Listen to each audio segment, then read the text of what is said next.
Eins og þið sjáið og finnið þá hefur dagskráin riðlast töluvert mikið. Það bara þannig, þegar mikið að ræða þá verðum við bara að taka tillit til þess. Og við vonum einfaldlega að þið sýnið okkur skilning hvað það varðar. Það eru stór mál sem að liggja fyrir fundinum og við sjálfsögðu tökum þau hér bara í fyrir röð sem að kynnt hefur verið. Ég biðla þá til allra að sýna því skilning að hvernig staðan er og í umræðum að menn stytti mál sitt og reyna að koma að svo sem flesti komist að og að reyna að koma sínu nokkuð skýrt fram á styttri tíma. En við að sjálfsögðu verðum að taka til þess líka að hér eru eins og við segjum stór mál undir sem þarf að ræða. Við göngum til dagskrá núna, byrjum að því að kynna niðurstöðu kosninganna og förum svo bara eftir þeirri dagskrá en síðan munum við þegar líður á fundin og við sjáum betur hvernig þetta hefur allt artað sig, skoða hvort það þurfa að gera einhverjar enn frekari breytingar á dagskránni. En Hildur, gjörðu svo vel. Takk fyrir. Ég ætla kannski að byrja á því að það urðu örlitlar breytingar hérna við borðið hjá okkur. Hulda Sigfúsdóttir kom inn sem ritari í stað Birgit Rassofer.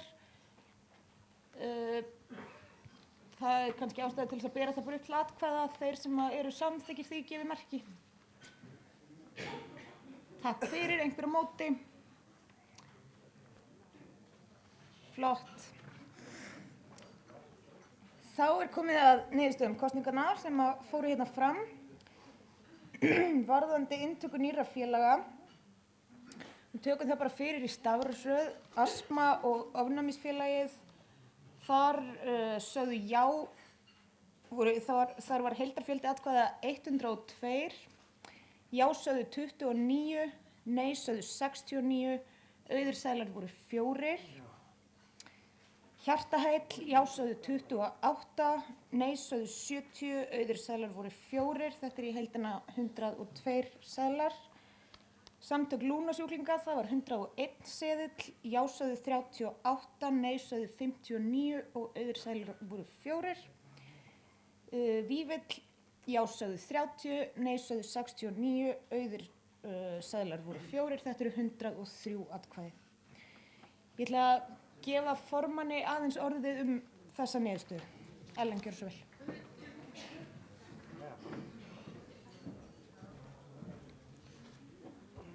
Já, þá eru niðurstöður, þá liggja niðurstöður fyrir og fundurinn kaus svo að veita þessum félögum ekki sjálfstætt aðild að þessu sinni. Ég verð að segja það að mér þykir þetta miður og ég lít svo á að félögin eru samt sem áður enn með aðild að Öryrkjabandalaginu gegnum SÍB eins og áður hefur verið og vænti þess að þau taki þá umræðu sem hér hefur farið til síns heima og sæki síðar. Ég ætla svo sem ekkert að fjölyrða þetta en þetta er niðurstaða fundarins og hana verðum við að virða og vonast til þess að við getum gengið áfram inn í næsta dagskrárlið. Takk.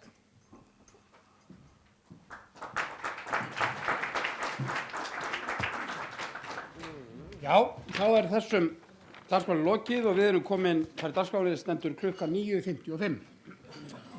Tíminn er afstæður eins og við höfum svo sannarlega sýnt fram á hér.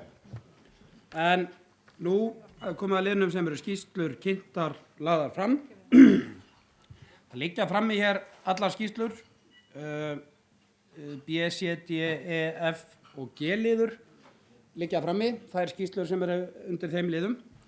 En í A-lið skýrslu formanns og framkvæmdastjórnar þar gefum við Ellen Kalman formanni Öryrkjabandalagsins orðið. Já, takk. Getur einhver aðstoð mig með tæknina hérna? Ég var með eitthvað glærusjó og... Ég skal ganga harðar fram í því. Já. Ég var eiginlega bágt með að byrja fyrir en fyrsta myndin kemur upp.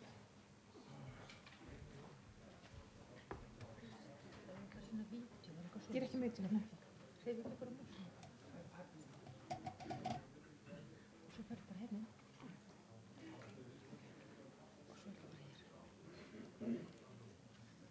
er ekki upp á skrín, sko. Hvernig setur þetta upp á skrín? Er það 5?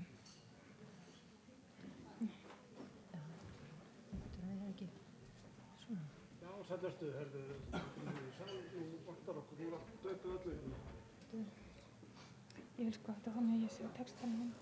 Ég vil ekki þetta svona. Já, ok. Þetta það eski. Já, ekki eski.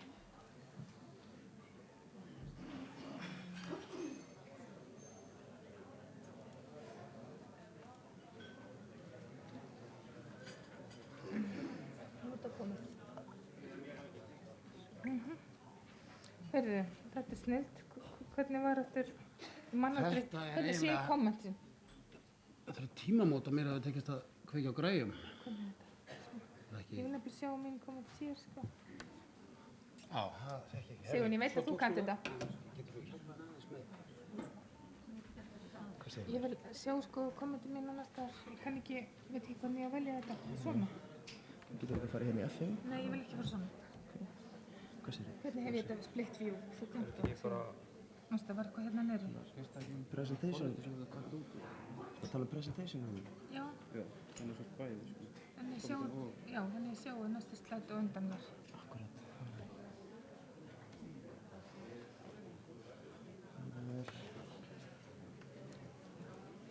Nei, ekki þessi.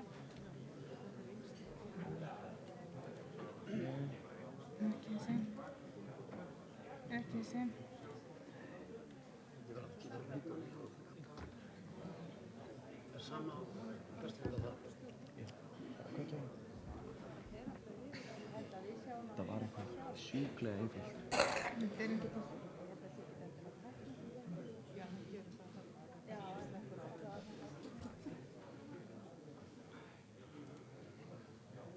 Sefni.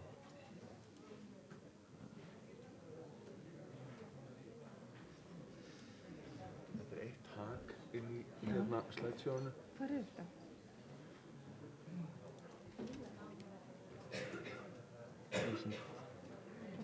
Ég vil sjá, þú veist, Já, kommentin ég veit það. næstu slættu. Ég veist, presentar.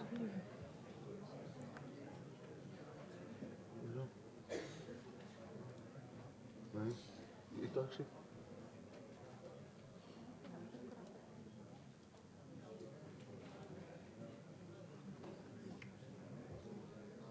Hvað er þetta? Sko, hér eru tæknimenn í vinnu en félagar upp í þetta þessu. Takk, Bergur Þorri. Jæja, komið þið sæl aftur og enn og aftur verið hjartanlega velkomin kæru félag til aðalfundar ÖBÍ. Ég ætla að rekja í máli og myndum helstu verkefni ársins en fljótlega eftir kjör mitt þá lagði ég upp með að ÖBÍ gera starfsáætlun sem var í takti við fjárhagsáætlun á hverju ári. Og áskýrsla formanns og framkvæmdastjórnar yrði svo í rauninni uppgjör af þessari starfsáætlun. Þannig sæjum við hvaða verkefni við næðum að ljúka og hvaða verkefni við ekki komumstum yfir og hvaða verkefnum væri rétt að fresta eða framlengja eftir því sem að við ætti hverju sinni.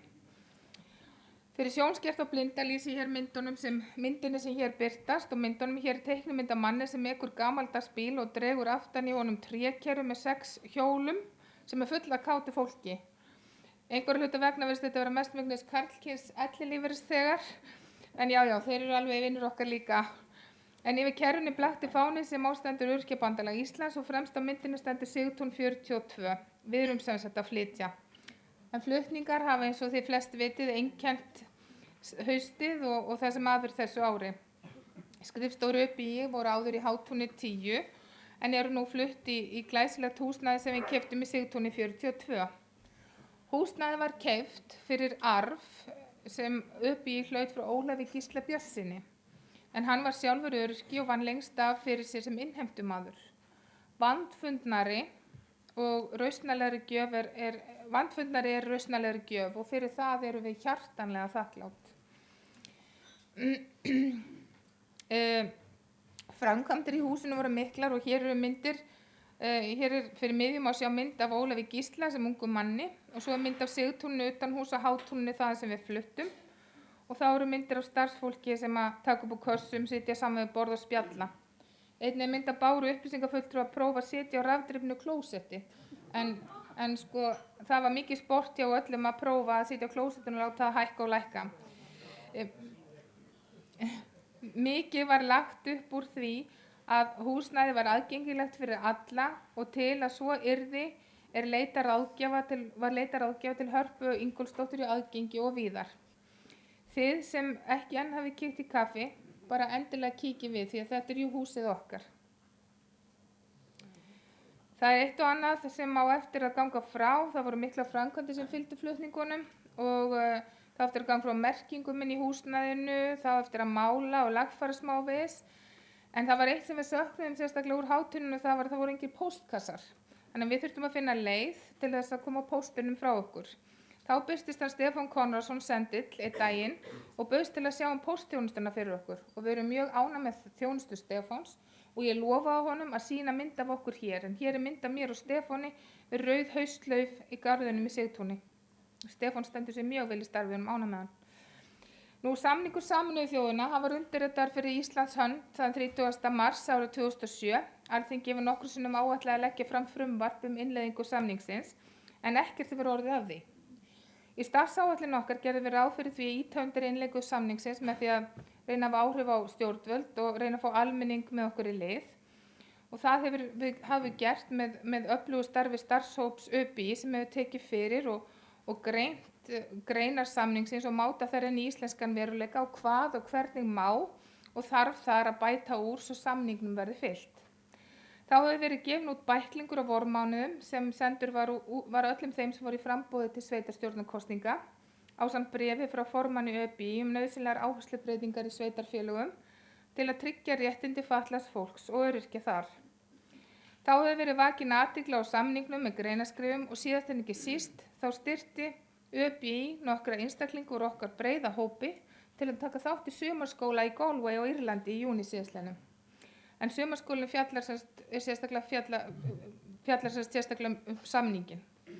Þau munu síðan, þetta góða fólk, aðstoða okkur við að upplýsa almenning og jafnvel vera með fræðslufund fyrir aðildarfélögin samningin.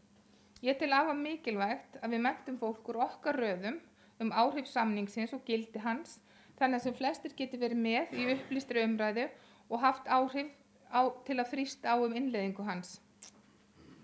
En staðan er þessi að einungis 4 Evrópuþjóðir eiga eftir að innleiða samningin og eru það Írland, Holland og Ísland.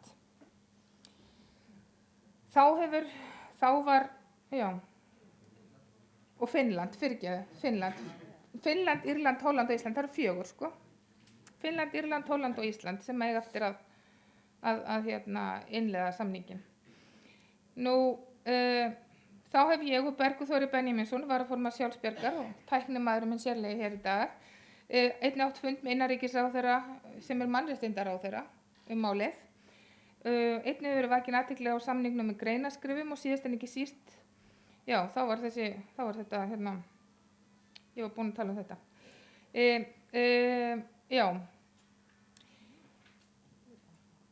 skal halda áfram bara hérna.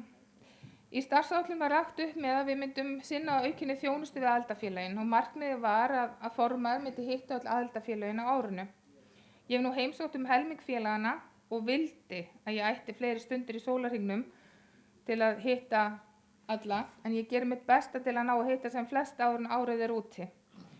Eitt af þessum verkefnum var þannig að við tókum saman lista yfir ýmsa styrktarsjóði sem aðildarfélög geta sótt í, en mörg félögin eru í fjárhagsvanda og því gat þetta verið leið til að létta undir vinnu þeirra sem fer fram hjá aðildarfélögunum til að sækja fjármagn til reksturs.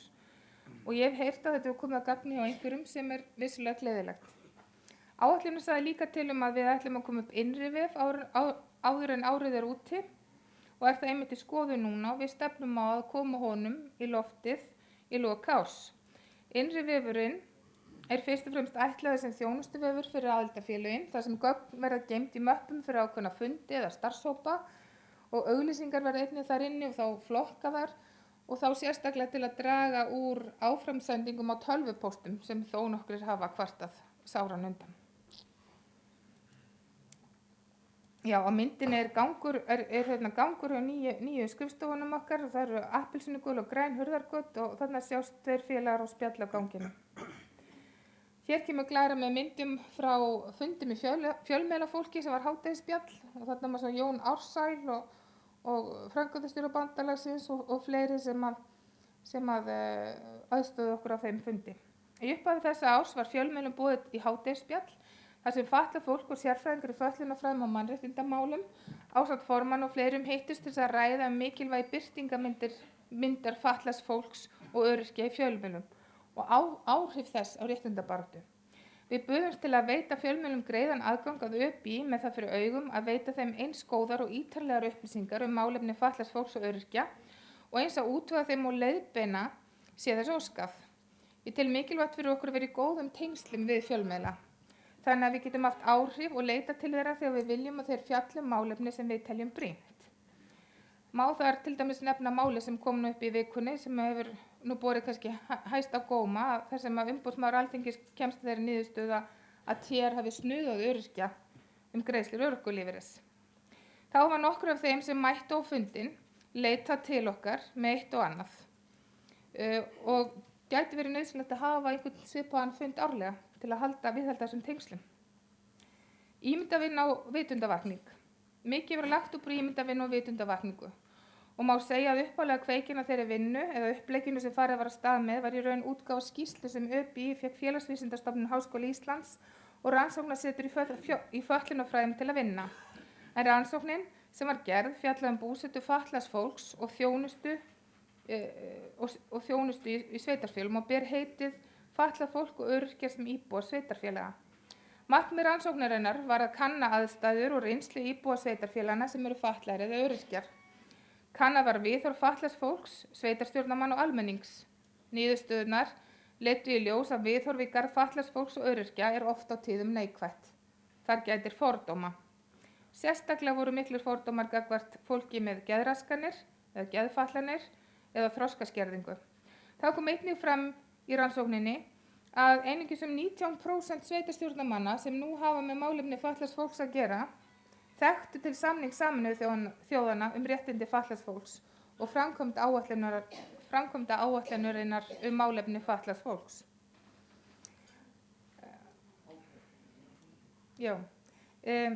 Eins og fram hefur komið þá voru þessi miklu fordómar sem komu fram í rannsókninu og við ákváðum að draga úr fordómum með því að upplýsa. Við dreifum 3000 buffum til göngufólks í 1. maí-göngunni. Við auglýstum einnig í útvarpi og sjónvarpi. Haldinn var kynningafundur með blaðamönnum niðurstöður rannsóknarinnar og átaki sem var að hefjast með því að dreifa þessum buffum. Eins og áður hefur komið fram, þá var sendur bæklingur og bréf til sveitarstjórnarmanna og þá setti kjarahópur ÖBÍ saman spurningalista sem aðalstjórn svo lagði blessun sína yfir, en hann var sendur öllum framboðum. Einnig var boðið upp á kynningafundi með framboðum, en þá áttu við fundi með framboðum Bjartrar framtíðar, Samfylkingarinnar og Vinstri grænum, en önnur framboð óskuðu ekki eftir kynningu. Og þarna mynd af pollapöngi í gulum og rauðum galla, bláum galla, því við litirnir í buffinu voru svolítið í anda pollapöngs sem að syngja lagið Burtu með fordóma. Og svo mynd af formann hér sem hann heldur á buffinu á blaðamannafundinum. Útgáfustarfsemi. Facebook og tímarit ÖBÍ. Útgáfustarfsemi ÖBÍ mjög gróskumikil. Bæði gefið út tímarit einu sinni á ári sem dreift á landsvísu og veftímarit verða nú 9 ári. Ég hvet ykkur til að kynna ykkur veftímaritið því það eru ofta að finna áhugaverð myndbönd og annað sem við myndum gjarnan þiggja ykkar aðstoð við að pósta á samfélagsmiðlum og hafa þannig áhrif á að halda umræðinu réttindabaráttu fatlaðs fólks og öryrkja upplýstri og á lofti. Facebook hefur gríðarlega mikil áhrif og hefur umferðin síðan okkar aukist til muna, lækum fjölgað og deilingum. Markmiðið með Facebook síðunni er að sýna það sem er á döfinni í fjölmiðlum og umræðunni ásamt því að pósta léttmeti og reyna þannig að lokka til okkar almenning því við þurfum jú stuðning almennings við baráttumál okkar. Ef þið hafa ekki enn lækað Facebook síðan ykkar, þá hvet ég ykkur til þess að gera það núna. Já, þeir sem eru hérna einhver í tölvunum og símanum á fundinum. Heimasíðan er formfastari og hún flytur ju einhverja fréttir af öðrum miðlum en fyrst og fremst ætluð til að flytja fréttir af okkar starfi og því sem við viljum sérstaklega koma á framfæri við lesendur okkar. Hér á myndinni er mynd á Facebook síðunni, það er mynd á tímaritinu Og það er mynd þegar ég var að kynna rannsóknina og held á buffinu sama og áðan og síðan yfirlitsmynd af 1. maí-göngunni, svo eitthvað sé nefnt. Við erum í norrænu samstarfi en NHPR er ráðgefandi ráð fyrir norrænu ráðherranefndirnar í málefnum fatlaðs fólks og formaður á setu í þessu ráði. Það hafa verið haldnir 4 fundir á tímabilinu. Þarna er vettvangur fyrir okkur að hafa áhrif á sameiginleg málefni sem snerta fatlað fólk og öryrkja og er sameiginlegt með Norðurlöndunum. Til dæmis landamærahindranir, það er að ekki gilda sömu reglur fyrir öryrkja svo sem vegna lífeyris þeir flytjast á milli landa og svo framvegis. Öryrkjabandalag HNR er aftur á móti samstarfsvettvangur öryrkjabandalaga á Norðurlöndunum en 2 fundir hafa verið haldnir á tímabilinu og báðir í Danmörku. Fyrrverandi formaður fór á annan fundin en ég fór á þann síðari. Þessir fundir fara meðal annars í að undirbúa fundi fyrir NHPR fundina. Þar hefur samningur Sameinuðu þjóðanna um réttindi fatlaðs fólks verið mikið til umræðu en Finnland, eins og kom fram hér áðan, hefur ekki enn innleitt samninginn á meðan hin Norðurlöndin hafa gert það. Skoðaðar eru greinar samningsins og farið yfir hvernig þær koma til framkvæmda í þeim löndum sem hafa innleitt. Þá erum við einnig í evrópsku samstarfi sem kallast EDF, eða European Disability Forum, og aðalmaður þar er Halldór Sævar varaformaður og Hjördís Anna sem situr í framkvæmdastjórn ÖBÍ. EDF vinnur á því að koma á samræmdum aðgengislögum í Evrópu tengsli við aðgengi fatlaðs fólks að vörum og þjónustu og að koma á evrópsku réttindakorti. Þannig að fatlað fólk eigi auðveldara með að ferðast innan Evrópu og njóta þar með réttinda sem gilda í hverju landi fyrir sig. Við erum einnig í svokölluðu samstarfi EAPN sem er European Anti-Poverty Network en það eru samtök sem vinna gegn fátækt og var ÖBÍ eitt af stofnfélögum EAPN á Íslandi. Á þessu ári hafa verið rekin mál er varða rétt einstaklinga til að lifa mannsæmandi lífi, ólögmætrar skerðingar á bótum almannatrygginga, notendastýrða persónulega aðstoð og sérstakar húsaleigubætur. En við rekum alltaf einhver dómsmál á hverju ári sem við teljum hafa fordæmisgildi fyrir breiðari hóp.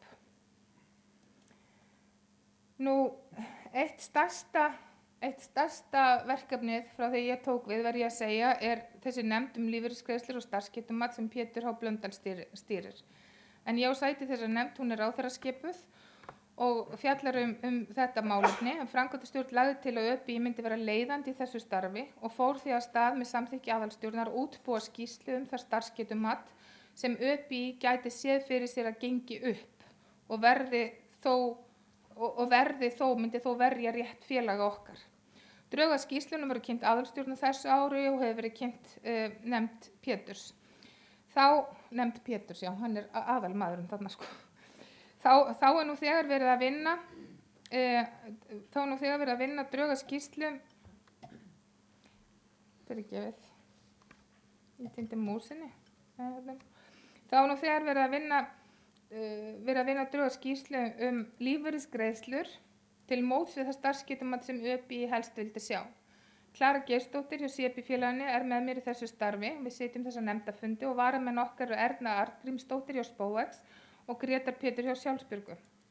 Gríðarlega mikil tími og kraftur hefur farið í þessa vinnu, enda metnaður mikill hjá okkur að koma með drög að nýju kerfi sem er ætlað fólkinu en ekki kerfinu eða kerfiskörlunum sem því stýra. Tilfinning okkar hefur hins vegar verið svo að við tölum fyrir daufum eyrum.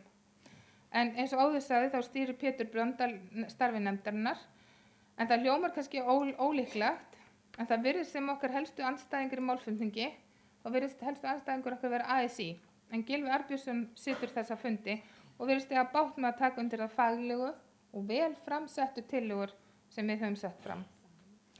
En við megum ekki láta deigan síga og höldum áfram þessu mikilvæga starfi. Nú ef einhver getur tjónkað við Gylfa hér inni þá er svo aðstoð vel þegin. Málþing og ráðstefnur. Fjöldi ráðstefnu og málþinga hafa verið haldin og má þar helst nefna ofangreinda ráðstefnur aðgengi og algild hönnun, fjölskyldulíf og fötlun, sveitarfélag og fatlaðir íbúar, menning og fötlun, kynferðisofbeldi gegn fötluðu fólki, atvinnuráðstefna í samvinnu við Landssamtökin Þroskahjálp. Og á myndinni sést fyrrverandi formaður Guðmundur Magnússon stýra málþingi fötlun og menningu sem haldið var í Hörpu. En atvinnuráðstefna var einnig unnin í samvinnu við Þroskahjálp og við erum nú að hefja samstarf við Vinnumálastofnun en þar einnig áætlað að Þroskahjálp komi að.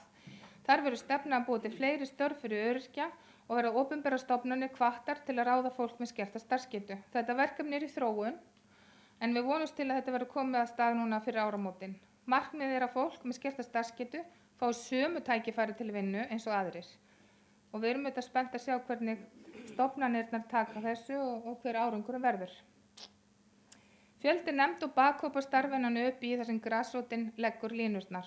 Eins og ég hef áður komið inn á þá munum við fá að kynnast uppskeru þeirra vinnu sem skipulagsnefnd og laganemnd hafa unnið svo ötullega að síðustu misserin. Eru flestar þessar nefndir opnar félögum aðildafélagana. Það eina sem þarf að gera ef fólk hefur áhuga að starfa með ykkur það er að félagi tilnefni aðila til ÖBÍ. Endilega kynnið ykkur þetta og ef það er áhuga á slíku að því við getum alltaf bætt við góðu fólki. Þá vil ég einnig minnast á að eitt af stórum hlutverkum ÖBÍ það er að veita umsagnir við lagafrumvörp og það er auðvitað til þess að veita stjórnvöldum aðhald og benda á það sem betur má fara. Ég hef lagt mikið upp úr því að koma með tillögur þegar við setjum fram gagnrýni þannig að ljóst sé að við séum ávallt reiðubúin til samstarfs og getum fært rök fyrir athugasemdunum meðal annars. Með því að benda á aðrar og betri leiðir, meðal annars með því að benda á aðrar og betri leiðir fyrirgefi. Mér þætti vænt ef að þið eruð að senda inn umsagnir við lagafrumvörp að þið myndir senda okkur afrit. Þá getum við stutt ykkur enn frekar í því sem þið setjið fram þegar við vinnum umsagnirnar á skrifstofunni hjá bandalaginu. Eins ef að þið rekið augun í eitthvað sem rétt væri að senda umsögnum eða athugasemdir við, þá með þið gjarnan koma því á framfæri við okkur í Sigtúninu. Við munum standa ráðstefnu sem haldin verður þann 13. nóvember hér á Grand Hóteli og höfum leitað til og eigum eftir að leita til fleiri aðildafélaga til að vera með erindi sem tengjast sáttmála Sameinuðu þjóðanna.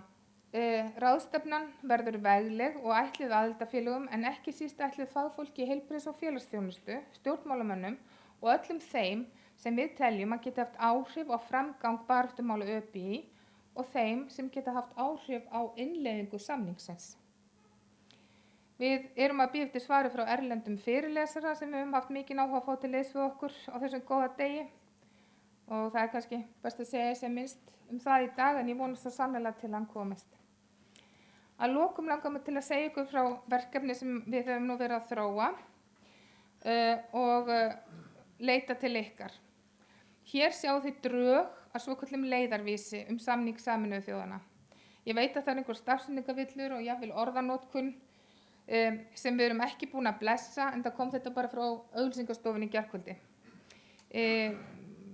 Þetta er ekki fullbúið eins og ég sagði en þetta eru drög. En hugmyndin er að upplýsa almenning og okkur helstu greinar samningsins og setja fram svolítið afgerandi tölulegar upplýsingar sem fá vonandi sem flesta til að hugsa hvernig málefnum fatlaðs fólks og öryrkja fyrir komið og á hverju samningurum mun taka verðan innleiddur. Þessar tölulegu upplýsingar væri gott að fá frá ykkur. Ég veit að hvert félag er yfirleitt með einhverja sértækar upplýsingar sinn málaflokk sem geti vel átt heima í leiðarvísinum. Með þessu móti setjum við leiðarvísin fram á einfaldan hátt svo auðvelt verður að skilja mikilvægi þess að sáttmálun verði innleiddur í lög. Ég veit ekki hvort þið sjáuð hérna en hér þetta er sem sagt litritt kort í sömu litum og polarpungslitunum sem er grænt og fjólublátt og rautt og gult og blátt og ef við myndum draga hringutunum allar útlínunar þá mótar þetta Ísland. Hér er skellt fram ýmsum upplýsingum varðandi framfærslu og það er hérna lagalegur réttur, fjölskylduréttur, hjálpartæki þjónusta, fjármál, búseta, sjálfstætt líf, menntun og atvinna, aðgengi, tjáning og þátttaka, svo eitthvað sé nefnt, mannréttindi. Og það er hér tölulegar upplýsingar að 56% fatlaðs fólks og öryrkja eiga erfitt eða er ómögulegt að ná endum saman á meðan einungis 16% sýnist mér 16% almennings. Það er einnig talað að það er aðeins 22,3% af íslensku efni textað. auðvitað þarf allt íslenskt efni að vera textað. Þannig það eru ýmsir svona tölur upplýsingar sem segja þetta ófullbúið, en ég vil kynna þetta fyrir ykkur núna og ég óska hér með eftir þáttöku ykkar í því að safna saman tölum upplýsingum og það verður farið nánar í það verkefni bara á næstu vikum.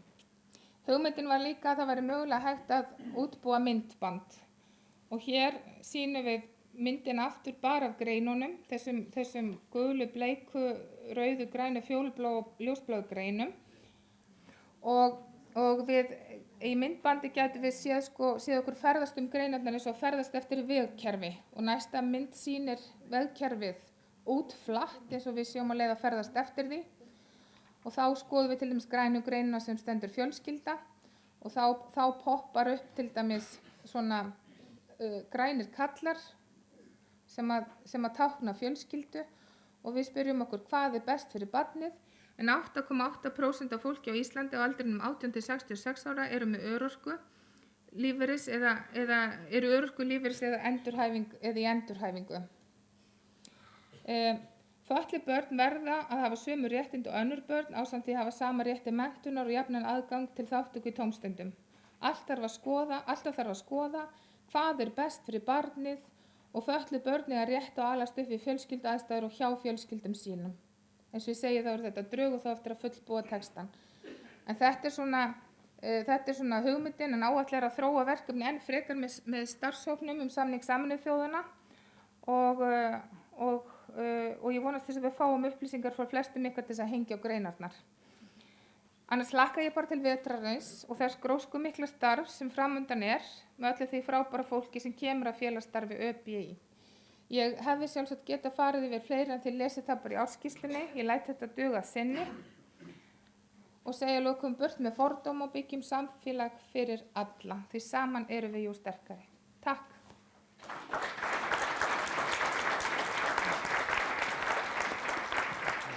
Takk fyrir það, Ellen. Þá ætlum við að gefa áður en ekki vorið laust skýrslu formanns þá kannski rétt að nefna það að í ljósi þessa hrærings með tímann og þeirra reynslu af umræðinu sem var áðan þá höfum við ákveðið að stytta aðeins ræðutíma þannig að verið 2 mínútur í fyrra skipti og svo 1 ef að menn kjósa að taka aftur til máls og ég ætla að biðja ykkur það ef eru margir sem að gefa merkjum að þau vilja fá orðið að sýna okkur biðlund. Það mörg horn að líta og við viljum endilega allir, viljum ekki missa neinum, en orðið er gefið laust skýrslu formanns. Gjörðu svo vel.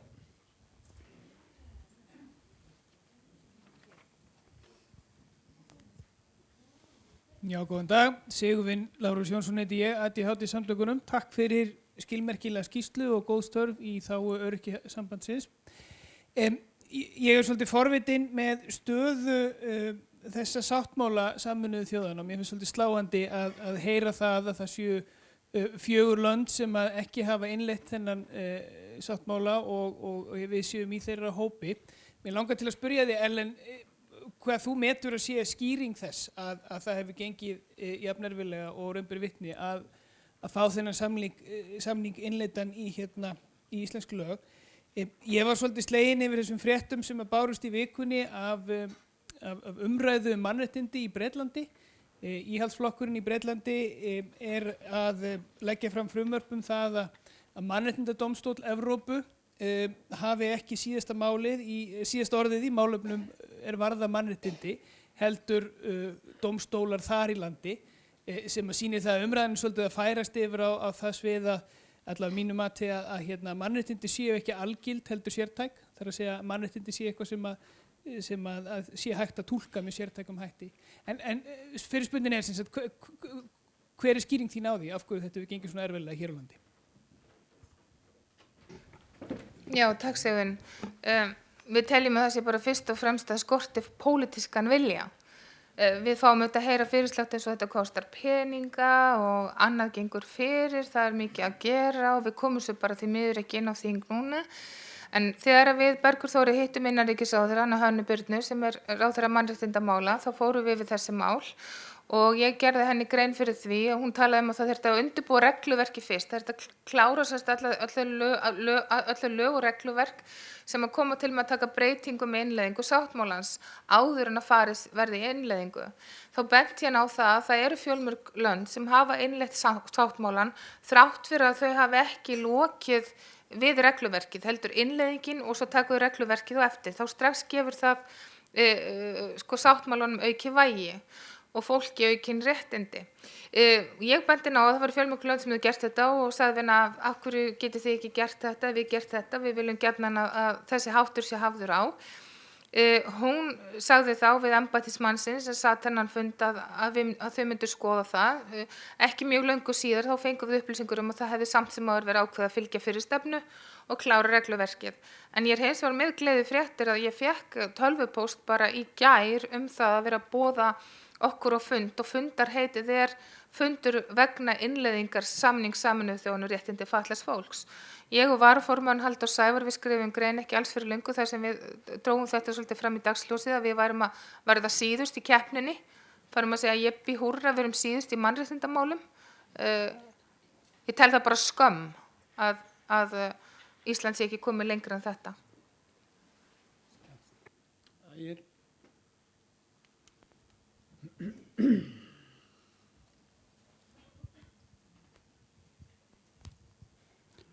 Takk fyrir góða skýrslu, Ellen, og mikið að gera og mikið búið að vera að gerast.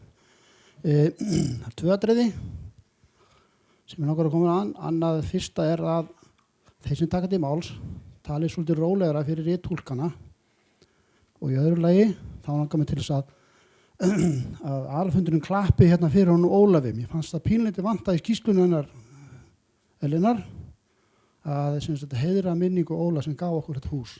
Takk.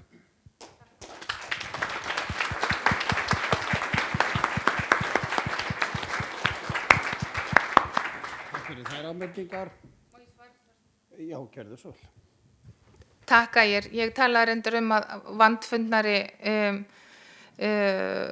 fórnfýsi þvílík gjöf væri vandfundnari eins og hann Ólafur gaf okkur en það er rétt. Ég vil líka segja ykkur frá því að við erum með minningaskáp með munum frá honum og mynd sem er í forstofunni hjá okkur í Sigtúni sem tilengaður honum. En þetta var alveg einstakt og einstakur maður. Takk fyrir að minna á þetta Ægir. Takk. Eru fleiri sem vilja taka til máls undir þessum lið? Svo ekki. Þá snúum okkur að næsta lið sem reikningar ársins 2013. Fyrirgefðu. Þær hafa bara verið hér undir í umræðu líka. Byrst forláts ef það hefur verið komið ekki nógu skýrt fram hjá mér, þá byrst ég forláts en það eru umræður allar skýrslurnar. Það liggja hér fyrir allar. Þannig að ef ég hef hlaupið á mig og menn hafi gert sig á því, þá bara hér orðið ljóst allar skýrslur. Orðið laust afsakið. Einhver sem vil taka til máls einhverjar af þeim skýrslum sem hér liggja frammi? Fyrst svo ekki, þá telst þessum lið lokið og við snúum okkur á næsta lið sem reikningar ársins 2013.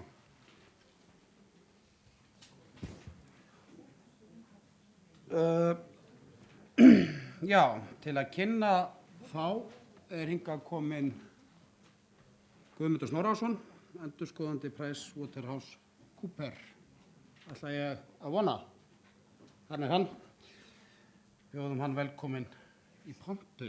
Ertu með glæru?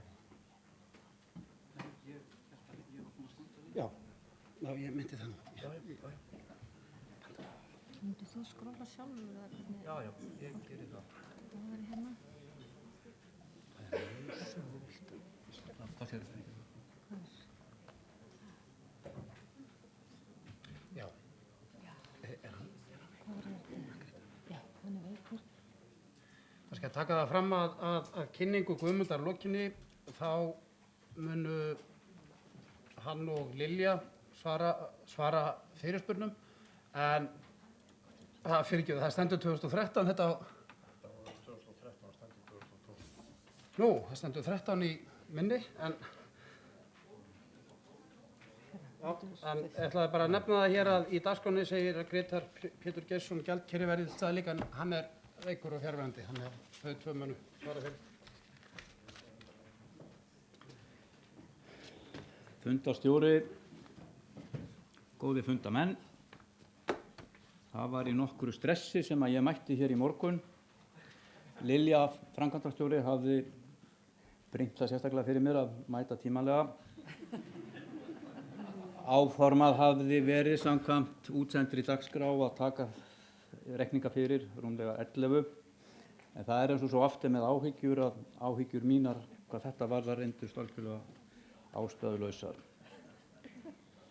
En við ætlum að fara sem yfir ásetningu Öryrkjabandalagsins fyrir síðastliðið ár og það var nú búið að senda þetta reikningana út til aðildar, betur nú við.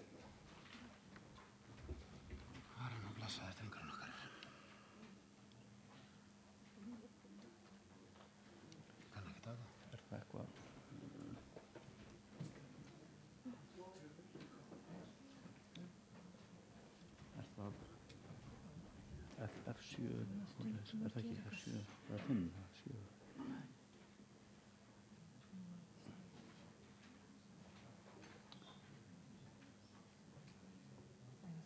Ég held að vera þetta.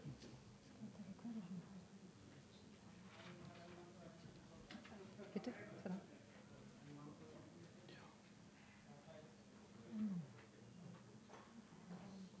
Skrítið þetta dettur svona út. Er engin tæknimaður hérna?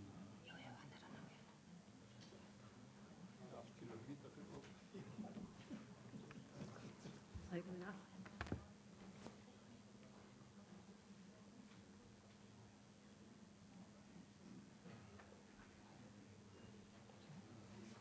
Það var heima að segja.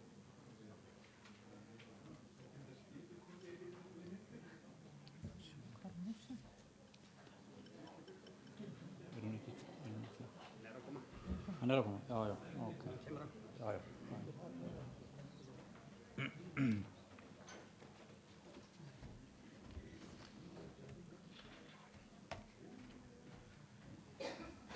Einfalt mál.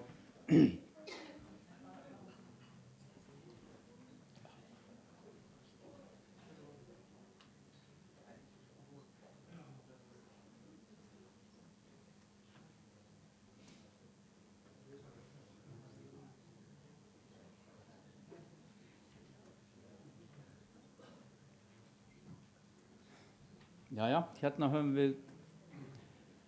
við ársreikningin fyrir Öryrkjabandalagið 2013. Það er fyrst að telja skýrslu stjórnar þar sem að farið yfir svona megin starfsemi félagsins á árinu og þar náttúrulega er getið kaupin á húsnæðinu í Sigtúni 42 og síðan er það álit framkvæmdastjórnar Öryrkjabandalagsins að allar upplýsingar sem nauðsynlegar eru til að glöggva sig á fjárhagsstöðu bandalagsins í árslok, rekstrarárangri ársins og fjárhagslegri þróun bandalagsins komið fram í ársreikningnum. Og það var 25. júní sem að framkvæmdastjórnin skrifaði eða áritaði reikningin. Í áritun endurskoðanda kemur fram að ársreikningurinn hafi verið endurskoðaður. Það eru ekki gerðar neinar athugasemdir við ársreikningin, heldur er það álit okkar að ársreikningurinn gefi glögga mynd af afkomu bandalagsins á árinu 2013, efnahag 31. desember 2013 og breytingu á handbæru fé á árinu 2013 í samræmi við lög og setta reikningsskilareglur og að skýrsla stjórnar hafa að geyma þær upplýsingar, komið þær ekki annars staðar fram í reikningnum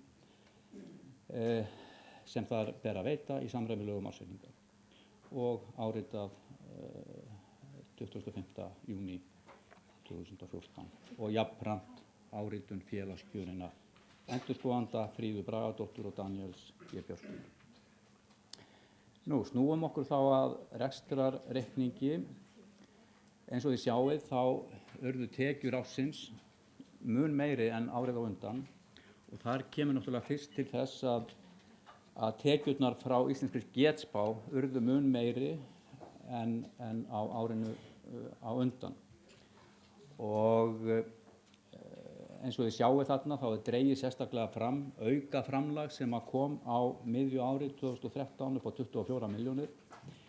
En þegar allt þetta tekið saman, aðrar tekjur eru mjög óverulegar, það eru auglýsingatekjur þarna upp á 695.000 krónur og hvort það seld bók eða bækur upp á 3.000 krónur sem skipta nú ekki máli. Þannig að heildartekjurnar eru 467 milljónir króna á síðasta ári, samanborið við 355 milljónir árið á undan. Þannig að þarna verulega aukningu tekna að ræða. Nú, ef við snúum okkur að rekstrargjöldunum, þá eru styrkir og framlög til aðildarfélagana í samræmi við mun hærri tekjur frá íslenskri getspá 265 milljónir króna á árinu 2013 en voru 184 milljónir árið á undan. Laun og tengd gjöld eru 82 milljónir á móti 77 milljónum króna, hækka svolítið milli ára, meðal annars vegna launahækkana sem hækkuðu, ég held að það hafi verið 3–4%. Hækkun lífeyrisskuldbindinga upp á tæplega 3 milljónir á móti 5,4 milljónum árið á undan. Hækkunin heldur minni meðal annars vegna þess að þeir sem standa á bak við þessar lífeyrisskuldbindingar, einn af þeim andaðist á árinu og í staðinn kom makalífeyri sem heldur lægri en til þess sem andaðist á árinu. Nú tímarit, það voru gefin út, ef ég man rétt, fleiri tímarit á árinu en árið á undan og það ástæðan fyrir því að sá liður hækkar milli ára 14 milljónir í staðinn fyrir tæplega 8 milljónir árið á undan. Og annar ekstrakostnaður nokkru hærri en árið á undan, fer úr 57 milljónum í 76 milljónir tæplega. Af einstökum liðum þar sem að valda þessari hækkun þá 8 milljón króna hækkun vegna kostnaðar við rekstur á Sigtúni. Það bara svo fasteignagjöld og tryggingar og annað slíkt sem að féll til á árinu. Og þó það var ekki búið að taka húsnæði í notkun og vantarlega rafmagn og hiti og eitthvað slíkt. Þannig að það voru 8 milljónir króna. 6 milljónir eru vegna auglýsinga, lögfræðimála og fundakostnaðar sem að tengja má við breyttar áherslur bandalagsins. Tæplega 2 milljónir skýrast að nýjum starfsmanni á vegum skipulagsnefndar og síðan var rúmlega 1 milljón sem það var greitt fyrir ráðgjöf hjá Hagvangi. Þetta eru svona stærstu liðirnir sem að valda því að þessi annar ekstrakostnaður verður hærri. Nú, það var ekki búið að taka Sigtún í notkun í árslokin og því ekki afskriftir að ræða vegna hússins. Þannig afskriftir, áhöld og tæki og annað slíkt lækka úr 1.500.000 krónum í tæplega milljón og rekstrargjöldin án fjármagnsliða eru því 440 milljónir á móti 333 milljónir árið á undan, en þar vegur auðvitað langþyngst að framlögin til aðildarfélaganna eru mun hærri en árið á undan í takt við tekjuaukninguna. Nú fjármagnsliðirnir, þá eru það vaxtatekjur og verðbætur eru 20 milljónir í staðinn fyrir 25 milljónir árið á undan og síðan þetta smá gengismunur verðbréfaeigna 83.000 krónur á móti 224.000 árið á undan og vaxtagjöld 140.000 á móti 67.000 krónur árið á undan. Þannig að nettó eru fjármagnsliðirnir að gefa 20,3 milljónir króna á móti 25,2 milljónum árið á undan. Rekstrarafkoma ársins svo að segja svo sama, ekki på krónu en því sem næst, 46,7 milljónir króna á móti 46,6 milljónir árið á undan. Þannig að þegar allt er tekið þá er rekstrarafkoman eiginlega svo sama 2013 og 2012. Nú við vindum okkur þá yfir í efnahagsreikninginn og skoðum eignahliðina. Að þar sjáum við að kemur stór liður þarna efst inn sem ekki hafði verið árið á undan og það er náttúrulega Sigtún, kaupverðið og endurbætur sem hafði átt sér stað sem sagt á árinu 2013. Ég held að endurbætur hafi numið cirka 16 milljónum króna á árinu sem komu þá til hækkunar á kaupverðinu. Og síðan eru þarna áhöld og búnaður upp á 3 milljónir króna og hefðu verið 3,9 milljónir í árslok 2012. Það sem að fellur undir áhættu fjármunir og langtíma kröfur, það er stofnframlag upp á 1.065.000 krónur óbreytt milli ára og síðan bundnar innstæður sem er arfurinn frá Ólafi G. Björnssyni, 197 milljónir en voru tæplega 270 milljónir áramótin þar á undan. Og bundnar innstæður 102 milljónir á móti 98 milljónum árið á undan.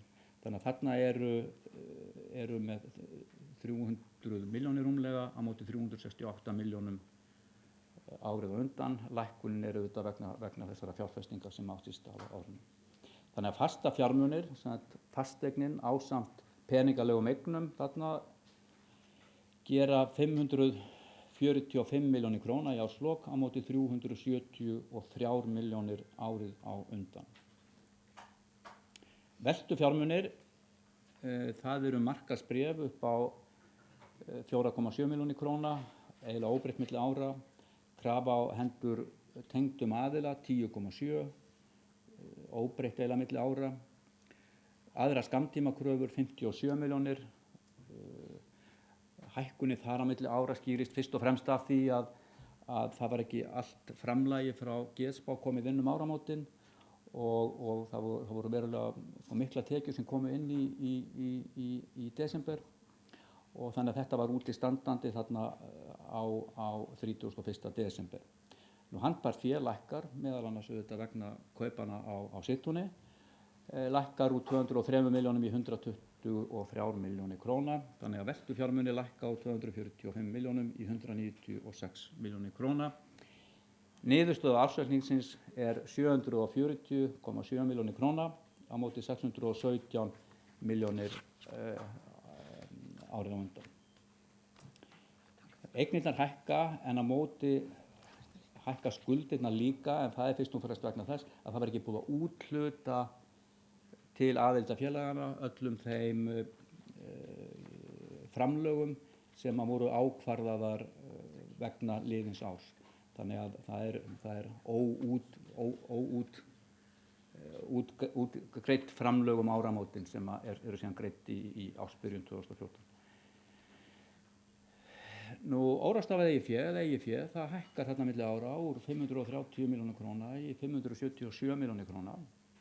Lífeyrisskuldbindingarnar lækka aðeins milli ára af þeim ástæðum sem ég tiltók hér áðan. Skammtímaskuldir, þær hækka nokkuð milli ára, fara á 46 milljónum í 124 milljónir, en þar er að ræða viðskiptaskuldir, það er hækkað þarna úr 2,4 í 8,4 milljónir og ég held að það hafi fyrst og fremst verið vegna þess að það var eitthvað ógreitt vegna endurbótana í Sigtúninni fyrst og fremst. Skuldir við tengda aðila, ég var með sundurliðun á því hérna einhvers staðar og sem það er Brynja, hússjóður Öryrkjabandalagsins, 25 milljónir vegna auka framlags á árinu, Örtækni 600.000 krónur og Hringsjá 10 milljónir króna, þannig að þetta eru 30 og skýringarnar á þessum 36 milljónum þarna. Nú áætlaða lífeyrisgreiðslu næsta árs, þær eru svipaðar milli ára, fara úr 5,4 í 5,3 milljónir króna og ógreidd framlög og styrkir, eins og ég sagði. Það var ekki búið að úthluta öllu fyrir áramót, þannig að sá liður hækkar töluvert mikið milli ára vegna þess að eins og segi þá átti eftir að greiða það út nákvæmlega 31.12. Og aðra skammtíma skuldir 6,2 milljónir á móti 3,3 milljónir. Skuldir samtals fara úr 87 milljónum í 163 milljónir og eins og eigna megin þá niðurstaðan þetta svo sama að skuldir og eigið fé 740 milljónir á móti 617 árið á undan.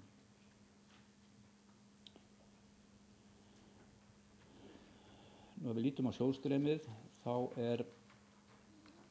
rekstrar afkoman, hún þessar 46,7 milljónir króna. Svo til svo sama árið á undan. Þeir liðir sem ekki hafa áhrif á árumlega sjóðstreymið eru afskriftir 992.000 krónur og aðri liðir 1806.000. Veltu fyrir frá rekstri 45,8 milljónir króna. Síðan það hækkun og lækkun rekstratengdra liða, viðskiptakröfur taka til sín 31,5 milljón og skammtíma skuldirnar hækka um 78 milljónir. Þessi liðir nettó 46,5 milljónir króna. Þannig að handbært fé frá rekstri 92,3 milljónir, svo til svo sama fjárhæð og árið á undan, 93,3 milljónir.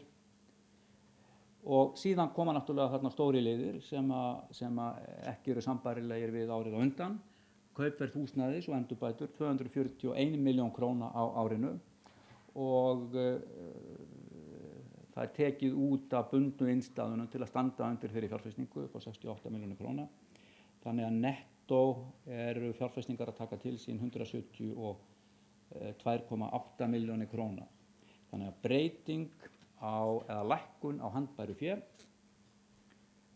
80,5 milljónir króna en hækkun árið á undan upp á 73 og það auðvitað fyrst og fremst vegna fjárfestingarinnar á árinu. Í ársbyrjun var handbært fé, þið sjáu það sama og var í árslokin árið á undan 203,2 milljónir króna og þá dregst lækkunin frá og þannig að við fáum þarna handbært fé í lok árs upp á 122,7 milljónir króna. Nú ég veit ekki hvort það ástæða til að vera að fara í einstakar skýringar eða ég held ég sé nú ekki að þreyta ykkur með því í sjálfu sér en ef það eru einhver atriði þarna sem þið viljið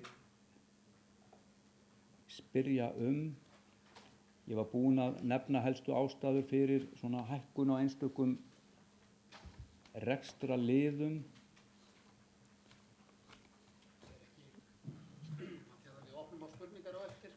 Já, en það spurning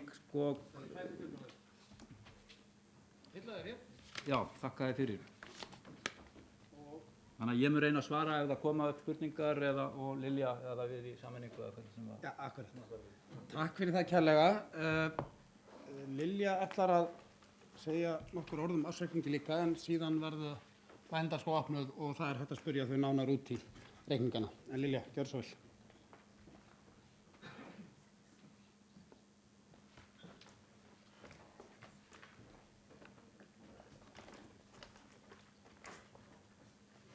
Já, fundastjóri, ágætu aðalfundafulltrúar og aðri gestir. Ég þakka Sigur fyrir kynninguna á ársreikningnum og skýringarnar á honum. Ég vil bara bæta eins við það sem hann sagði hér áðan, að eins og kom fram í máli hans, þá voru tekjur bandalagsins góðar á síðustu ári, betri við gerðum ráð fyrir fjárhagsáætlun. Og eins og sagði líka, þá var ekstra afgangnum ráðstafað með aukagreiðslu til aðildarfélaganna, en þeir fengu aukalega 60 milljónir. 20 milljón króna fóru síðan til Brynju hússjóðs og 10 milljónir til Hringsjá náms- og starfsendurhæfingar. Síðan afgangurinn fór síðan í varasjóð Öryrkjabandalagsins. Við fengum einnig aukagreiðslu í fyrra vegna góðs afkomu íslenskra getspár á árinu 2012 sem kom okkur til góða en sú upphæð rann óskipt beint til aðildarfélagana. Þannig að árinu 2013 þá fengu aðildarfélögin samtals 134 milljónir til skiptana en sú upphæð hefur aldrei verið eins há áður. En í ársreikningum á blaðsíðu 5 kemur fram að varasjóður ÖBÍ sé 102 milljónir. Hann í raun mun hærri því þó eftir að leggja inn á þann reikning ekstra afgangi frá árinu 2012 og einnig fyrir árið 2013. Þannig að varasjóðurinn í raun 150 milljónir. Beðið var með að leggja inn á þann reikning til að hafa handbært fé á meðan á framkvæmdunum stóð. Þess að varasjóðurinn hann bundinn alveg 5 ár í einu þannig að það var gott að hafa aðgang að fé. Varasjóður sem sagt nauðsynlegur þar sem lottótekjurnar okkar helsta tekjulind. Við getum aldrei verið vissum að tekjurnar haldi áfram að vera jafn góðar. Við verðum að hafa bolmagn til að mæta óvæntum útgjöldum eða skyndilega lækkun á tekjum. Síðan verðum við að hafa í huga að starfsleyfið fyrir rekstur lottósins gildir til 1. janúar 2019.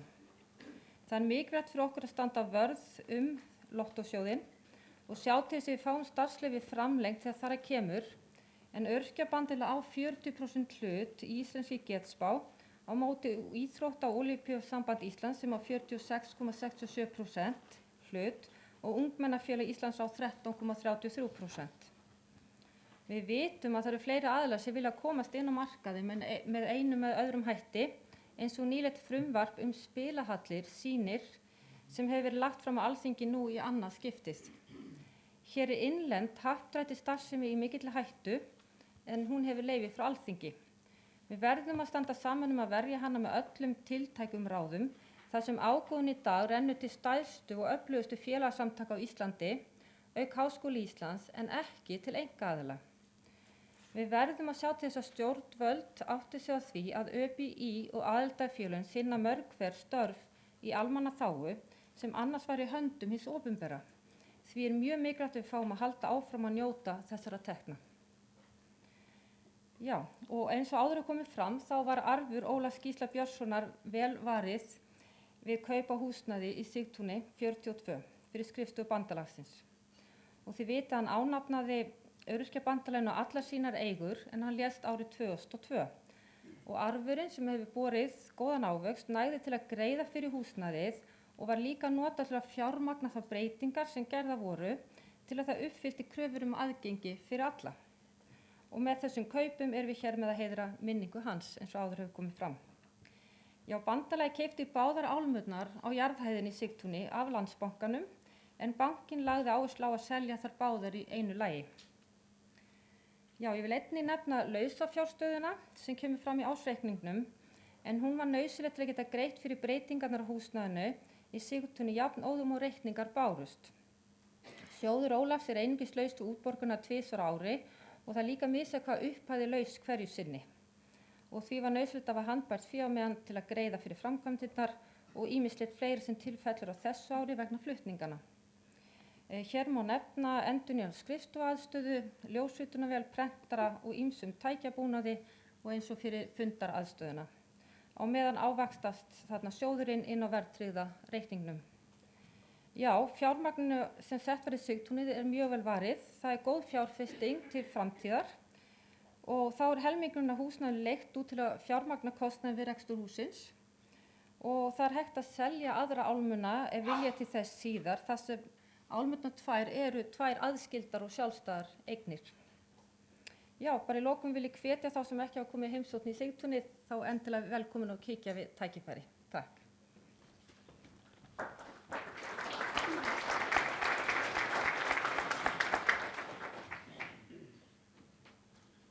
Takk fyrir það. Þá orðið gefið laust ársreikninginn. Einhver hefur spurningar eða athugasemdir? Gjörðu svo vel. Hér hægra megin.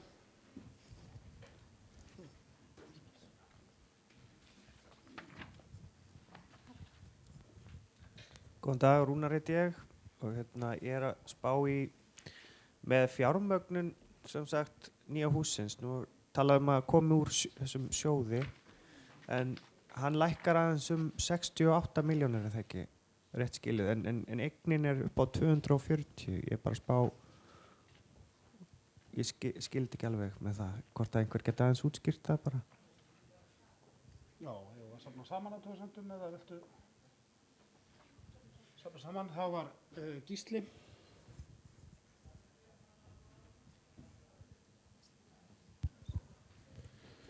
Já, kæri fundamenn, fundarstjórar, og takk fyrir góða stýringu og framsetningu á reikningunum.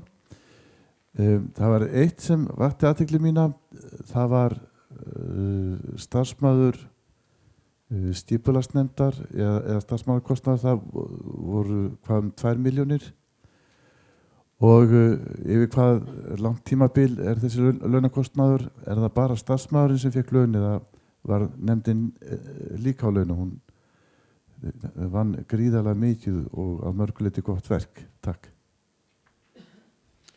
Takk fyrir það, það er ekki fleiri hendur lotið, við skulum bara svara þessum fyrirspurnum. Hvort ykkar? Já, það er kannski gagnvart fyrri spurningunni varðandi fjármögnun á húsnæðinu að eins og fram kemur í reikningnum þá reksturinn, hann að skila veltufé eða handbæru fé eins og fram kemur í sjóðstreyminu upp á 92 milljónir króna.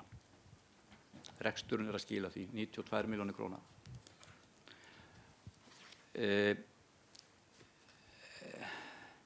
Bundnu innstæðurnar, það lækka 70 milljónir króna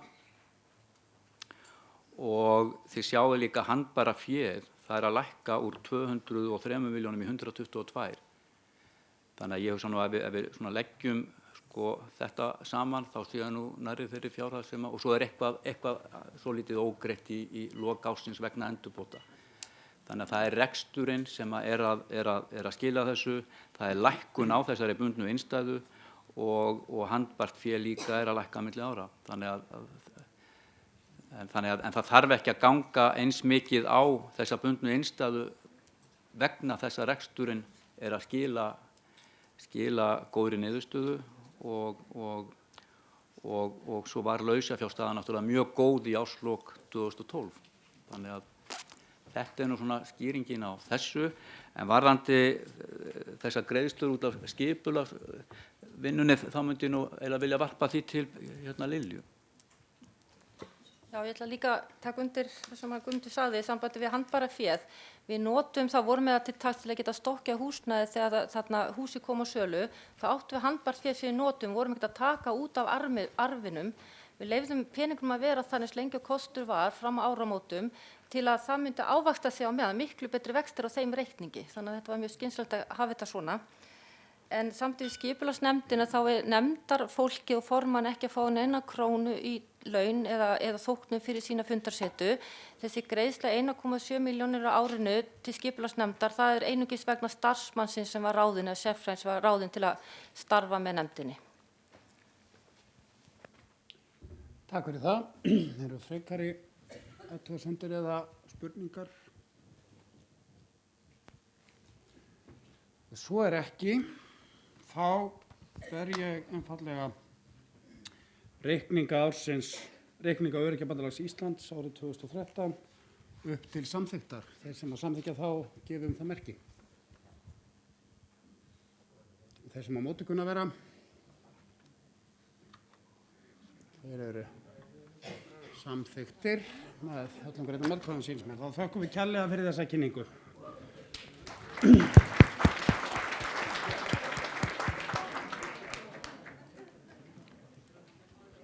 Og þá ættum við að vera að fara í matarhlé. Ég veit ekki hvort ég á að heimta meiri mat. Það freistandi. En sennilegast skynsamlegast að snúa, takk fyrir kærlega, að snúa sér að kosningum.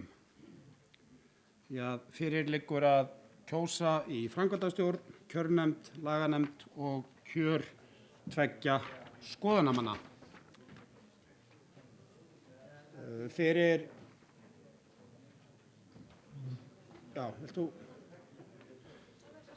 það sem sagt, við förum í þetta bara leið fyrir, já, fyrirgefið, ég að hlaupa fram á mér, sem ekki í fyrsta skipti á ævinni sem gerir það. Því að sjálfsögðu vantar hér að ljúka B-lið undir reikningar ársins og það liggja frammi reikningar Brynju, Hússjóðs Öryrkjabandalagsins, Hringsjár og Örtækni einnig og forsvarsmenn fyrirsvarsmenn þessa reikninga geta svarað fyrir spurningar ef einhver hefur spurningar varðandi þessa reikninga. Svo ekki, þá rétt að Hildur reyna að hafa taumhald á mér og fara hér í kosningu. Nei, þeir eru bara lagðir fram.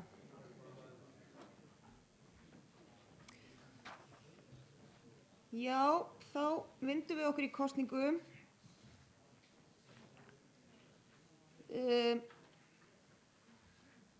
Í framboði til framkvæmdastjórnar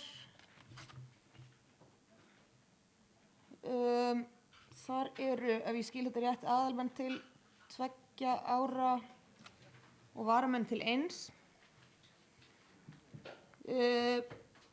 Til varaformanns býður fram Halldór Sævar Guðbergsson frá Blindrafélaginu og núverandi varaformaður ÖBÍ.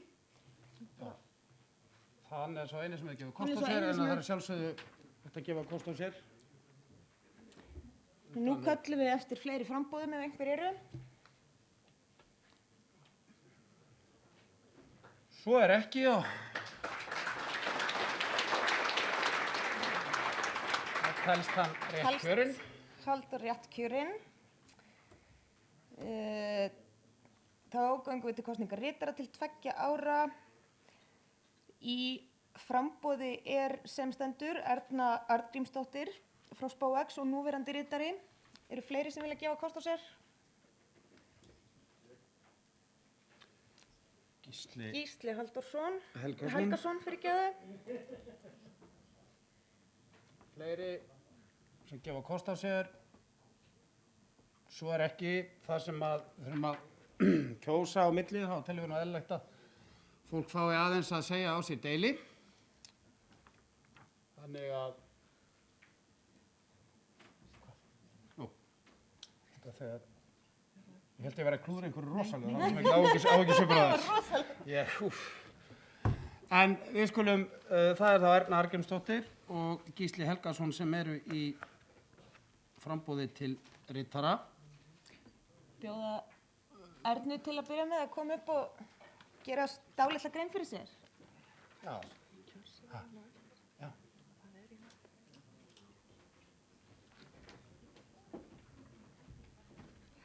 Góðu félagar, það var svo sannarlega rétt að þetta var dálítil greinargerð, enda konan ekki stór. Ég hef síðastliðin 2 ár unnið að heilindum og vonandi elju við öllu störf sem mér hef verið falin á sviði bandalagsins. Ég hef verið rúm 40 ár í baráttu fyrir mannréttindum og réttindum fatlara. Flestir þekkja mig af baráttu fyrir geðhjálp eða þar að segja fyrir geðfatlaða, en ég hef auðvitað tekið þátt í öðru líka. Og það eitt að ég skulle enn vera lifandi eftir það segja náttúrulega heilmikla sögu. Og þegar hún Sigurbjörg hringdi fyrir rúmum 2 árum í mig og spurði hvort ég vildi gefa kost á mér sem ritari, þá sagði ég nei. Og hún var voðalega undrandi við þetta svar og sagði: þú ert alltaf að skrifa og tala um mannréttindi og svo viltu ekki taka þátt þegar þér gefst kostur á því. Nú ég auðvitað skammaðist mín og ákvað að segja já og gera það auðvitað heilum hug. Svo eftir þetta þá fékk ég bréf frá kjörstjórninni þar sem var spurt, ég held að sé eitthvað amerískt, það er eitthvað svona kapasent eitthvað svona og það var: hver telur þú mesta kost þinn? Og mér vafðist nú sannarlega tunga höfuð eins og Nóbelsskáldi sagði við svona spurningu. Ég hafði bara aldrei velt henni fyrir mér. Svo ég skrifaði hæl: það er svo auðvelt að vanmeta mig. Það er ennþá held í stærsti kostur minn og ég gef sem sagt kost á mér til 2 ára. Kæra þakkir.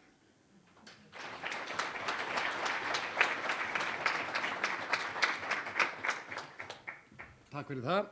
þá gefum við Gísla orðið. Viltu tala og setja eða koma?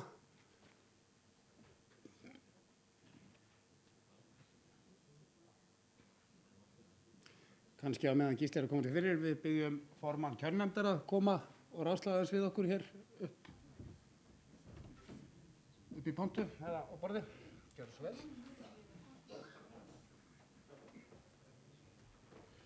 Já, góðir fundarmenn. Ég var að velta fyrir mér þegar ég var búið að gera grein fyrir mér að ég ætti kannski að segja eins og maðurinn sem bauð sér fram einu sinni í embætti. Þið viti hvað ég heiti og þið viti alveg hver ég er og svo bara labba það niður. En Gísli Helgason heiti ég og er fæddur í Vestmannaeyjum, hef aðalega unnið sem tónlistarmaður og við útvarpsþáttagerð og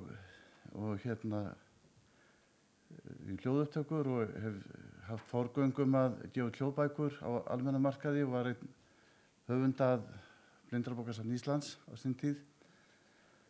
Alla minna tíð þá hef ég unnið mjög að málefnum fatlaðra og öryrkja og ég hef lagt mig allan fram við það sem ég hef gert og oft tekið áhættur. Ég hef oft fundið óðbúðslega mikið fyrir því hvað fatlað fólk á ennþá undir högg að sækja hér á Íslandi. Og ég finn óbúðslega mikið fyrir þeirri einhvern veginn vanmetakennd sem margt ófatlað fólk hefur í garð þeirra sem eru á einhvern hátt skertir. Og ég hef barist fyrir því að við sem erum fötluð eða langveik, það mætti kalla mig fjölfatlaðan því ég er of þungur, ég er með sykursýki, ég er sjóndapur og stundum er ég dálítið skapleiður. Þannig að ég veit ekki hvaða félag ég ætti að velja mér innan Öryrkjabandalagsins. Kannski bara öll, vera fulltrúi allra félaga, hafa fullt af atkvæðum. En ég hef lagt áherslu á það að við sem erum fötluð, við erum hluti af samfélaginu. Og samfélagi getur ekki þrifist án okkar, eins og við getum ekki þrifist án hinna í samfélaginu sem eru ófatlaðir. Ég hef setið í svæðisráðum fatlaðra hér í Reykjavík, bæði fyrir Öryrkjabandalagið og Reykjavíkurborg og mér hafa verið falin ýmis trúnaðarstörf og ég hef alltaf lagt áherslu á að það sem ég geri, það geri ég af fullum heilindum og þetta er nú kannski aðeins stærri greinargerð heldur en hjá henni Ernu minni því að hún er aðeins lægra en ég en hefur náttúrulega miklu meira að segja heldur en ég. Takk fyrir mig.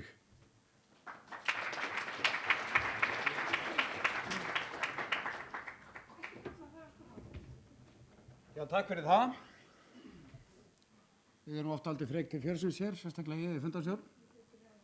En nú ætla ég að gera það sem ég hefði kannski átt að gera hér aðeins áður og gefa formanni kjörnefndar orðið.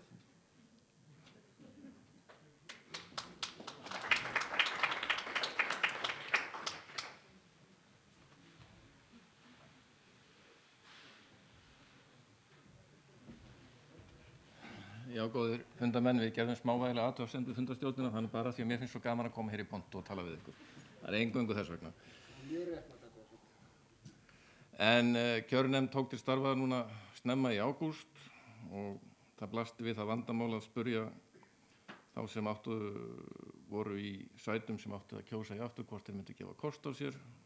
Þeir fengu senda fyrirspurn þar aðrir formenn og framkvæmdastjórar félaga fengu senda kynningu á því að það væru kosningar í nánd og þar væru laus embætti og þeir beðnir að kynna það fyrir sínum félagsmönnum. Og þeir sem fengu beina spurningum það hvort þeir gefu kost á sér, þeir svörðu flest allir fljótt og vel, þannig að við þökkum þeim kærlega fyrir það. Þetta hefur verið tiltölulega auðvelt starf hjá okkur þetta árið. Við veltum lítillega fyrir okkur kynjaskiptingu, fötlunarskiptingu í embættum eins og kannski lögin gera ráð fyrir. Sáum ekki ástæðu til að grípa til neinna róttækra aðgerða í því. Þetta er kannski í nothæfu ástandi, þótt að halli kannski á suma. En ég ætla kannski að ítreka það sem að fundarstjóri sagði áðan að ef einhver brennur í skinninu og hafði ekki alveg í sér döngun til þess að hafa samband við okkur, þá geta menn hoppað upp hér og boðið sér fram. Þá verður bara fjör. En ég held ég hafi þetta ekki lengra og hérna við bara göngum til kosninga og gef fundarstjórum aftur orðið.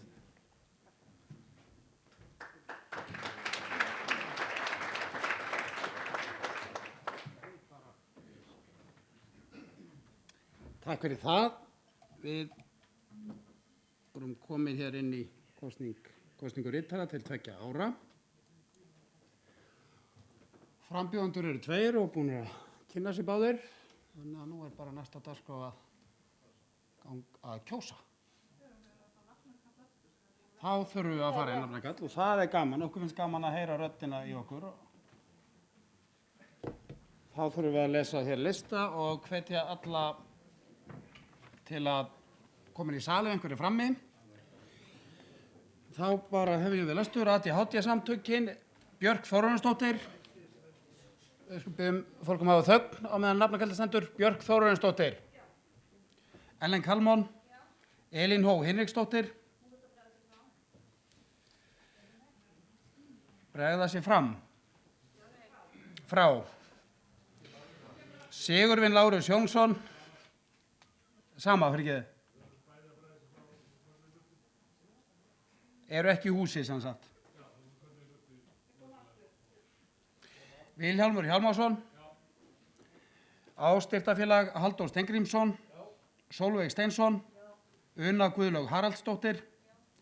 Blindrafélagið Halldór Sævar Guðbergsson. María Hauksdóttir. Ólafur Þór Jónsson. Blindravinafélagið Gísli Helgason. CSU-samtökin Edda Svavarsdóttir. Hrönn Petersen. Herdís Eva Hermundardóttir. Einhverfusamtökin Ásdís Guðmundsdóttir. Sigrún Birgisdóttir. Svavar Kjarval Lúthersson. FAAS Árni Sverrisson. Brynjólfur Bjarnason. Kristín Rós Gústafsdóttir. Svava Aradóttir. Félag CP á Íslandi Björn Valdimarsson. Klara Geirsdóttir. Daniel Ómar Viggósson. Félag heyrnarlausra Bernhard Guðmundsson. Gunnar Snær Jónsson. Hjördís Anna Haraldsdóttir. Félag lesblindra á Íslandi Einar Hrafn Jóhannesson. Guðmundur Skúli Jónsson. Snævar Ívarsson. Félag lifrarsjúkra Helgi Vaff Sverrisson. Sigríður Ásta Vigfúsdóttir. Félag nýrnasjúkra Guðrún Þorláksdóttir. Hallgrímur Viktorsson. Já, það er rétt. Þú verandi. Já, og þú heitir fyrir ekki. Margrét Haralds. Hannes Þórisson. Þá er það Fjóla. Friðgeir Jóhannesson. Friðjón Erlendsson. Foreldra- og styrktarfélag heyrnardaufra Hjörtur H. Jónsson. Jón Gunnar Jónsson. Geðhjálp Anna G. Ólafsdóttir. Hrannar Jónsson. Maggi H. Hermannsdóttir. Geðverndarfélag Íslands Gunnlaug Thorlacius. Kjartan Valgarðsson. Margrét Jónsdóttir. Ég veit að Kjartan þurfti að skreppa frá. Gigtarfélag Íslands Emil Thoroddsen. Einar S. Ingólfsson. Sigrún Jóna Sigurðardóttir. María M.B. Olsen. Sólveig H. Georgsdóttir. Heilaheill Axel Jespersen. Baldur Kristjánsson. Þórir Steingrímsson. Heyrnarhjálp Daniel G. Björnsson. Kolbrún Stefánsdóttir. Ingólfur Már Magnússon. HVF Ísland Einar Þór Jónsson. Ingi Hans Ágústsson. Jón Tryggvi Sveinsson. Hugarfar Dís Gylfadóttir. Ólafía Mjöll Hönnudóttir. Ólafía Mjöll. Fjarverandi. Lauf Brynhildur Artúrsdóttir. Fríða Bragadóttir. Helga Sigurðardóttir. Málbjörg Árni Heimir Ingimundarsson. Já. Sigríður Fossberg Thorlacius. Málefni Kristín Guðlaug Guðmundsdóttir. Kristján Geir Fenger. MB-félagið Eyrún Sigrúnardóttir, Jóna H. Kristmannsdóttir, MG félag Íslands Bryndís Theodórsdóttir, Pétur H. Ágústsson, MND félag Íslands Guðjón Sigurðsson, Sólveig Jónasdóttir, Ægir Lúðvíksson, MS félag Íslands Garðar Sverrisson, Ingveldur Jónsdóttir, Sigurbjörg Ármannsdóttir, Parkinson samtökin á Íslandi Guðbjörn Jónsson, Guðjón Jónsson, Snorri Már Snorrason, Samtök sykursjúkra Haraldur Þórðarsson, Ómar Geir Bragason, Sigríður Jóhannsdóttir, Þorgeir Örn Elíasson, SEM Arnar Helgi Lárusson, Rúnar Björn Þorkelsson, SIBS Auður Ólafsdóttir, Dagný Erna Lárusdóttir, Frímann Sigurníasson, Nilsína Ell Einarsdóttir, Sólveig Hildur Björnsdóttir, Sveinn Guðmundsson,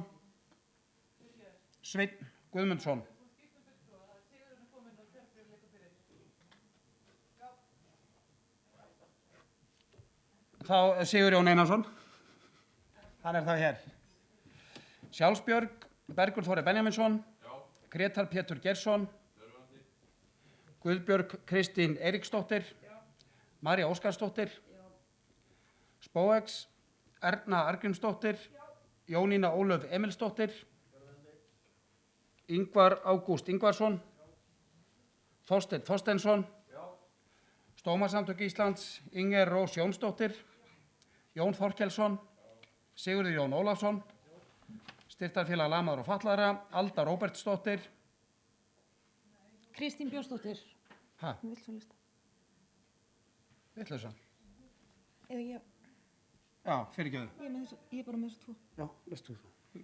Kristín Björnsdóttir og Vilmundur Gíslason. Eru tveir í viðbót frá fjarverandi? Ok.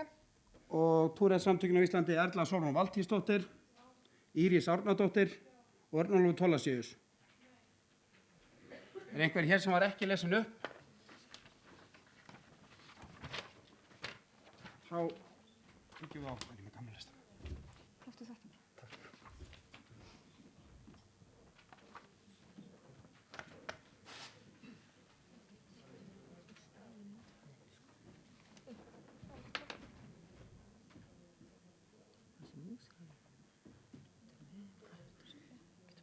Getur verið í þessu og gert hérna. Þetta byrtast neitt. Fabri fælu njú. Desktop.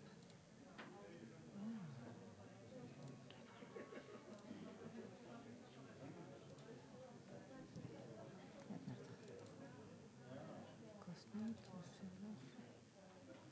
Þetta ritari.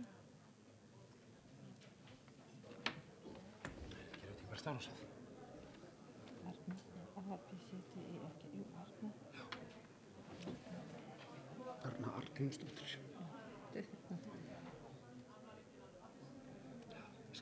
Ekki eins og þetta bara, skrifa í hvað félagi, það er venjulega að gera þetta á minnka letri. Já. Þarna og svo var Gísli, akkurat. Það var þarna sko með texta. Nú? Hún var með texta. Já. Hvar? Það er þarna inn í möppunni. Er þetta það? Sérna þarna. Já. Og þá bara... Og með það Gísli. Afræsta bara þetta. Og svo þetta.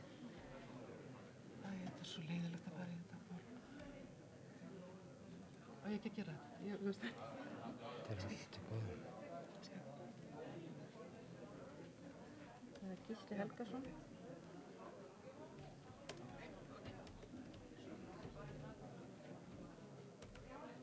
Blindravinafélaginu.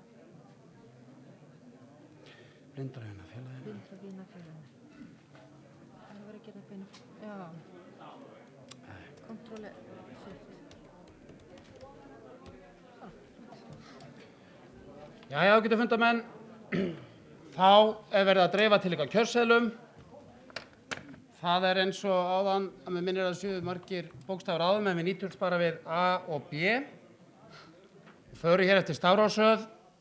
A þýðir, þeir sem krossa við A er að gefa Ernu Arngrímsdóttur og Spóex atkvæði sitt og þeir sem krossa við B er að gefa Gísla Helgasyni og Blindravinafélaginu atkvæði sitt.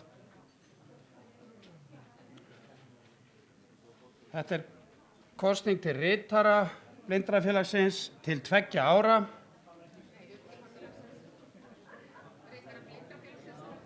Blindrafélag, ég er að lesa Blindravinafélagsins. Þetta mun vera ritari Þetta er ritari Öryrkjabandalags Íslands, afsakið. Það stendur hérna fram með og... Þetta er áriður og kjörstað. Já, þetta er kosning til...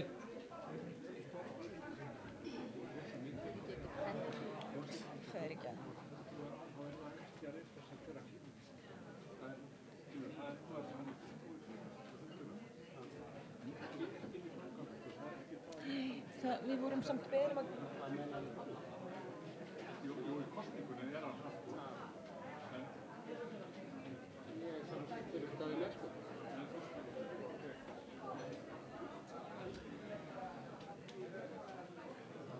Ég bið ykkur að greiða atkvæði. Við ættum að geta afgreitt þetta fljótt og örugglega, er það ekki? Nú má bara held ég fara að ganga salinn með kassa. Voru ekki örugglega allir konur með kjörseðla? Á einhver eftir að fá afhentan kjörseðil? Nei.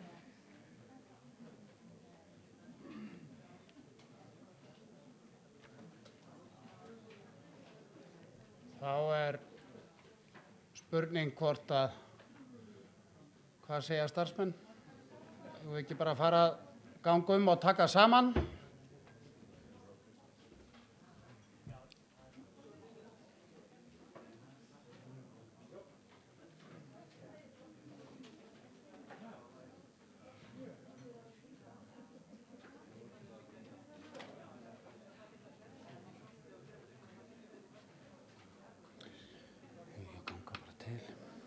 Nei, það er klart. Ég finn nefnilega veit það ekki, það er það sem ég var að spá í, sko. Hvort við þurfum að...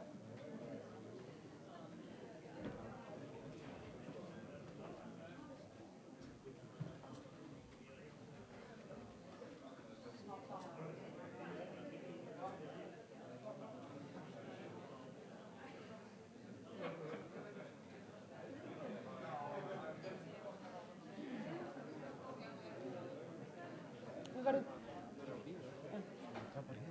Auðvitað.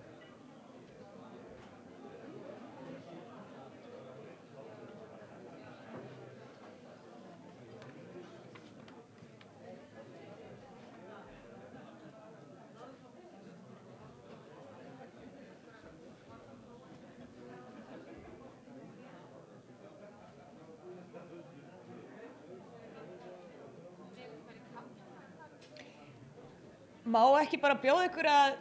Eru allir áður en við, eru allir búin á einhverjir eftir að skila kjörseðlum hérna megin?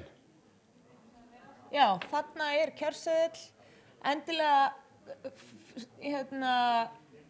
takið ykkur bara pásu á meðan að við klárum talninguna. Ef einhvern langar í kaffi að koma sér á salernið. Það tekur þó ekki langan tíma. Við ættum að vera að snögga þessu, hafið þið það í huga.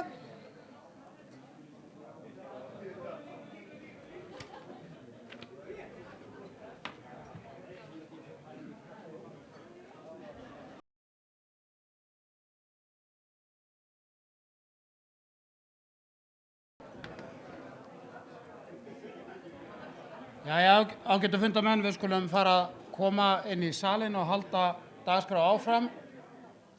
Hafið einhvern smá tíma meðan sunnum blessaðri tækninni.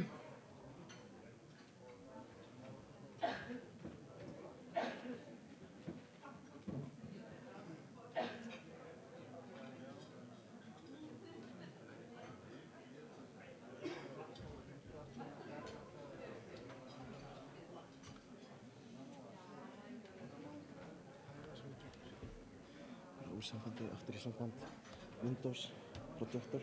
Windows projektor, ok. Þannig að koma. Herðu. fram. Hvað erum við að tala um? Takk þetta kipis úr í aftur? Så Windows P for Protector. Já. Jæja, þá eru úrslit ljós í kjöri til ritara Öryrkjabandalagsins. Eins og við þekkjum voru í framboði Erna Arngrímsdóttir og Gísli Helgason. Talin voru 99 atkvæði. Erna Arngrímsdóttir hlaut 85 atkvæði, Gísli Helgason hlaut 12 atkvæði, auðurseðlar voru 2. Erna Arngrímsdóttir talst því rétt kjörin ritari Öryrkjabandalagsins til 2 ára.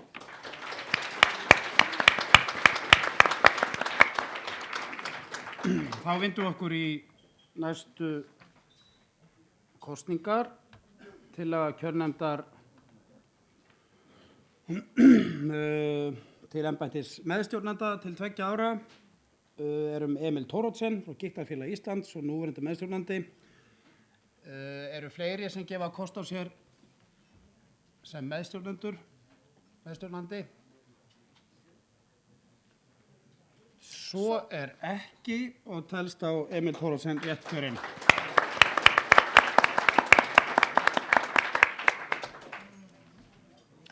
Þá förum við í varamenn í framkvæmdastjórn.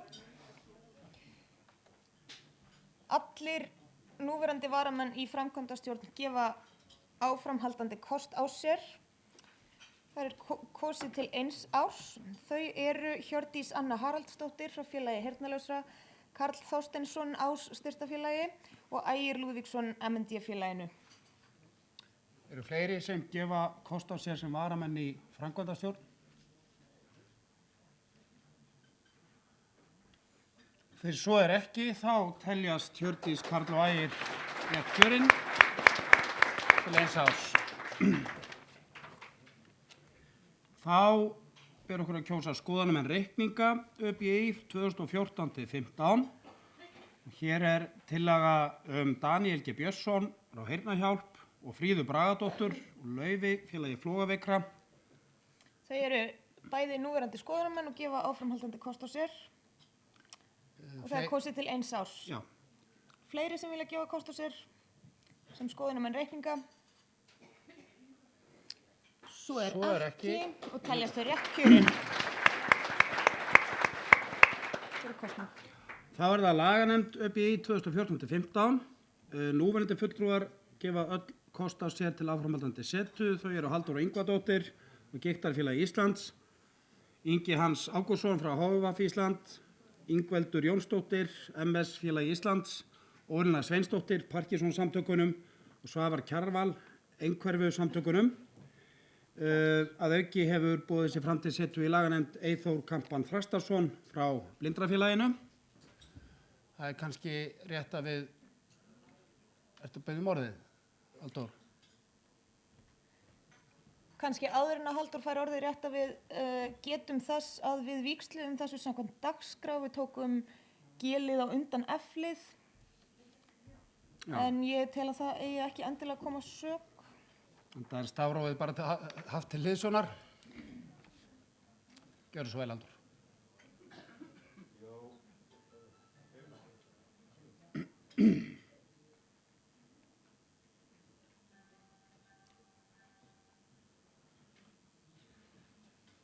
Já, stjórn Blindrafélagsins ákvað tilnefna Eyþór Kampan Þrastarsson í þessa nefnd. Eyþór er ungur maður á uppleið, blindur, 23 ára gamall háskólanemi á 3. ári í félagsfræði og kynjafræðum í Háskóla Íslands.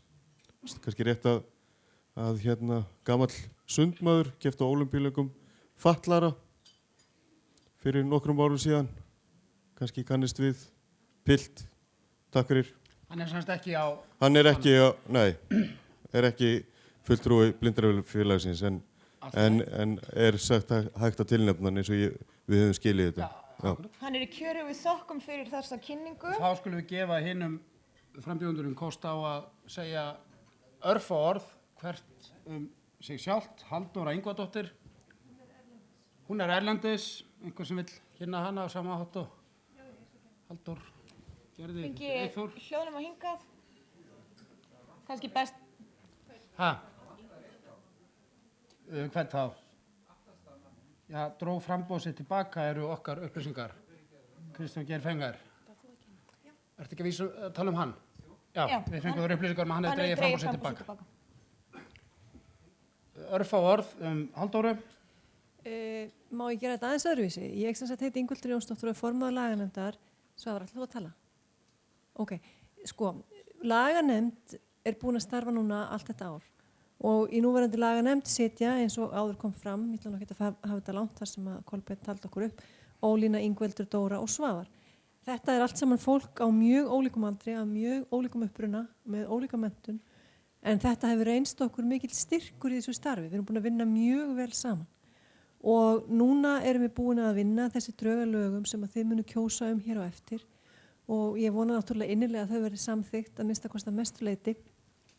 Síðan mun bandalagi fara að vinna eftir þessum lögum, glænýtt skipulag og við teljum að það hljóti nú eiginlega að koma í ljós einhverjir agnúar sem að þarf að laga á næsta aðalfundi eða þar næsta aðalfundi. Þannig að við viljum endilega, við teljum að verki okkar sé ekki alveg lokið og okkur langar að fá að ljúka því. Þess vegna gefum við öll kost á okkur áfram. Ég ætla ekki að fara 10. kosti okkar hvers og eins. Ég held að kannski, að vísu er þetta ekki, jú þeir hljóta að vera búin að skoða lagadrögin. Þau sýna hvernig starf við vinnum. Takk fyrir. Takk fyrir það. Vilja fleiri úr laganefndinni kynna sig örstutt eða líta á þetta sem kynningu á þeim fulltrúum sem nú þegar sitja í laganefnd og gefa áframhaldandi kost á sér? Þá höfum við það þannig. Þá eru í framboði Halldóra Ingvadóttir, Ingi Hans Ágústsson, Ingveldur Jónsdóttir, Ólína Sveinsdóttir, Svavar Kjarval og Eyþór Kamban Þrastarsson.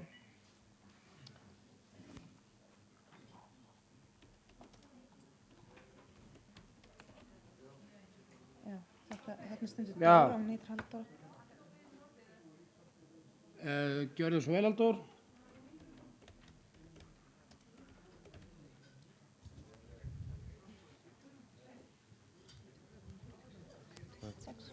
Hérna, ég hef lesið lög Öryrkjabandalagsins margoft en ég man þetta ekki alveg. Er kveðið á í lögum Öryrkjabandalagsins að verða að vera 5 í laganefnd? Já. Já, það er alveg þannig í lögunum. Já. Í ljósi þess og það sem hefur komið hér fram og við fulltrúar Blindrafélagsins tala saman þá viljum við draga tilnefningu Blindrafélagsins tilbaka. Við bara styðja þá laganefnd sem er hér á. En það er samráði við? Nei, það er ekki samráði við Eyþór, við erum bara að gera þetta hér núna bara til þess að reyna að mynda hér samstöðu á fundinum, sko. Það er spurning hérna hvort þið geti farið í næstu kosningu leyft mér að hringja í Eyþór. Það væri mjög vel þegið því að það er dálítið bratt að Dálítið draga erfitt framboð fjárstatsmanns tilbaka. Já. Þannig að það væri ágætt að ef þið hringið í hann og þá vil fundarstjóri annarkur okkar fá að heyra í honum í símanum.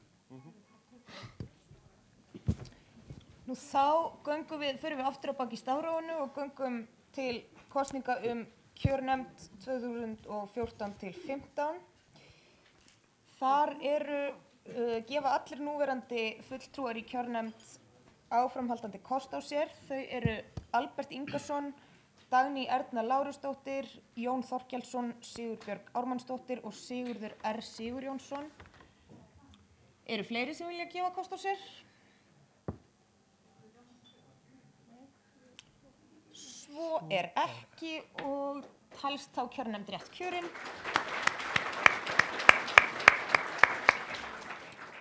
Þá erum við komin þar í dagskrá. Já, þetta er hérna fram okkur. Já. Þar sem á að kynna lokaskýrslu skipulagsnefndar ÖBÍ. Það er gríðarlega freistandi að hingra hér í örfáar sekúndur eftir því að sjá hvort næsti Eyþór. Þannig að við munum fara með gamanmál. Gerum við það. Þetta voru þau.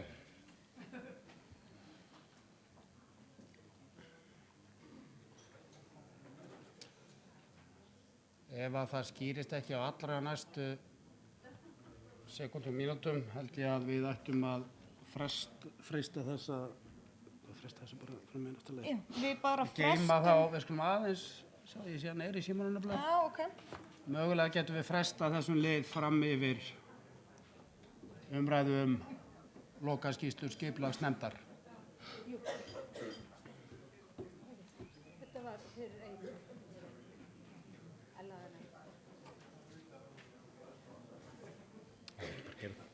Jú, við neyðumst til að fresta þessu. G-lið dagskrárliðarins kosning í framkvæmdastjórn, kjörnefnd, laganefnd og kjörtveggja skoðunamanna er frestað fram yfir næsta lið sem er skipulagsnefnd Öryrkjabandalags Íslands, lokaskýrsla.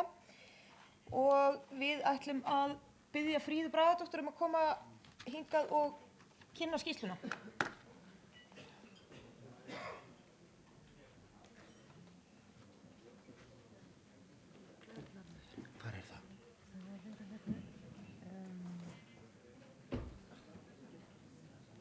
Lokaskýrsla, skipulagsnefnd.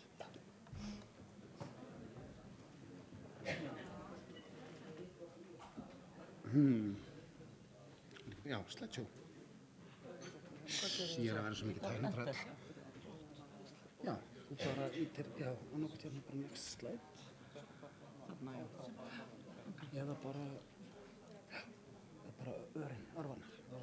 Örvanar hérna. Já, komið sæl og góðan daginn. Ég ætla að kynna hérna, ég sem sagt heiti Fríða og er fulltrúi fyrir Laufélag Flóðvegra á þessum aðalfundi. Var formaður í nefnd endurskoðun á skipulagi og uppbyggingu ÖBÍ eða skipulagsnefnd, oftast nefnd svona í daglegu tali. Ég ætla að byrja á því að fara aðeins í gegnum svona ferilinn, hvernig þetta var unnið og hvernig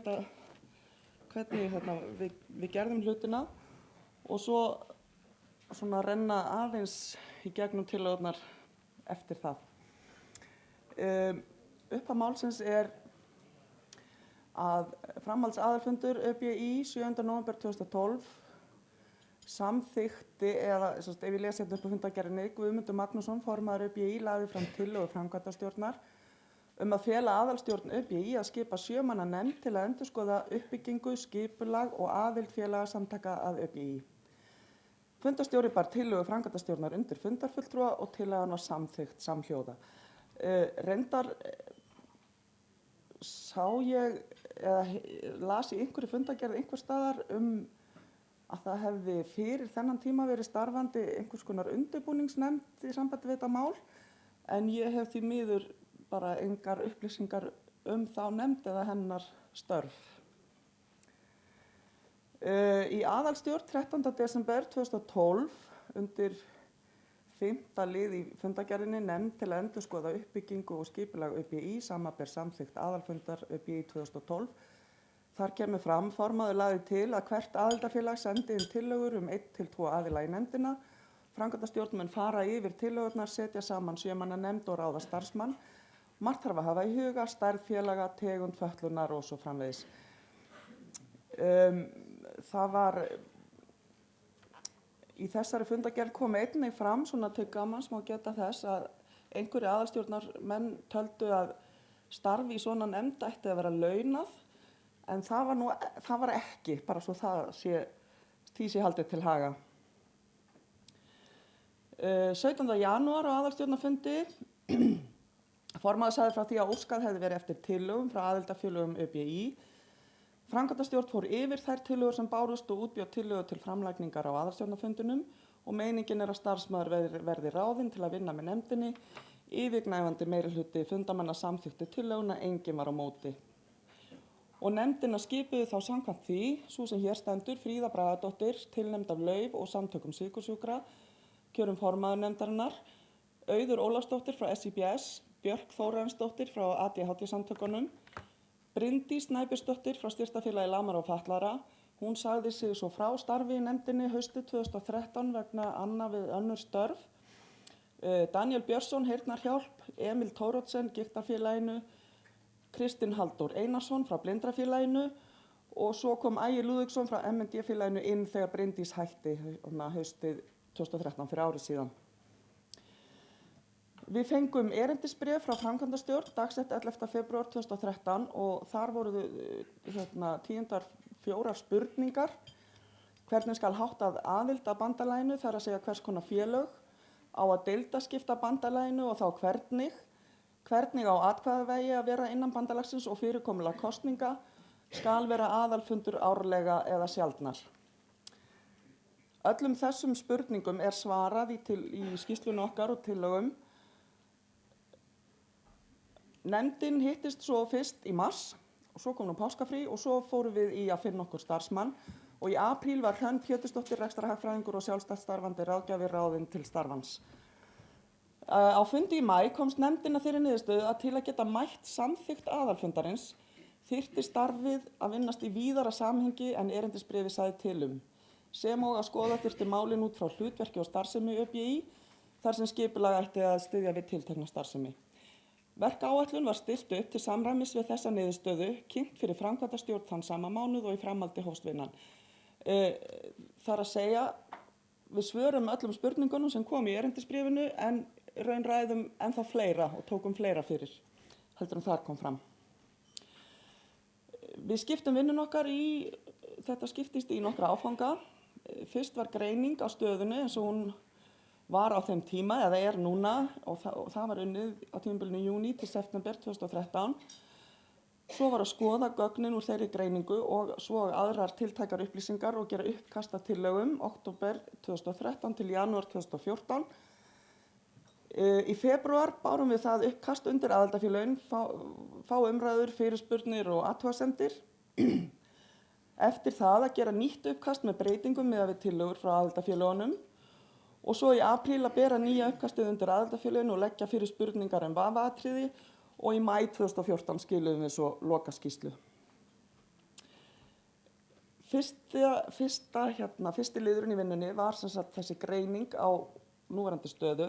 Þá var gerð skoðanakönnun meðal félagsmanna aðildafélaga, skoðanakönnun meðal almennings og það voru tekin viðtöl við hóp samstarfsaðila og það var haldinn fundur með fulltrúum frá aðildafélögunum þar sem niðurstöðurnar úr þessum skoðanakönnunum voru kynntar og fulltrúarnir komu með spurningar, athugasemdir og tillögur og gerðu auk þess númeraðan forgangsraðan, röðu í forgangsröð þeim atriðum sem þeir töldu helst þurfa að endurskoða í starfseminni.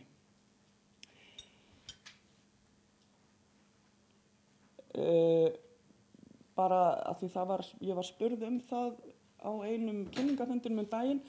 Þessi gögnin úr þessari greiningarvinnu, skoðanakannanirnir og niðurstöðurnar af greiningarfundinu með aðildafélögunum, það er allt tíundað í smáatriðum í stöðuskýrslunni sem við lögðum fyrir aðalfundin í fyrra. Þannig að allir sem voru þar ættu að hafa fengið þær upplýsingar en ef einhvern vantar þetta þá er þetta að hafa samband við mig bara. Svo var að skoða gögnin úr greiningunni og aðrar tiltækar upplýsingar og gera uppkast að tillögum. Það var númeraða forgangsröðunin frá fulltrúum aðildafélagana, já þarna sé ég nú stafsetningarvillu. Það voru niðurstöðurnar úr skoðanakönnunum. Það var skipulag annarra regnhlífarsamtaka hér á landi, til dæmis SA og ASÍ, Ungmennafélag Íslands og fleiri, og heildarsamtaka fatlaðra á hinum Norðurlöndunum og Evrópskra samtaka sjúklingafélaga. Við skoðum líka fyrri stefnumótunarvinnu innan ÖBÍ, sem margir hérna muna þá vera á undanförnum árum búið að leggja talsverða vinnu í stefnumótunar umræður og hópavinnu og ýmislegt. Og út úr þessu kom svo uppkast að tillögum. 8. febrúar héldum við samráðsfund með fulltrúum aðildafélagana. Fulltrúarnir fóru yfir tillögurnar, ræddu og komu með athugasemdir og tillögur og unnið var í hópum og þannig reynt að tryggja sem best að þær niðurstöður sem framkomu væri þær sem helst væri almenn sátt um.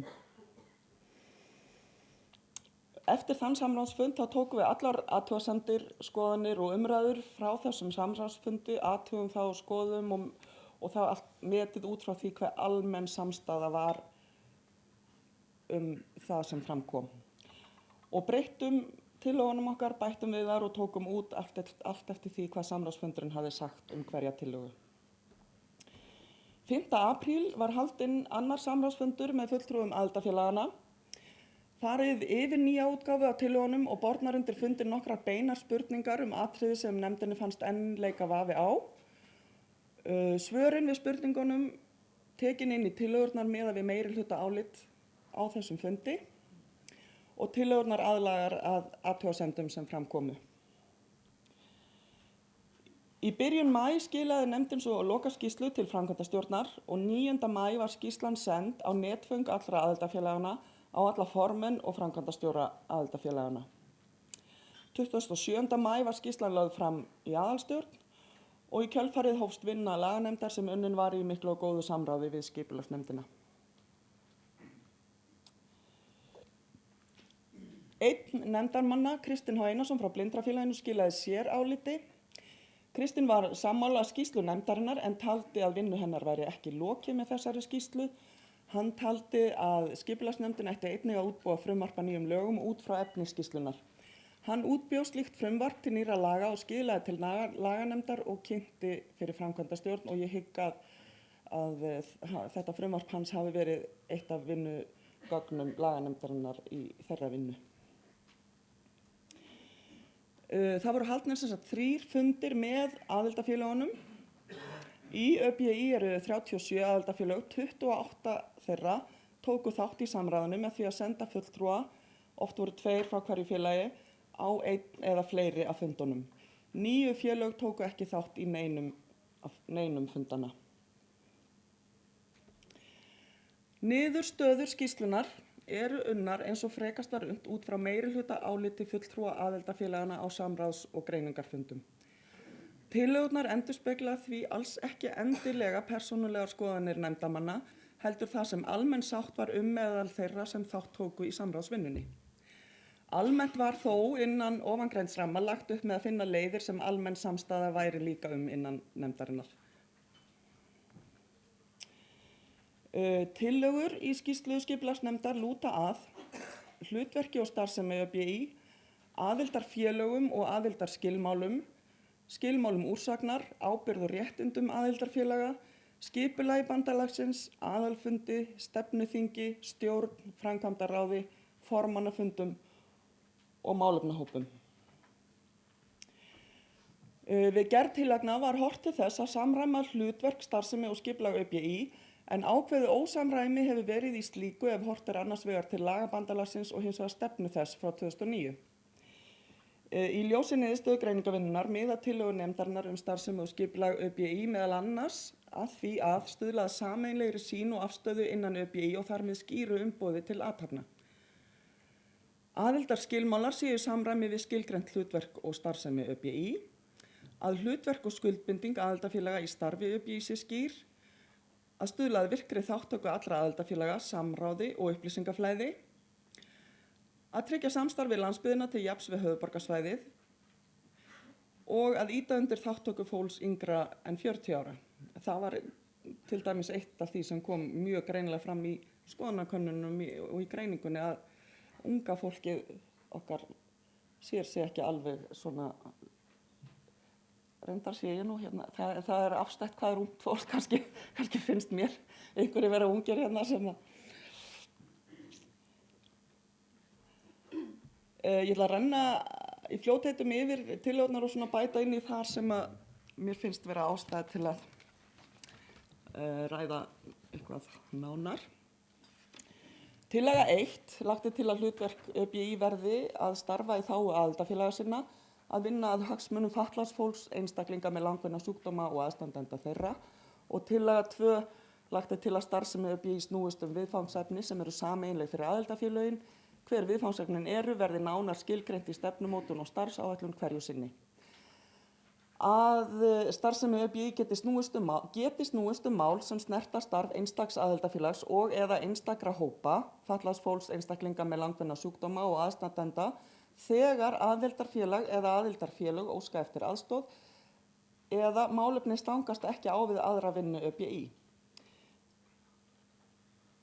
Og þegar málefnið passar innan stefnu og starfsáætlunar sem er í gildi. Það er að segja að aðalhlutverk ÖBÍ verði að það sé samtök, aðalatriði er það að þetta eru samtök félagana og að við störfum í þágu félagana en ekki að við að þjónusta einstaklinga nema þegar að koma upp svona einstaklingsmál sem getur þjónað hagsmunum heildarinnar að fara út í eins og til dæmis með þetta mál sem var í fréttum í vikunni í sambandi við Tryggingastofnun eða prófmál fyrir dómstólum og þess aftar. Svo kemur hérna með aðildarfélögin. Lagt er til að aðildarfélög ÖBÍ verði félagasamtök og samband félagasamtaka sem hafa sömu hagsmuni og ÖBÍ að leiðarljósi. Svo kemur hérna til að 4, hún hafa verið aðeins, hafa verið eitthvað skiptaskoðanir þetta mál. Lagt er til að aðild verði tvískipt, almenn aðild, hagsmunafélög fatlaðs fólks með langvinna sjúkdóma og aðstandenda þeirra. Og svo stuðningsaðild, félög sem hafa áhuga á hagsmunamálum fatlaðs fólks með langvinna sjúkdóma og aðstandenda þeirra, til dæmis faghópar, vinafélög, rekstrafélög og önnur félög sem ekki uppfylla skilmála fyrir almenna aðild. Það er að segja, eru ekki bein hagsmunafélög fatlaðs fólks. Það verður náttúrulega á eftir þegar ég veit ekki hvort við náum því í dag, en allavega þegar verður farið að ræða einstakar lagabreitingatillögur, þá verður kannski meiri svona smáatriða umræða hvert atriði í þessu. Aðildarskilmálar. Lagt er til að eftirfarandi aðildarskilmálar gildi fyrir félög í almennri félagsaðild. Starfsemi félags snúist hagsmuni fatlaðs fólks með langvinna sjúkdóma og aðstandenda þeirra. Megin þorri félagsmanna félags sé fatlað fólk með langvinna sjúkdóma og eða aðstandendur þeirra. Félagi starfi á landsvísu, það er hafi landið allt að starfsvæði. Það er að segja að það væri ekki hægt að hafa inni félag fatlaðra á Seltjarnarnesi og félag fatlaðra á Hvammstanga til dæmis, ef það væri samskonar félag. Félag hafi að lágmarki 50 félagsmeðlimi. Þessi tala 50 er komin frá samráðsfundinum í apríl. Við spurðum fólk þar hvort ætti að hafa lágmarksfjölda félaga. Svarið var já. Hvaða tala ætti það að vera? Ætti það að vera 20 eða eitthvað annað? 50 var niðurstaðan þar. Félag sé lagalega og fjárhagslega sjálfstætt frá öðrum aðildarfélögum ÖBÍ. Félag hafi starfað í 3 heil reikningsár þegar það sækir aðild, það geti skilað 3 ársreikningum með umsókn aðild. Umræðan í kringum þetta atriði var það að einhverju töluðu að það væri dæmi að upp hafi komið misklíð, einhverju klofi svo út, síðan kannski árið seinna þá jafnast ágreiningurinn og menn ganga aftur inn, þannig að það svona átt að fara í kringum það. Hópaðild í almennri félagsaðild. Félag sem ekki uppfyllir skilyrði að minnsta kosti 50 félagsmeðlimi geti tekið höndum saman við annað eða önnur félög þannig að saman uppfylli þau lágmarksskilyrði fjölda félagsmeðlima. Atkvæðavægi félaga sem saman eru í hópaðild eins og eitt félag sé að ræða. Félög í hópaðild þurfa að öðru leyti að uppfylla aðildarskilmála almennrar félagsaðildar. Lagt er til að eftirfarandi aðildarskilmálar gildi fyrir félög í stuðningsaðild. Félag hafi málefni fatlaðs fólks, sjúklinga með langvinna sjúkdóma og eða aðstandenda þeirra sem hluta af skilgreindum tilgangi félagsins. Og að félag sé lagalega og fjárhagslega sjálfstætt frá öðrum aðildarfélögum ÖBÍ.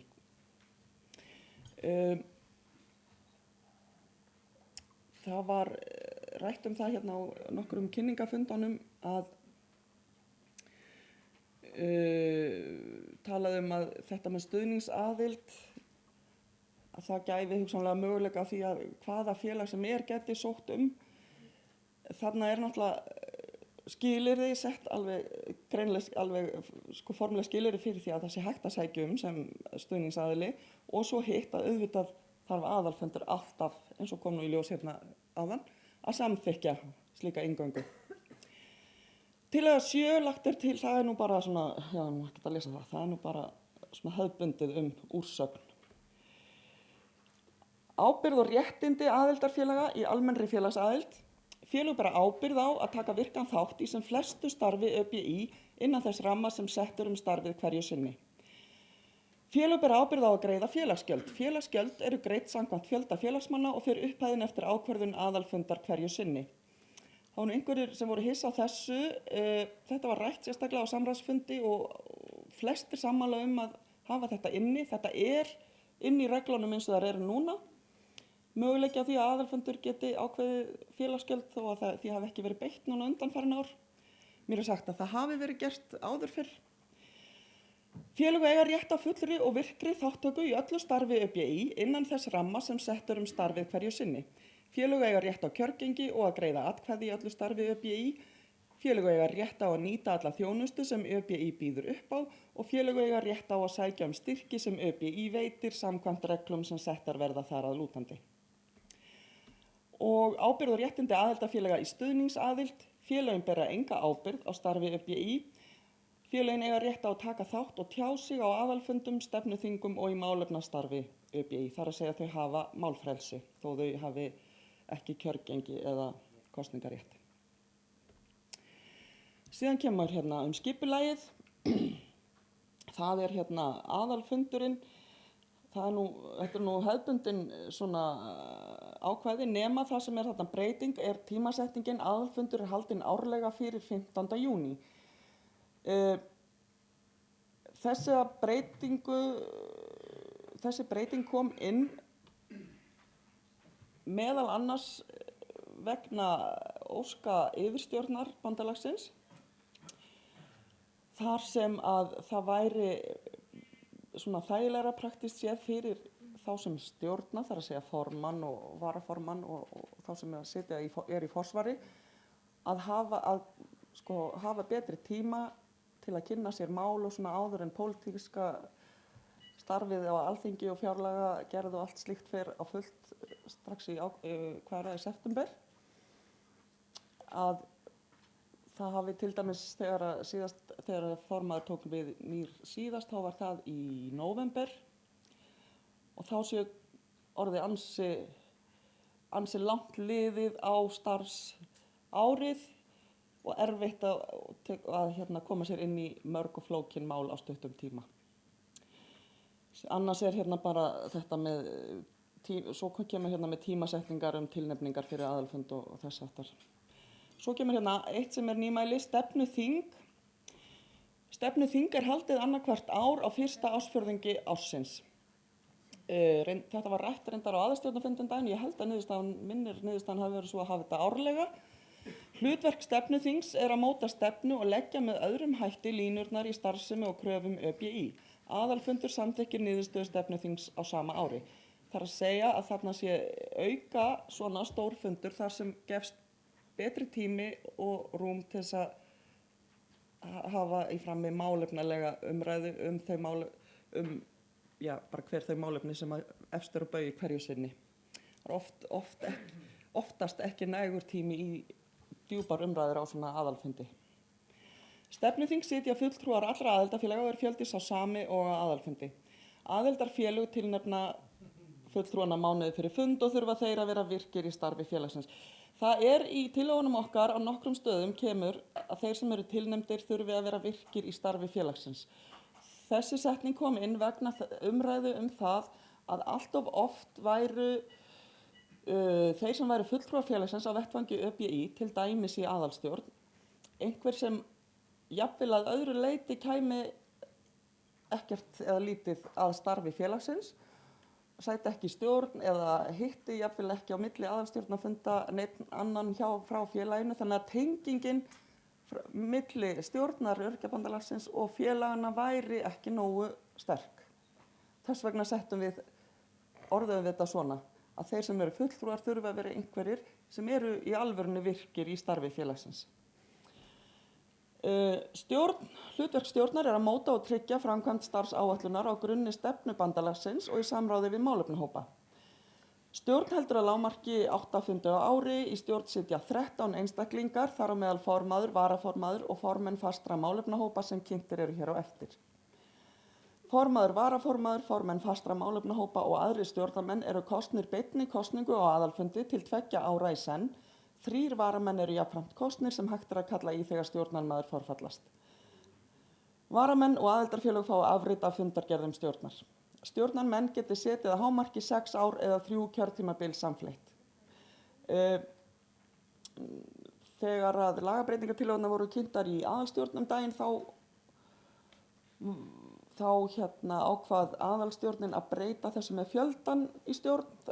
Formaður laganefndar mun útskýra það betur hérna á eftir, þannig að þessi tala er kannski ekki alveg marktæk. Það sem er nýtt þarna er fyrsta lagi minni stjórn heldur en áður var. Hún er núna 40 manns sem er mörgum þykir þungt í vöfum, auk það sem hefur orðið að eiginlega setja mönnum skilyrði mætingarskyldu þar. Og svo hitt að við setjum hann inn þetta svokallaða sólarlagsákvæði, að stjórnarmenn geti setið að hámarki 6 ár eða 3 kjörtímabil samfleytt. Það voru margir í samráðsvinnunni sem töluðum að það væri nauðsynlegt að hafa slíkt ákvæði inni. Síðan koma hérna svona praktíski hlutir eins og að kjósa formann og varaformann sitt hvort árið og tímafresti eða skila inn framboðum og slíkt. Nú ekki að lesa það allt. Framkvæmdaráð. Hlutverk framkvæmdaráðs er að styðja við framkvæmdastjóra er varðar daglegan rekstur bandalagsins. Ráðið tekur engar meiri háttar ákvarðanir án samþykkis stjórnar. Framkvæmdaráðið fundar vikulega eða svo oft sem þarf. 3 sitja í ráðinu, formaður og 2 sem eru valdir á stjórn úr eigin hópi. 1 varamaður er kosinn, hann getur setið alla þá fundi framkvæmdaráðs sem hann kýs en er formlega kallaður til þegar fastur aðili í framkvæmdaráði forfallast. Varamaður fær allar fundargerðir framkvæmdaráðs. Þarna er sem sagt annan í máli, það er annars vegar stjórnin minnkar og verður í staðan fyrir stóra aðalstjórn og svo framkvæmdastjórn þá verður ein stjórn og svo þetta framkvæmdaráð sem er svona daglega stýringin. Formannafundir verði haldnir með þann tilgang að tryggja samráð og upplýsingamiðlun milli stjórnar ÖBÍ og aðildarfélaga milli aðalfunda. Formannafundir haldnir að lágmarki 2 sinnum á ári. 1 fulltrúi frá hverju aðildarfélagi sæki fundina, formaður eða annar úr stjórnfélagsins. Og tilnefning aðildarfélaga berist ÖBÍ í viku fyrir fund. Ástæðan fyrir þessari tillögu er það að það hefur komið upp að ÖBÍ komið fram opinberlega með stefnu eða skoðun sem að aðildarfélögin eru kannski ekki sammála eða hafa ekki vitað af og svo öfugt að félög koma opinberlega fram með eitthvað allt annað heldur en það sem að ÖBÍ hefur sagt. Þannig að þarna á svona reyna að búa til tengingu milli yfirstjórnar félagana og yfirstjórnar ÖBÍ til að svona reyna að samræma málflutningin. Til dæmis fannst mér mjög athyglisvert, það var haldinn svona formannafundur hérna núna nýlega. Þar komu, 34 af 37 formannum sem var nú ansi gott, en það var innan við helmingurinn af fólkinu sem ég hafði nokkuð tímann séð áður og er búin að vera ekki í 25 ár en samt ansi mörg ár svona við loðandi hér. Mér fannst það athyglisvert. Málefnahópar. 2 tegundir málefnahópa verði settir á laggirnar. Fastir málefnahópar sem fjalla viðvarandi og sameiginleg hagsmunamál aðildarfélagana og svo tímabundin málefnahópar sem fjalla viðfangsefni sem eru sameiginleg fyrir hluta eða öll aðildarfélög en eru málefni tiltekins tíma. Hóparnir starfi þannig tímabundið. Þessir málefnahópar það gert ráð fyrir að þeir starfi í gegnum stefnuþingið. Hlutverk málefnahópa er að fjalla og útfæra línurnar í starfi ÖBÍ tengt viðfangsefni hópsins hverju sinni, samkvæmt stefnu bandalagsins, starfsáætlun og samþykktum aðalfundar. Fulltrúar ÖBÍ út á við í tengdum málum geta komið málefnahópunum og hóparnir rætt og gefið umsagnir í málum sem þeim tengjast. Málefnahópar hittast eins oft og þarf og geta sett á laggirnar tímabundna undirhópa. Hóparnir gefa skýrslur inn á stjórnarfundi auk þess sem formenn fastra málefnahópa sitja í stjórn ÖBÍ. Hámark 7 sitji í hverjum hóp, formaður hópsins meðtalinn. Formenn fastra málefnahópa eru kosnir á aðalfundi samkvæmt tilnefningum sem berast 1,5 mánuði fyrir fundin og aðildarfélögin eru upplýst frambjóðendur 1 mánuði fyrir aðalfund. Þessir tímafrestir eru nú náttúrulega svona praktískt framkvæmdaratriði og ég held að í flestum tilfellum þá hafi nú laganefnd breytt þessu eitthvað með við hvað svona hentaði betur bara praktískt séð. Aðildarfélög tilnefna aðra en formenn fastra málefnahópa til stjórnar ÖBÍ sem tekur ákvörðun samsetning hópana. Allir fulltrúar í hópum þurfa að vera virkir þáttakendur í starfi síns félags. Hvert félag má tilnefna í eins marga hópa og það vill en stjórn leitast við að tryggja þáttöku sem flestra aðildarfélaga. Einstaklingar eru kosnir eða valdir til starfa í föstu málefnahópunum til 2 ára í senn. Þeir geta setið í hópunum hámark 3 kjörtímabil eða 6 ár samfleytt. Einstakt félag má einungis eiga formann í einum málefnahópi á hverjum tíma. Þetta með málefnahópana, þetta er svona hreyfing í þá átt að gera starf málefnahópana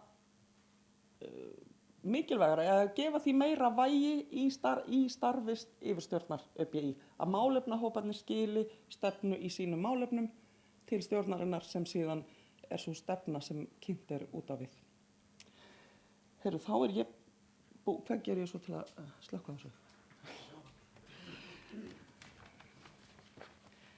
Takk.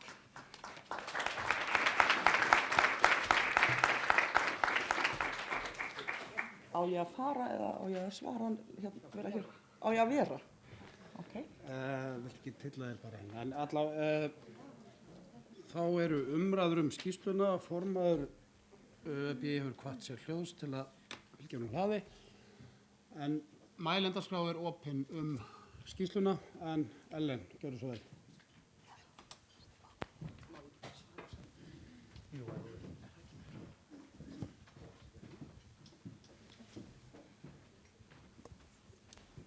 Kæru félagar, þá höfum við heyrt yfirferð Fríðu á skýrslu skipulagsnefndar. Ég vil bara ítreka það að þetta er skýrsla skipulagsnefndar. Í raun og veru var skipulagsnefnd fengin til þess að draga saman niðurstöður úr því starfi sem hefur unnið á síðastliðnum 2 árum. Þetta er starfið ykkar, kæru félagar, þetta eru niðurstöður okkar og ég vonast til þess að næsti dagskrárliður að það verði litið til hans með þeim augum að við eigum öll aðild að þessu og við lítum tækifæri í þeim breytingum sem að vonandi verða á bandalaginu eftir þessa miklu vinnu okkar allra. Takk. Takk fyrir það. Einhverjir fleiri til að tjá sig þessa skýrslu skipulagsnefndar ÖBÍ, lokaskýrslu. Svo er ekki, þá telst Hlýtur þetta að hafa verið ansi vel gert. Góð kynning og við þökkum enn og aftur bara fyrir þá kynningu.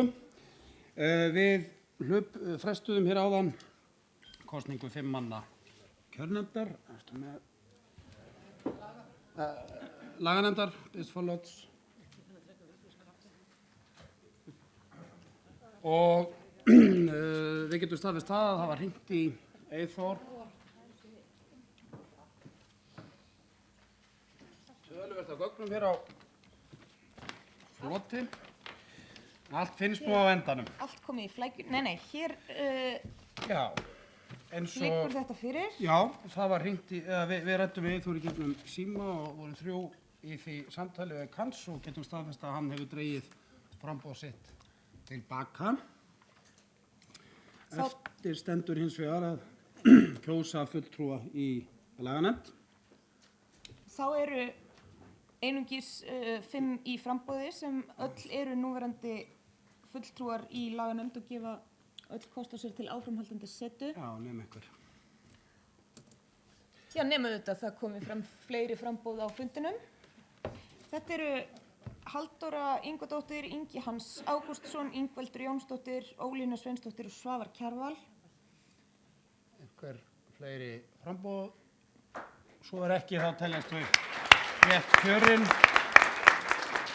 í laganefnd ÖBÍ 2014 til 15. Þá getum við haldið áfram í dagskránni.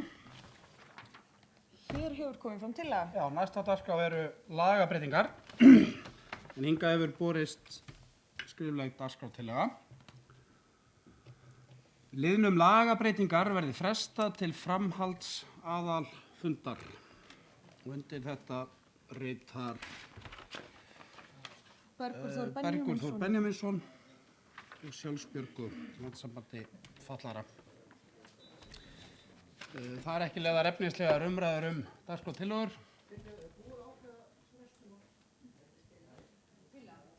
Nei, þetta er tillaga að fresta honum til framhalds aðalfundar. Já, fresta þessum lið til framhalds aðalfundar. Nei. Hér stöndum við enn. Þannig að hér já, það er spurning.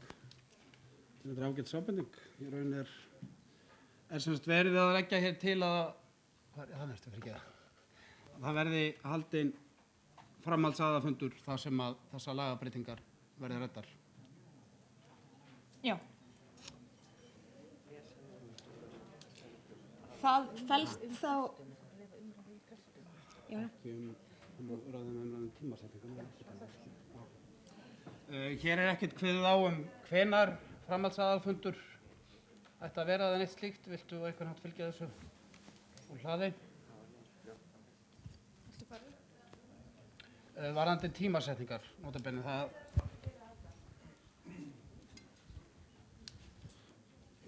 það liggur ekkert fyrir það. Gjörðu svo. Takk. Í þessari dagskrártillögu felst það eitt og það eitt eingöngu að þessum lið, þar að segja lagabreytingunum, umræðunum þær og þeim debatt sem því fylgir, því verði frestað til framhaldsaðalfundar til hans verði þetta bara boðað með lögum fyrirvara og svo framvegis. Þannig að það eina sem ég er að leggja til er að þessum lið verði kippt til hliðar, við klárum ályktanirnar og klárum fundin á held ég þokkalega skikkalegum eðlilegum tíma samkvæmt dagskrá. Takk.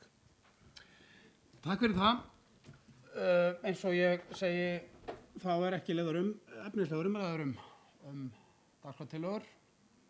Raun geta menn rætt tímasetningar á þeim, en þær eru reyndar mjög reiki á þessari tillögu. Þannig að ég sé raun að þetta ekki neitt nema bara einfallega ganga til atkvæða þessa tillögu. Eins og hún liggur fyrir. Já, liðnum lagabreytingar verði frestað til framhalds aðalfundar. Bergur Þór Benjamínsson, Sjálfsbjörg. Þeir sem eru Já, liðnum lagabreytingar verði frestað til framhalds aðalfundar. Undir þetta skrifar Bergur Þór, þetta leggur fram Bergur Þór Benjamínsson og Sjálfsbjörgu. Gjörðu svo vel tímasetningu.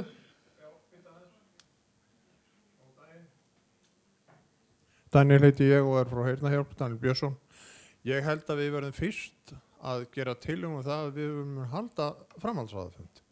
Áður en við förum að boða tillögu það að fresta einhverju til framhaldsaðalfundar. Er það ekki fundarsköpum réttu? Ég held að það sé réttmæt Það hefði ábending. verið réttari leið. Takk fyrir. Þetta var bara tillagan sem okkur barst. Tillagan barst hér og þetta er dagskrártillaga, þannig að okkur bera hana upp, en ég held að megi líta svo að í tillögunni felist að haldinn verði framhaldsaðalfundur. Erfitt að fresta. Já, er þó ekki ástæða til þess að taka þá tillögu fyrir fyrst? Ert þú að leggja fram dagskrártillögu að verði haldinn framhaldsaðalfundur? Já, ég er að gera það. Takk fyrir. Já. Og ég meina það. Þá held ég að við ættum að taka þá dagskrártillögu fyrst til atkvæða ef að fyrir flutningsmaður hreyfir ekki miklu mótmála við því. Þá er hér dagskrártillaga að haldinn verði framhaldsaðalfundur Öryrkjabandalags Íslands.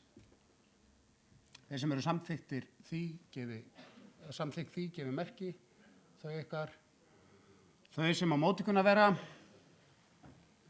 Þetta skoðast samþykkt með þorra atkvæða. Þá tekin til afgreiðslu og greidd atkvæði dagskrártillögu frá Bergi sem hljóðar svo: liðnum lagabreytingar verði frestað til framhalds aðalfundar. Þau ykkar, og eru talningamenn tilbúnir ef að svo brundir, þau ykkar sem eru samþykk því að fresta liðnum lagabreytingar til framhalds aðalfundar, gefið merki. Já. Ég held að þetta sé þau sem á móti kunna vera. Þetta samþykkt með þorra atkvæða gegn fáum. Og þá það einfaldlega þannig að sú riðlun, ekki fyrsta riðlun á dagskránni en kannski sú róttækasta, hefur orðið að lagabreytingar verða ræddar á sérstökum framhalds aðalfundi, en hvenær hann verður haldinn, já, ekki rétt í ljósi þess að gefa formanni orðið. Komið sæl, við vorum svo sem búin að gera ráð fyrir því eða búast við því að við þyrftum að búa til framhalds aðalfundar og bara fínt og gott að svo tillaga kom hér fram. Við höfum verið að kanna með húsnæði, þetta allt undir því að fá húsnæði. Það eru dagsetningar búið, það 20., 21. og 22. október. Þetta mánudagur, þriðjudagur og miðvikudagur. Mánudag og þriðjudag gætum við hafið fund klukkan 5 en á miðvikudegi 22. október fund klukkan 4. Við þurfum auðvitað, þetta eru bara svona tillögur að dagsning sem við þurfum að kanna hvernig það passar þá kannski laganefnd og þeir sem eru að fjallum lagatillögurnar og gegn við fáum túlkaþjónustu og annað. Þannig að kannski bara upplýsir fundin þetta hér og nú og svo komum við skilaboðum á framfæri þegar að við erum búin að ganga frá öllum þessum praktísku atriðum. Ég held hins vegar að sé nauðsynlegt að þegar að til framhalds aðalfundar kemur að það er svo nauðsynlegt að skipulagsbreytingarnar eða skipulagsskýrsla sem Fríða fór nú með hér hangi saman við skýrslu laganefndar. Þannig að við höfum kannski að íhuga það þá eða nú einhver vill gera tillögu það að hún renni þá yfir þessi helstu atriði skipulagsskýrslunnar einnig þá. Þannig að þetta hangi allt saman. En það bara svona óformleg hugmynd sem að þið getið þá tekið til umræðu. Takk. Takk fyrir það. Þessi myndvarpi ekki skemmtilegur. En þá komið að liðnum ályktun aðalfundar. Við skulum ályktanir aðalfundar skulum við hafa þetta því að fyrir fundinum liggja það minnst á 4 ályktanir. Hér einhvern, nú liggur fyrir skrifleg tillögu. Já, undir önnum málstendur. Þau ekki næst, sko. En ég veit, en fyrir framhaldsaðalfundir. Já. Undir önnum mál. Ég vil hann ekki taka það núna svo að verið búið að því fyrir framhaldsaðalfundir. Við skulum bara spyrja. Getur við tryggt það að það verði önnur mál á framhaldsaðalfundi? Ég held að vilja gera það. Já, við skulum bara spyrja hana. Við skulum bara halda fyrir aðal vera hérna. Takk þetta hér, spurði hana. Það spurning hvort einhver getur náði hinn hnellna tækni dreng. Erum við ekki með þessar ályktanir skjöl hér í tölvunni?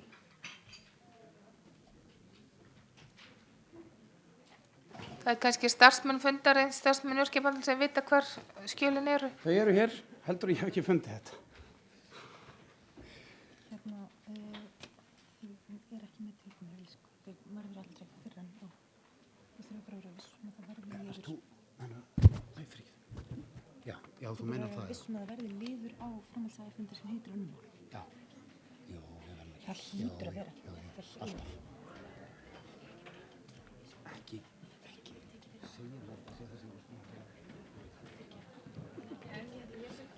Jú, ég ætla bara að kynna þess að þetta er ekki mál.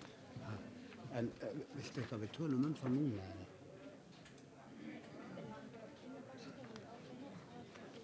Já, það var Nei, þetta er bara undir, þetta er bara undir, já. Herðu, þá okkur ekkert að vanbúnaði. Fyrir fundinum liggja 4 ályktanir. Tillögur að ályktunum. Tillögur að ályktunum. Takk.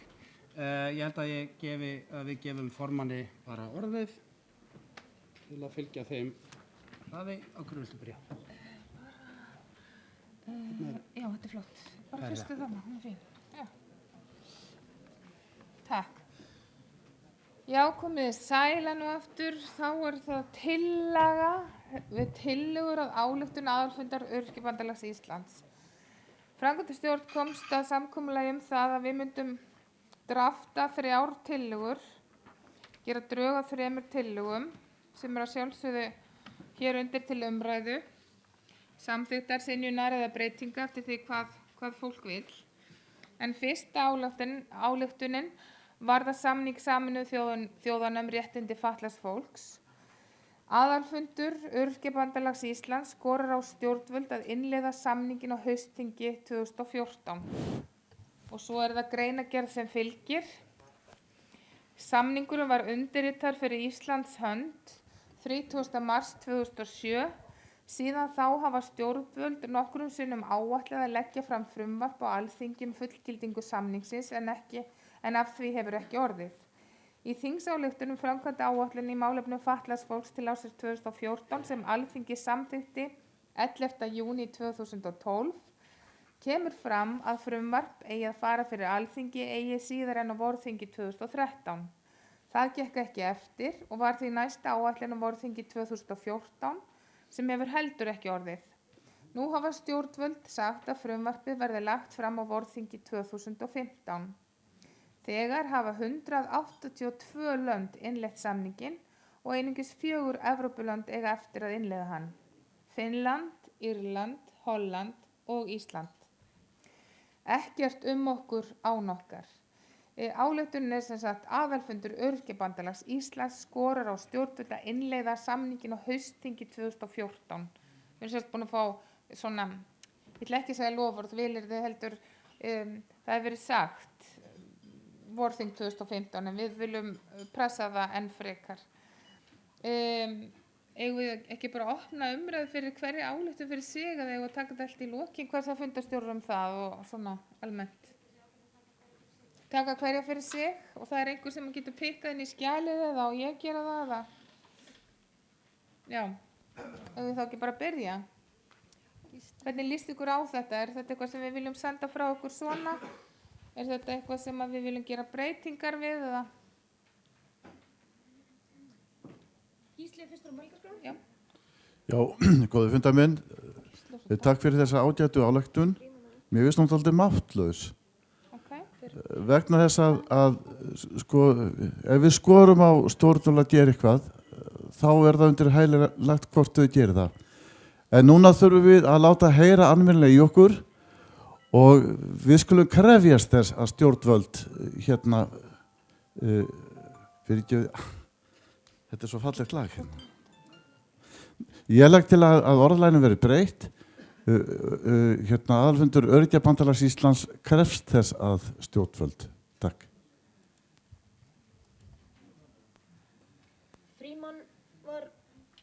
Frímann er næstur á mælgaskrá.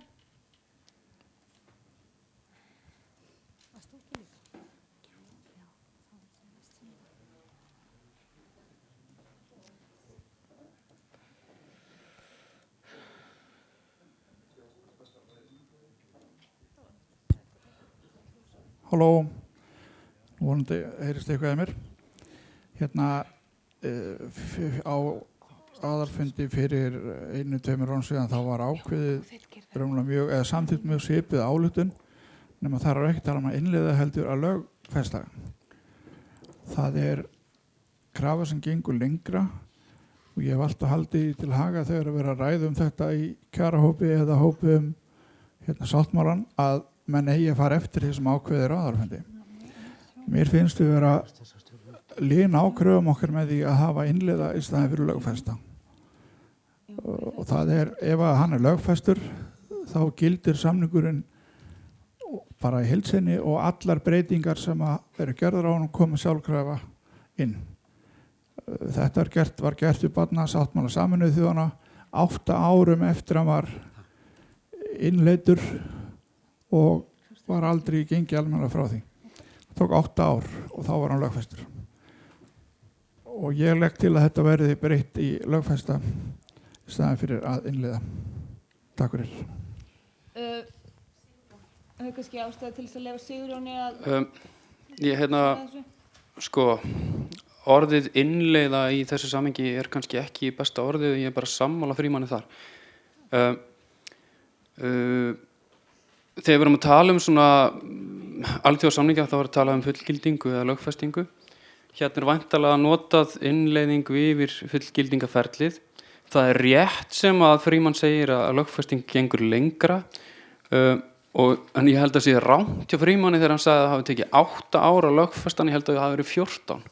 Þannig að ég er bara á því að við fara alla leið, fara fram á lögfestingu og halda okkur bara við það.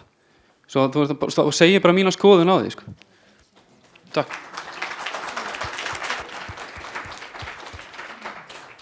Þá er það Daniel. Fundarstjórar, ágætu fundarmenn.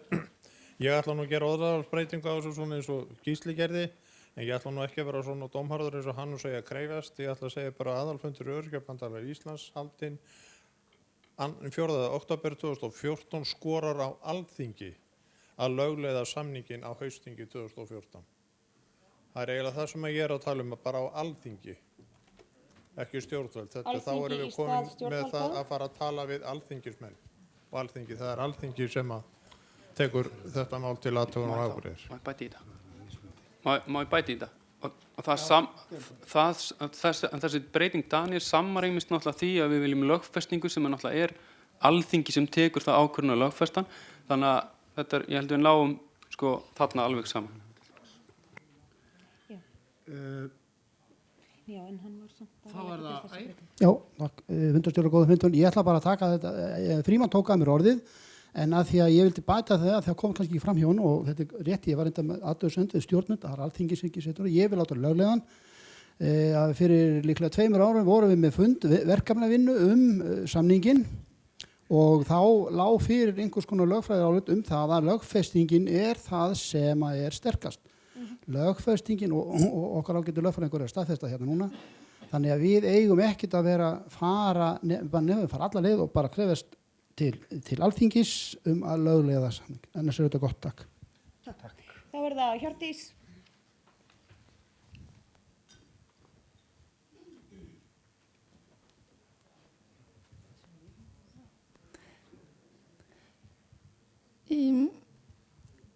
Já, nú er setningi búin að breytast sem ég ætlaði að gera athugasemdir við, en ég er sátt við það sem komið er. En ég held að þessi setning hljómi betur en hljóði betur sem markvissari eins og núna er búið að leiðrétta, þannig að ég hef ekki frekar athugasemdir. Takk. Eru fleiri með athugasemdir eða tillögur? Gjörðu svo vel. Hérna einn og svo Garðar. Fundarstjóri, góða fundarmenn, ég heiti Sigurjón Einarsson og er hér á vegum SIBS. Ég tel alveg nauðsynlegt að koma inn í frumtexta tillögunar að hvað verið er að óska eftir að lögfesta, þannig að þar komi fram að það er þennan samning sem við erum að óska eftir. Það stendur fyrir ofan, ég vil sjá það inn í álituninni sjálfri.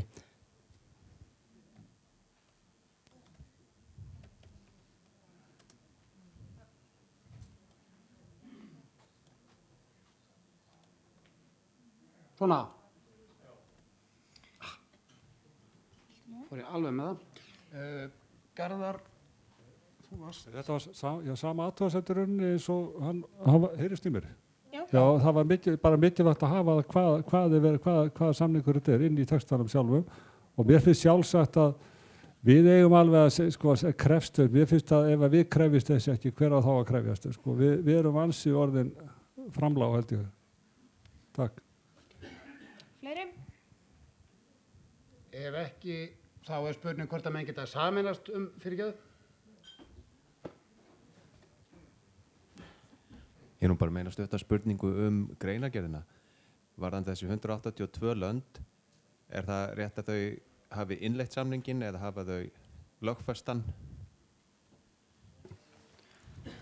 Það sem sagt þessi 182 lönd hafa það sem kallað sko ratified, sem fullgilding, en í íslenskum rétti þá erum við sko, og það náttúrulega, það bara fer eftir að landi, að ríki hvers fyrir sig, hvort þau hafi sem sagt farið í, hvaða leiði fara í ferlinu, hvort það sem sagt þá að lögfesta texta samningsins sem náttúrulega felst í þessu eða breyta lögunum, það getur talist fullgilding og þannig uppfyllaði þetta skilir að teljast upp í þessum 182 löndum. Það sem verið að, ef ég skildi það rétt, þá verið að leggja til að við sitjum ekki eftir eins og þarna. En þá ekki rétt að nota orðið fullgildingu þar líka? Sjá. Hér segir þegar hafa 182 lönd innleitt samningin.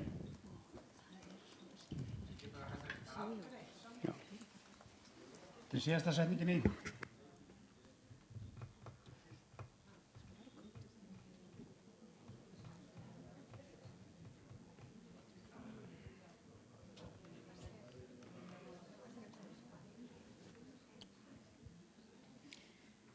Það spurning hvort við vitum þá fyrir víst að 182 lönd hafi lögfestan. Daniel, þú lagðir til, vildir hafa skorar á frekar en Kreftas, ertu sáttur við að standi Kreftas eða viltu? Ég sagði skorar, mér finnst það núna nýttilega. Já, þá voru sátt á það. Þá snýst þetta hvort það standi innleitt eða lögfest í greinargerðinni. Nei, það ekki sátt þetta. Ekki sátt þetta? Nei, Daniel segir skorar á. Já, fyrirgefðu. Þú vilt bera það upp. Skorar á en ekki Kreftas. Já, skorar, en ekki Kreftas. Mér finnst þetta ekki góð íslenska. Mér finnst þetta ekki góð íslenska að krefjast einhver svona í, allavega ekki þessu tilfelli. Allt í lagi. Vill einhver svara hér varðandi þetta eina orð sem verið að spyrja út í síðustu línunni? Það var Gísli Helgason ef ég man rétt sem að gerði þessa breytingu upphaflega. Já. Krefstas. Hann ekki hér. Það eru tveir búnir að... Kannski verið að skora eindregið á það sem skýra. Markar þetta aðeins meira. Ef þið vill mætti kannski segja skorar eindregið á af því það náttúrulega svona algjörlega skýrt. Takk fyrir. Já. Ef við ekki saminust þá verðum við bara að bera upp þessar nokkru tillögur fyrir gjöfi, gjörðu svo vel. Fyrst þá sem lengst gengur.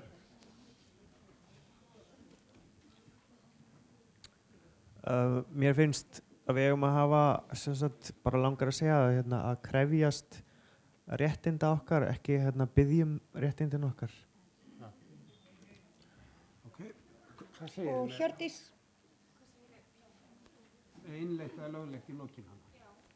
Við þurfum lögfræði á lögfræði. Fyrir ekki, ég vil gjarnan fá aðeins að blanda mér í umræðina því að ég verulega leið yfir því að hafa sett fram eitthvað sem ekki ítrustu kröfur.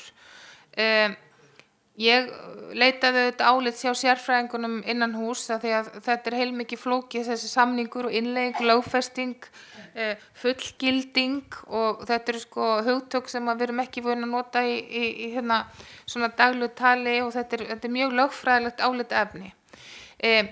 Farið var á stað með þessa tillögu svona innleiðinga því það það sem okkur var lagt til að það væri svona skynsamlegasta leiðin og þá í raun og veru fengið við virkni samningsins út í samfélagið í lagabálkin og svo framvegis. En mér þætti vænt ef að hún Hrefna sem nú einn af okkar helstu sérfræðingum í samningnum á samt auðvitað honum Sigurjóni og svo annars sem tala samning, aðrir tala sáttmála þannig að þetta hefur bara verið svolítið flókið. Mér þætti vænt ef að þau myndu, ef Hrefna til dæmis gæti aðeins útskýrt þetta fyrir okkur þannig að við tökum auðvitað upplýsta ákvörðuna því að auðvitað verðum við að fara fram á það sem ítarlegast og til þess að við fáum þessi réttindi í gegn. Þannig að ef að þú getur aðeins útskýrt þetta Hrefna og þú mátt gjarna leiðrétta mig ef ég hef farið með rangt mál. Ég þori ekki að segja of mikið af því ég vil ekki segja henni vitleysu. Ég hef verið tengiliður Öryrkjabandalagsins við innanríkisráðuneytið.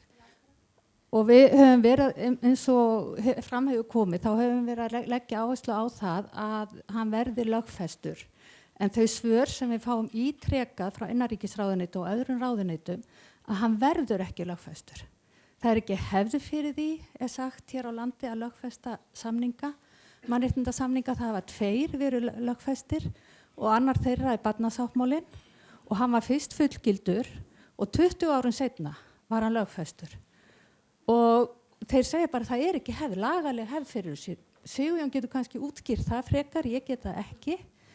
En sko, ég margoft búin að spyrja þetta og Öryrkjabandalag aðeins að festast í þessu.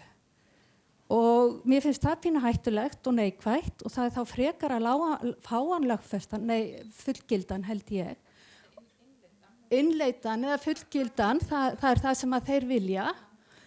Og svo að fara að berjast fyrir því að fá hann lögfestan. Ég held að það sé eina leiðin eftir því sem að ég hef verið að ræða við innanríkisráðuneytið. Eitthvað óljóst? Ég vil segja ykkur að ég sagði ykkur það fyrir dag að ég fengi boð fund þarna í innanríkisráðuneytið varðaði innleiðingu samningsins. Þar stóð innleiðingu fundarboði en ekki löggildingu eða lögfesting eða allt hitt. Þannig að það virðist vera eitthvað sem ráðuneytið að skoða. En ég auðvitað legg þetta bara undir fundin sko, hvaða leið þið viljið fara. Þetta var niðurstaða sem framkvæmdastjórn komst að eftir að hafa leitað ráða hjá okkar sérfræðingum en það ekki þar með sagt að það auðvitað fundarins að ljúka þessari ályktun. Við þurfum að halda áfram Hjördís í næsta mælendaskrá. Já, takk. Takk Ellen fyrir þessi orð. Ég aðeins að velta fyrir mér, ég sammála þessu orðalagi það sem og að stjórnir fái skýr skilaboð eða alþingi og alþingi alltaf að tala innleiðingu, það orð innleiðingu, þannig ég vil náttúrulega bara nota, ég vil bara að sama orðræðan komi fram í þessari ályktun frá okkur eins og innan alþingis og þetta orðalag að skora á mig finnst það svolítið gamaldags en það orðalag að krefjast einhvers svona, já, þannig að það athugasemdir sem ég vildi koma með. Og þetta orð með að innleiða, við þurfum bara að muna það hverjum ætlað að lesa þetta og taka afstöðu til þess og niðurstöðu. Þannig að þurfum að reyna að höfða til þeirra sem koma til með að lesa þetta. Takk fyrir það. Þá þá erst þú næstur, já. Já, góðan daginn, Jón Tryggvi heiti ég. Ég alveg sammála því að hafa þessar breytingar sem komna þarna upp á skjáinn það að krefjast eða skora eindregið á alþingi. Þessi umræði sem var talað áðan og að innanríkisráðuneytið sæi ýmsar vandkvæði á að tala lögfestingu. Ég sé ekki að framkvæmdavaldið hafi eitt þetta að segja. Við erum að skora á alþingi sem er löggjafinn en ekki við erum ekki að tala framkvæmdavaldið hérna. Þannig að bara þessi er hreinu. Fleiri sem vilja tjá sig þetta mál. Það var hérna. Gjörðu svo vel og svo Frímann.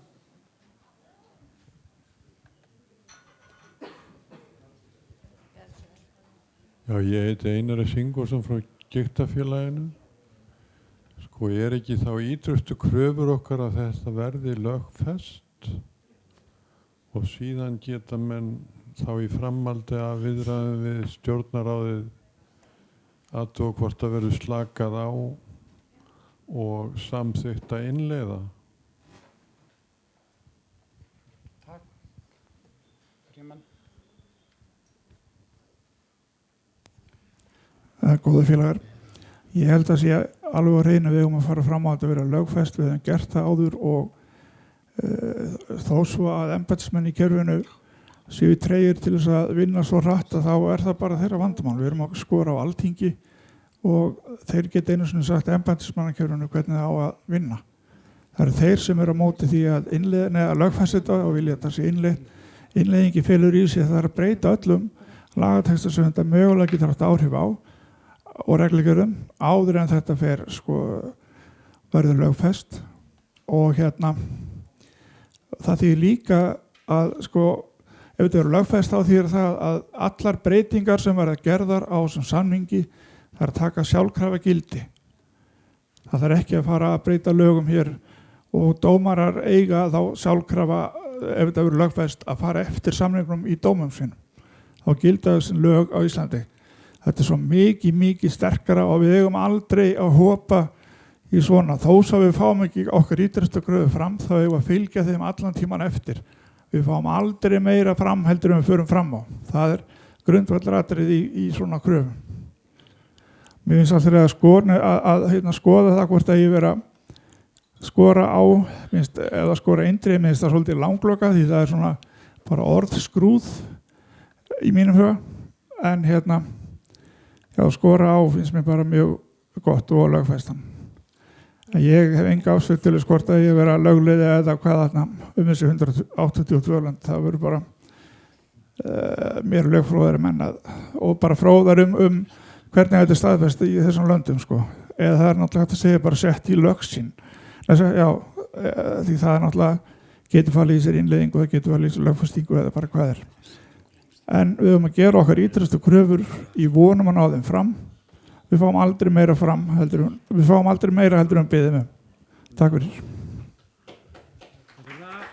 Ellen Já takk, ég legg til að við skorum á tölum lögfestingu og alþingi og gerum það að tillögu minni hér og þætti væntum að þið myndu þá tjá okkur það ef það eru einhver efasemdir það.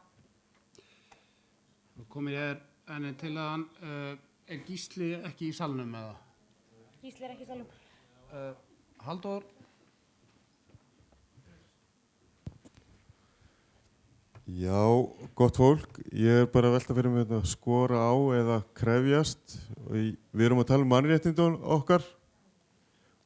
Mér finnst ekki ljótt að tala að krefjast mannréttinda og við eigum að krefjast mannréttinda. Og mér finnst þetta ekkert vera eitthvað orðalag sem á að stuða menn þó maður krefjist þess að þessi sáttmáli verði innleitur því að hann verði lögfestur. Svo ég flækit ekki mikið, en mér finnst það bara eðlileg krafa okkar og ég vona að ráðamenn skilji ekki þannig að við séum með ómikla frekju. Mér finnst það ekki að við séum að krefjast aukinna mannréttinda. Takk fyrir. Takk fyrir það.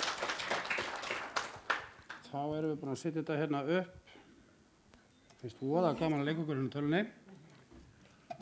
Því að tillagan sem áleitun sem lögð var hér fram hljóðar aðalfundur Öryrkjabandalags Íslands skorar á stjórnvöld að innleiða samninginn á haustþingi 2014. Við hana eru komin að 2 breytingartillögur. Annars vegar aðalfundur Öryrkjabandalags Íslands krefst þess að Alþingi lögfesti samning Sameinuðu þjóðanna réttindi fatlaðs fólks á haustþingi 2014 og hins vegar aðalfundur Öryrkjabandalags Íslands skorar á Alþingi að lögfesta samning Sameinuðu þjóðanna réttindi fatlaðs fólks á haustþingi 2014. Svo fyrri sem ég las gengur lengra og verður því borin upp fyrr sem breytingartillaga við þessa ályktun. Tjáðu þið eitthvað þetta? Já. Ég veit ekki hvort að það sé auðveldara að komast að niðurstöðu eftir að ég er búin að segja þetta, en ég kannski tel það að þetta eina tiltekna sagnorð hafi kannski ekki afgerandi áhrif heldur frekar sem sagt rökin og hversu málefnilegt þetta er, og að því sögðu held ég að skora á sé mjög flott frekar en að þó að kannski krefjast sé kannski ekki endilega stuðandi, það er svona bara það er alltaf bara mín skoðun, en ég held að það skipti meira máli rökin heldur en akkurat þetta tiltekna sagnorð. Takk. Takk fyrir það, en þá liggja þessar tillögur hér fyrir og við berum þá fyrst upp þessa breytingatillögu sem lengra gengur. Þær eru bara svo við áttum okkur á því að þær eru nánast eins, þetta snýst í raun hvort það er krefst þess eða skorar á. Þannig að sú breytingartillaga sem við berum upp núna hljóðar svo: Aðalfundur Öryrkjabandalags Íslands krefst þess að Alþingi lögfesti samning Sameinuðu þjóðanna réttindi fatlaðs fólks á haustþingi 2014. Þeir sem sammála þessu gefið merki. Og þið eruð að telja? Mér sýnist þú ekki þurfa þess. Það virðist vera algjör óþarfi, þá berum við upp síðari breytingartillöguna. Nei, hún fellur þá. Hún fellur þá niður. Þeir sem var móti kunna vera. Hún samþykkt með þorra atkvæða gegn fáum. Þá í raun berum við upp tillöguna svo breytta með þeirri greinargerð sem að henni fylgdi. Ályktun aðalfundar Öryrkjabandalags Íslands laugardaginn 4. október 2014. 1. Samningur Sameinuðu þjóðanna réttindi fatlaðs fólks, SRFF. Aðalfundur Öryrkjabandalags Íslands krefst þess að Alþingi lögfesti samning Sameinuðu þjóðanna réttindi fatlaðs fólks á haustþingi 2014 og svo greinargerðin sem fylgir með. Þau ykkar sem að samþykkt eru þessari áætlun gefið það merki. Og einhver á móti? Hún samþykkt samhljóða. Gjörðu svo vel.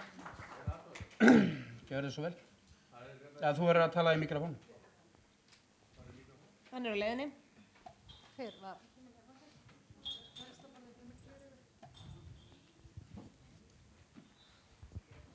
Þorsteinn heiti ég og Þorsteinsson og kem frá SPOEX. Ég bara með athugasemd þessa greinargerð sem fylgir á eftir að orðalagi henni ekki samræmi við það sem kemur á undan. Það þarf að lagfæra það þá til samræmis. Hvað þá? Fullgildingu og lögfestingu. Það er í línu 2, þá talaði fullgildingu. Nei. Ok. Það er ekki drangt til það út að þetta var lagt fram sem sagt frumvarp fullgildingu. Ályktun og þarna samþykktir frumvarp, svo hvar kemur þetta aftur? Og svo það búið að laga þetta. Já, og svo spurningin sko, ég held að það hafi ekki verið svara spurningunum sem kom út úr sal áðan varðandi þarna lögfest eða hvað ríkin hafa gert. Það sem þau gera eru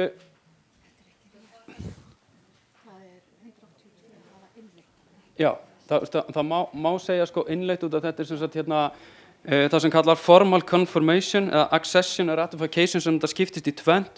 Það innleiðingarferli ríkjana, þau eru komin þetta langt. Krafa okkar náttúrulega lögfestingu þannig að einstaklingar geti byggt á réttindunum fyrir dómi. Vonandi að ég sé ekki ruglingur algjörlega með þessu. Þannig að ég held að sko, það má alveg standa innleitt þarna. Það náttúrulega líka í svona samhengi textans þá má líka standa fullgilding þannig að menn ná í sko einhverju svona samfellu í textanum. Það eru hugsað bara út frá textanum sjálf. Erum við ekki bara sammála það er búið að samþykkja ályktunina að svo verði bara tryggt að þær upplýsingar sem að koma fram í greinargerðinni verði réttar? Eins og það hvað þessi 182 lönd hafi gert, hvort það sé innleiðing eða lögfesting. Þá skoðast þetta samþykkt. Þá það næsta ályktun og við bjóðum formann aftur velkomin í pontu. Já, takk. Já, takk fyrir þetta. Ég er ánægð að við komumst að niðurstöðu með samning Sameinuðu þjóðanna sem náttúrulega gríðarlega mikilvægur okkur öllum. Næst almannatryggingar. Fyrirsögnin matarskattur, öll þurfum að borða, öryrkjar reka heimili eins og aðrir. Og hér kemur tillagan. Aðalfundur Öryrkjabandalags Íslands skorar á ríkisstjórnina að falla frá hækkun á matarskatti eins og fram kemur í fjárlagadrögum fyrir árið 2015 og að taka fyrsta skrefið að bæta kjör örorkulífeyrisþega með hækkun grunnlífeyris krónu 25.000 fyrir janúarlok 2015. Greinargerð. Stjórnvöld boða 3,5% hækkun bóta almannatrygginga á sama tíma og áætlanir eru að hækka matarskattin í 12%. Nýlegar rannsóknir hafa sýnt að örorkugreiðslur duga ekki til mannsæmandi framfærslu. Ef horft til grunnviðmiðs í neysluviðmiðum velferðarráðuneytisins fer tæplega 1/4 tekna örorkulífeyrisþega í mat, drykk og aðra dagvöru. Örorkulífeyrisþegar þurfa að verja mun stærri hluta tekna sinna til matarkaupa en tekjuhærri hópar. Svo kemur önnur fyrirsögnina, millifyrirsögn, á hverju þarf fólk að framflytta sér, hvað þýðir 3,5% hækkun. Í fjárlögum fyrir árið 2015 er gert ráð fyrir 3,5% hækkun örorkulífeyris sem þýðir hækkun fyrir 70% örorkulífeyrisþega, sem þýðir að hækkun fyrir 70% örorkulífeyrisþega verður allt að 5.300 krónur á mánuði. Það er einhverjir sem fá minna.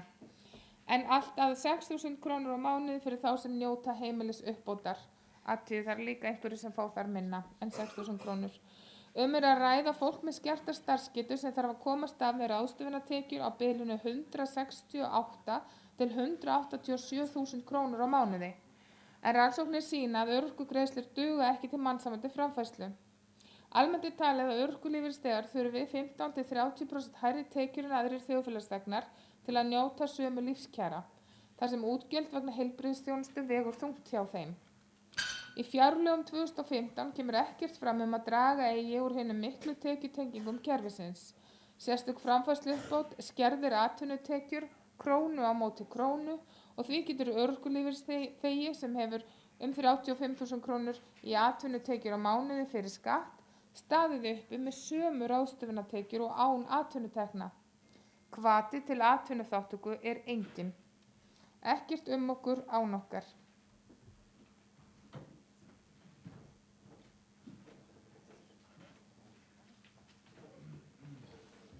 Takk fyrir það. Þá liggur þessi tillaga að ályktun aðalfundar Öryrkjabandalagsins fyrir. Til umræðu. Frímann, gjörðu svo vel.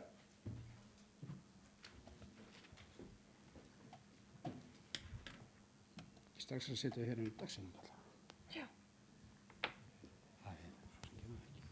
Góðu félagar, ég vona þess að ég get búin að fá leið að ég sé alltaf að gjama þetta.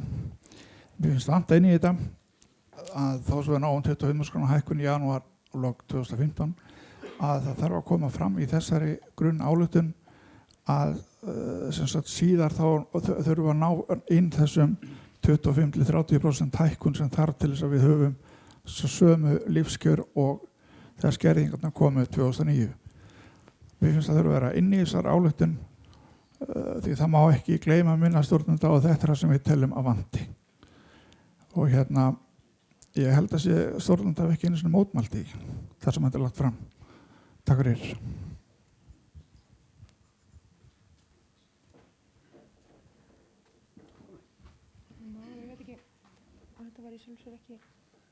Takk fyrir. Ertu með einhverja efnislega tillögu eða? Já, þetta var efnislega tillaga en hún er bara ekki full mót. Það er bara spurning hvernig þú vilt orða þetta, Frímann.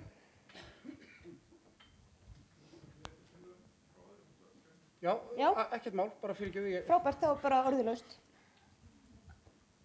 Gjörðu svo vel. Herru, ég heiti Daniel, komið í sælfundustjóri á Ágætu félagar. Ég vil aðeins breyta þessu. Mér finnst þetta góð tillagaður og leita þetta því aðalfundur Öryrkjabandalags Íslands skorar ríkisstjórnin að falla frá hækkun á neðra þrepi virðisaukaskatts úr 7% í 12%.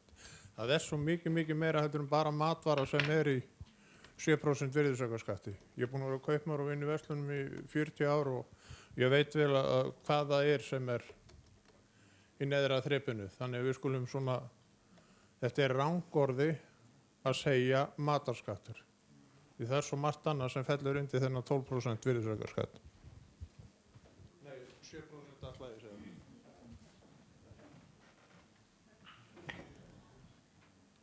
Þessi tillaga komin inn.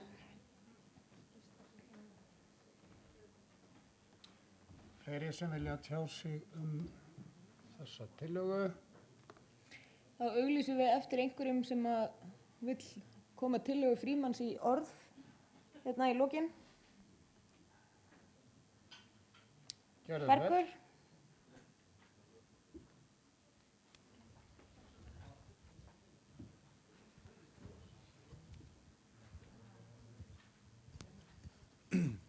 Já, Bergur Þóri Benjamínsson heit ég.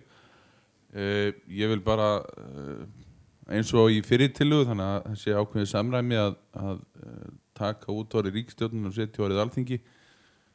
Ríkisstjórnin með fjármálaráðherra í forsvari er búin að leggja frumvarpið fram. Það er búið að mæla fyrir því inn í þinginu og það er komið inn til annar umræðu og inn í nefnd. Þannig að það er Alþingi sem að er og mun hafa síðast orðið. Takk. Takk fyrir þetta. Já, ég fyrirgefi mig langar til að minnast að það vantar líka dagsetningu til ályktun aðalfundur Öryrkjabandalagsins laugardaginn 4. október 2014. Annars líst mér vel að það er breytingartillögur sem hafa komið fram.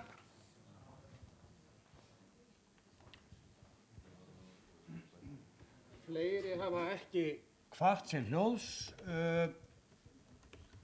Eigum við að krukka í þessu saman ef þú færð hérna mikrofónun og við finnum út úr þessu?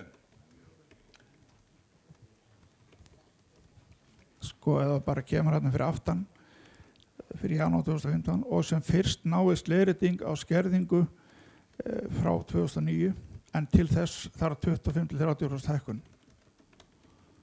Og þetta verður með rökstuðning fyrir þessu í þeim útreikningum sem að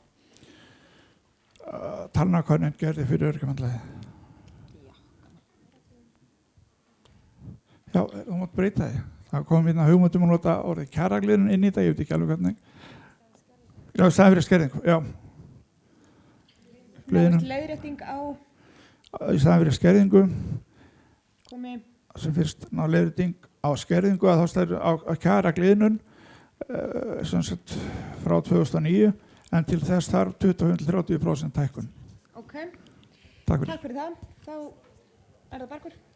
Bara kom með örstutt að viðbóti það sem Frímann var að segja, bara bregðast því strax, að meðan að félagsmálaráðherra hefur reynt að forða sér frá þessari umræðu það að það eigi eftir að leiðrétta ákveðna hluti sem sannanlega á eftir að leiðrétta, þá hefur fjármálaráðherra talað fyrir opnum fundi alltaf hið gagnstæða og viðurkennt að það eigi eftir að leiðrétta það sem þarf að leiðrétta.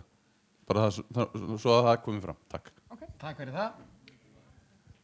Fleiri hafa ekki hvatt sér hljóðs þetta og þá berum við þessi fyrirgefðu.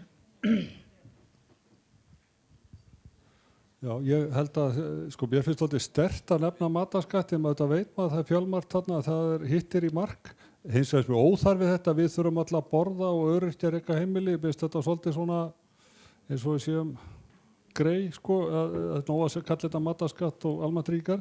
En varðandi þetta sem kom fram áðan, það var mjög góð athugasemd fyrir þarna ráðherrana og þingið og það allt saman, og þetta er ekki málefni innanríkisráðherra, en hins vegar þetta mál, þetta er hins vegar eins og staðan er þetta eingöngu málefni ríkisstjórnarinnar. Alþingi er ekki búið að taka ákvörðun og það getur ekki fallið frá einhverja ákvörðun sem er ekki búið að taka.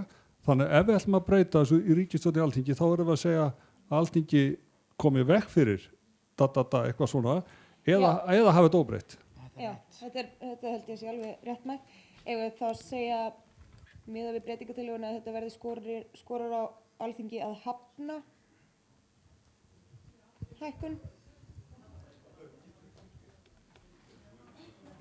Ég vil benda á það að það eiga eftir að verða fleiri umræður fjárlögin á Alþingi sem þýðir það að ríkisstjórnin hefur enn tækifæri til þess að breyta þessum fjárlagadrögum. Þetta er ennþá bara drög.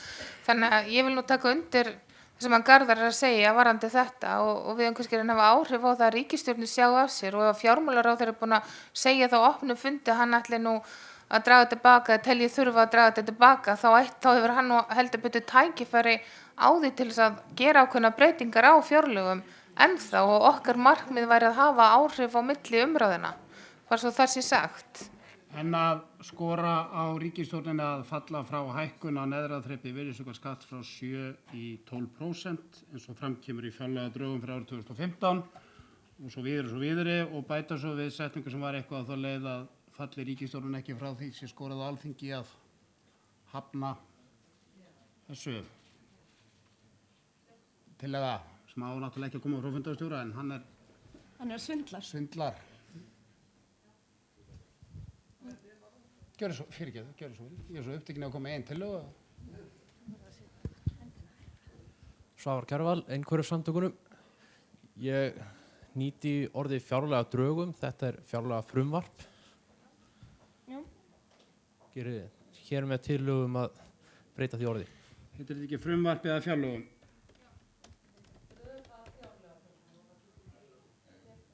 Það er búið að leggja fram frumvarp á Alþingi. Að fjárlögum. Þú getur ekki lagt fram drög, bara frumvarp. Þetta er góða beting. Hvað segið þið? Hvað eru kollektíva kreatífa hugsunin? Viljið þið hafa þetta ríkisstjórnina eða Alþingi, eða viljið þið hafa þetta bæði og hvernig viljið þið þá varða það? Frímann gerði svo vel.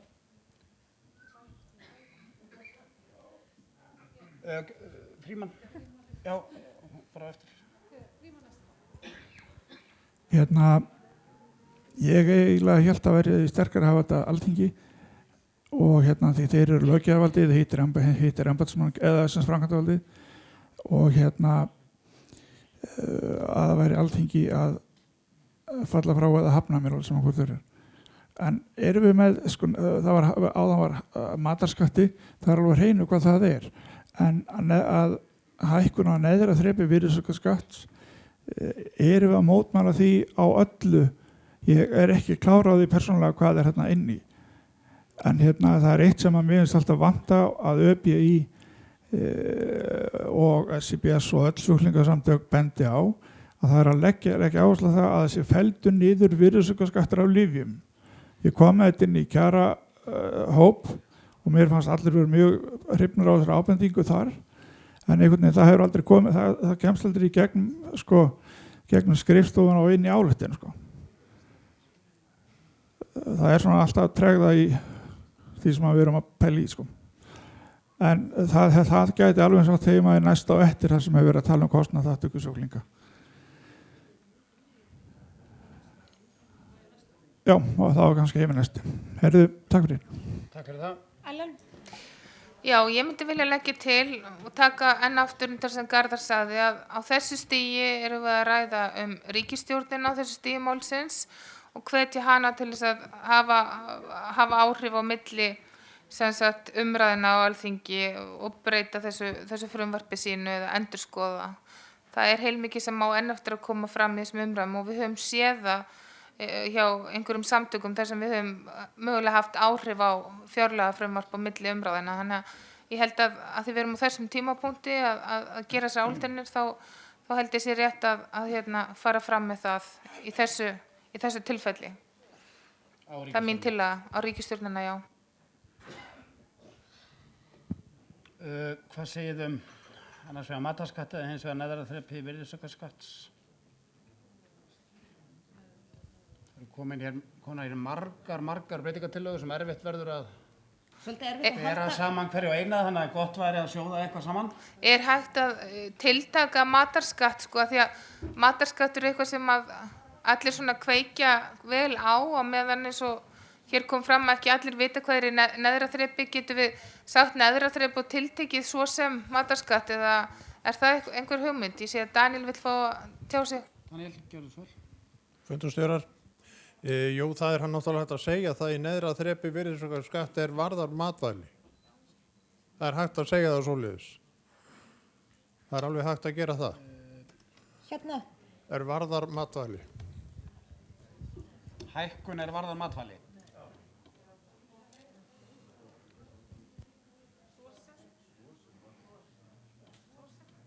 Svo sem varðandi matvæli.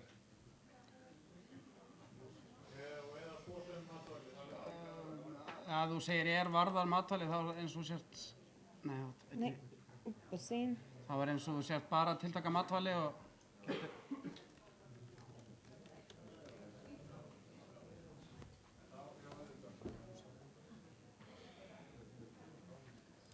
Hvað með Alþingi eða ríkisstjórn? Viljið þið kjósa þar á milli eða eigum við að Gjörðu svo vel. Sæl aftur, nú spyr ég sem ekki veit, er það ekki rétt munið að maður öll lifir í 7%? Færu þau þá ekki, er ekki öll lif í 7%? Er það í hærra þrepinu? Það var aðeins rætt hér áðan. Bara veit það ekki. Ok, ég bara... Lyf er í hærra þrepinu. Heyriði í mér, lyf er í hærra þrepinu. Já.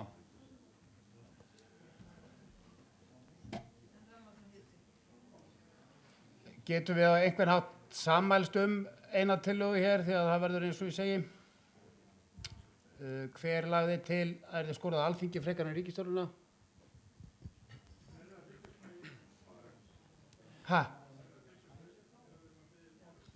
Við reynum það. Við reynum það og við erum dálítið eftir þeirra regla að það komi sem flestir að, en séu ekki alltaf þeir sömuðan. Gjörðu svo vel. Ég með orðið? Mér finnst orðalagið þarna í kringum þessi 7-12% orðið svolítið langt og klúðuslegt. Ég myndi mælast til þess að við einföldum það.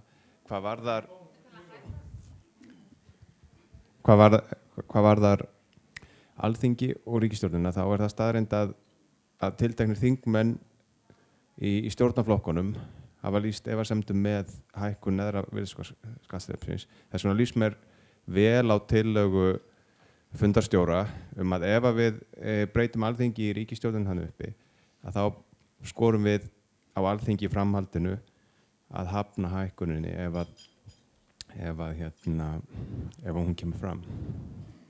Það væri eins konar áskorun til þeirra þingmanna sem eru í stjórnarflokkunum að standa þá við þær fullyrðingar sem er gefið eða yfirlýsingar sem er gefið í fjölmiðlum. Frímann, gjörðu svo vel. Góða félagsmenn, ég held að við verðum að, ef við ætlum að horfa á álöfuskyldur svona, ég ætla ekki að skipta um ræði hvort það verður Alþingi eða ríkisstjórn, mér finnst Alþingi sterkari samt, en að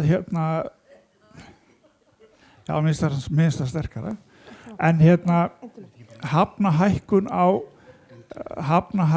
á matarskatti held ég að sé mun sterkara áráðslega séð heldur en að koma með langlokum virðisaukaskatt frá 7 til 12.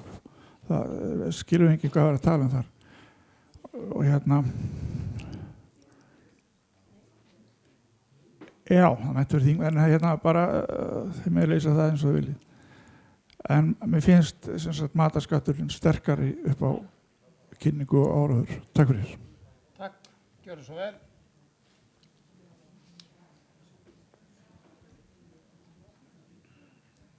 Takk. Ég gleymdi að kynna mig á þann, ég heiti Sigríður og ég er frá Málbryggufélagi Stam. Þetta er nú bara svona setningafræðilegt, eða svona mér finnst þetta orðið svona löng setning. Þetta er kannski svo smávægilegt, en mér finnst þess að þetta kannski koma punktur á eftir eins og framkemur í frumvarpafjárlögum fyrir árið 2015 punktur. Ásamt í að taka fyrsta skrefið, eða þú veist, allavega kötta þarna, setja punkt. Við settum þá punkt hérna og sagðum... Er það ekki eðlilegast? Einnig að taka... Einnig verði stigið... Fyrsta skrefið í átt að bættum kjörum, kannski. Já, það vantar hérna átt. Að bættum kjörum. Kannski er þetta ekkert eitthvað sem þarf að ræða hérna sérstaklega, en alltaf var þetta mjög mikið langloka. Takk. Eigum við ekki bara að... Það er aldrei erfitt að fara að greina hvað gengur hér lengst. Hvort gengur Alþingi lengra en ríkisstjórn eða ekki. Það er aldrei spennandi filosófist umræðefni. En gjörðu svo vel, það er einn búinn að biðja um orðið, svo held ég að við þurfum að fara að haska okkur. 2.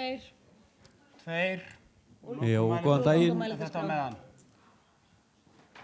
Daniel heiti ég hjá félagi CP. Má ég stinga upp á aðeins að einfalda þennan hala sem við erum komið með að verði ríkisstjórnin ekki við, þá skorum við Alþingi að bæta bara við í byrjun að aðalfundur Öryrkjabandalags Íslands skorar á ríkisstjórnina eða eftir atvikum Alþingi. Já, þá erum við samt komin í vandræði með hvort það er verið að falla frá eða hafna. En er ekki málið undir ríkisstjórninni í fyrsta lagi og ef að það gengur ekki eftir að þá taki Alþingi við og... Jú, en ríkisstjórnin myndi falla frá því, Já. En Alþingi myndi hafna því. Þannig að það gengur ekkert alveg upp að hafa það á sama stað. Ok, ég skil þig. Það var ástæðan fyrir því að við slitum þetta svo sundur. Passar. Reyndar, ef það er búið að setja hér punkt á milli, þá finnst mér nú spurning hvort að þetta má ekki fara hér upp, sko.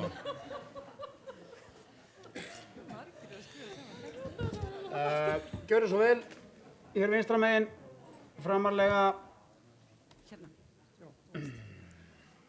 Já, Sigurður Jón heiti ég hjá Stórmálssamtökunum. Við hérna við borðið skildum ekki alveg orðið kjara gliðnun, alltaf hýrt áður. Ekki einfallega verið að tala um leiðréttingu á kjörum, en ekki leiðréttingu á gliðnunum eða misrétti eða þess áttar. Kjara gliðnunum verði rétt. Einmitt. Það er ágætis ábending. Ég held að við getum verið hér nokkuð lengi að snurfusa þessa setningu og ég vona að það fari ekki yfir í brjóstið á mörgum, en við tökum okkur bara það leyfi að bera upp setninguna svona eins og við höfum skynjað að sé eitthvað sátt hana. Þá gerum við hér verður já, nei, þetta er nefnilega það er hér ætti það að vera ríkisstjórn og svo ríkisstjórnina þá hljóðar hún svo, ég skal lesa hana upp á meðan Hildur eru að möndla hana hérna. Aðalfundur Öryrkjabandalags Íslands skorar á ríkisstjórnina að falla frá hækkun á neðra þrepi virðisaukaskatts frá 7% í 12%, svo sem varðar matvæli, eins og fram kemur í frumvarpi að fjárlögum fyrir árið 2015. Verði ríkisstjórnin ekki við því, skorum við á Alþingi að hafna fyrirhugaðri hækkun. Einnig verði stigið fyrsta skrefið í átt að bættum kjörum örorkulífeyrisþega með hækkun grunnlífeyris krónur 25.000 fyrir janúarlok 2015 og sem fyrst náist leiðrétting á kjörum frá 2009 en til þess þarf 25–30% hækkun. Yfirskriftin á þessu yrði ályktun aðalfundar Öryrkjabandalags Íslands laugardaginn 4. október 2014, númer 2, almannatryggingar og matarskattur, og að tillögu Halldórs var það ekki sleppum við línunni að við þurfum jú öll að borða og reka heimili.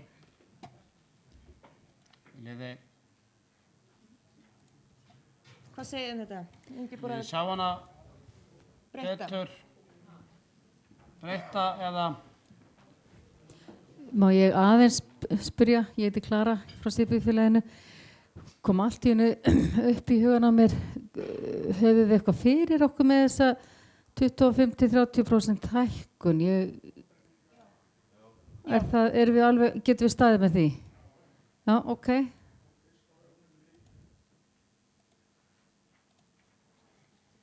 Þá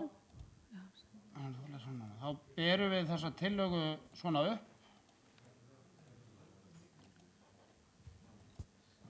Er óskað eftir því að hún verði lesin aftur? Ályktun aðalfundar Öryrkjabandalags Íslands laugardaginn 4. október 2014, 2. Almannatryggingar, matarskattur.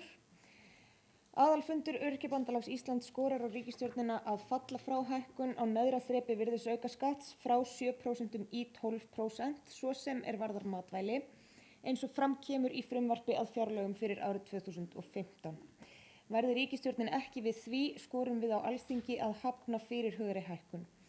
Einnig verði stigið fyrsta skrefið í átt að bættum kjörum örorkulífeyrisþega með hækkun grunnlífeyris krónur 25.000 fyrir janúarlok 2015 og sem fyrst náist leiðrétting á kjörum frá 2009 en til þess þarf 25–30% hækkun. Þau eitthvað sem samþykkt eru þessari ályktun, gefum það merki. Þau sem á móti kunna vera, það samþykkt. Það telst samþykkt. Atkvæðum. Þá komið að þriðju ályktuninni og við bjóðum formann velkominn í pontu.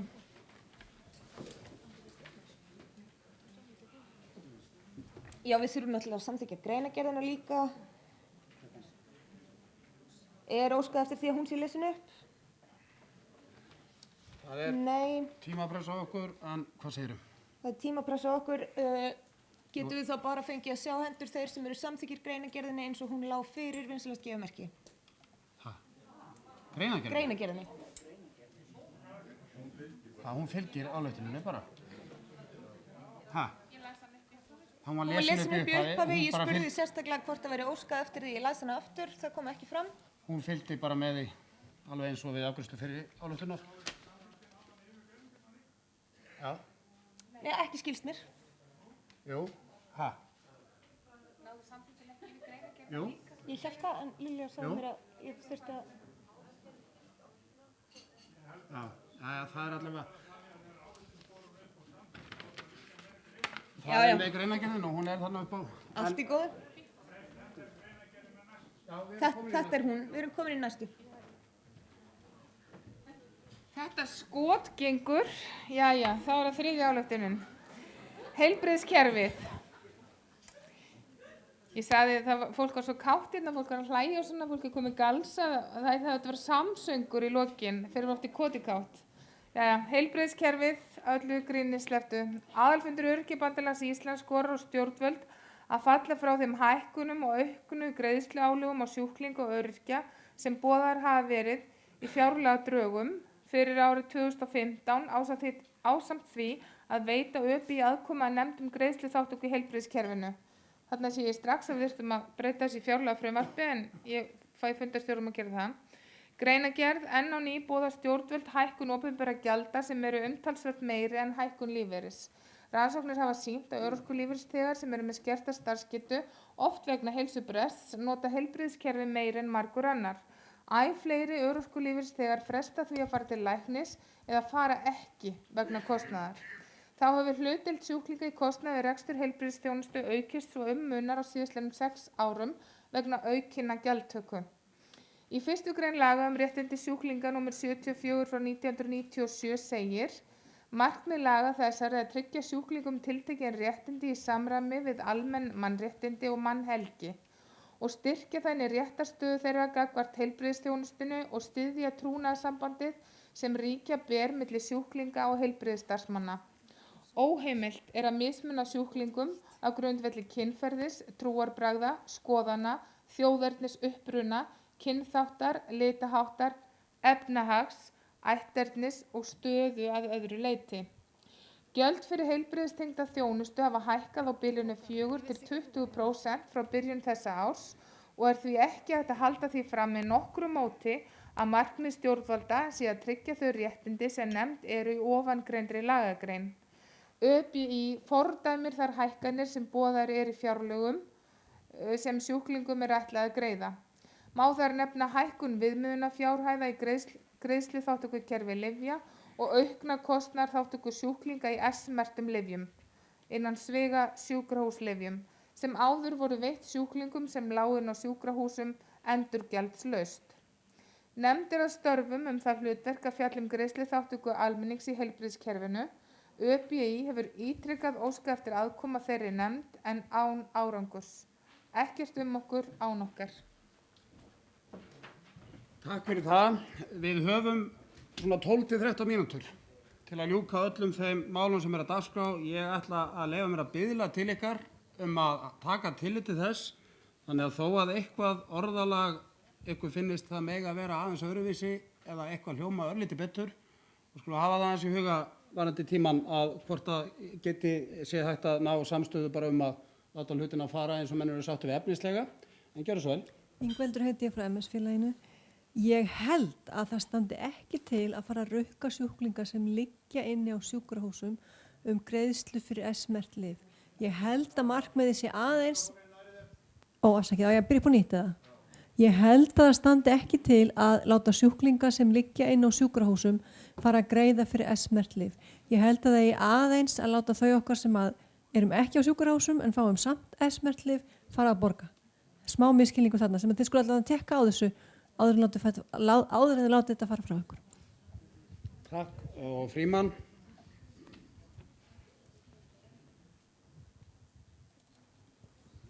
Ég veit bara að þessi bætt við þetta, einnig fyrir ÖBÍ fram á að virðisaukaskattur af lyfjum verði felldur niður.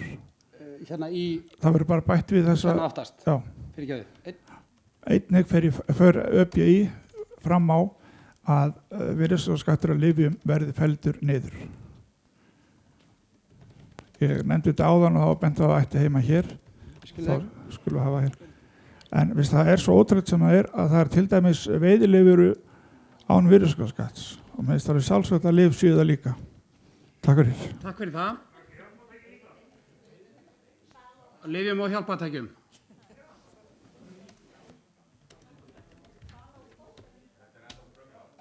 Já, ég er að fara,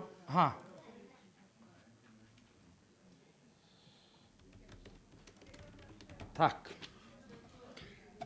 Gjörðu svo vel. Þetta er bara svona merkingalegt en það er ekkert að segja, sko það stendur þarna einhverjum 2 stöðum talað fjárlög, það er ekki orðið fjárlög fyrir en búið að samþykkja þau. Fram að því er það frumvarp að fjárlögum. Búið að laga og formaður myndist á það þegar hún fór yfir að þetta breyta því. Frumvarp til fjárlaga.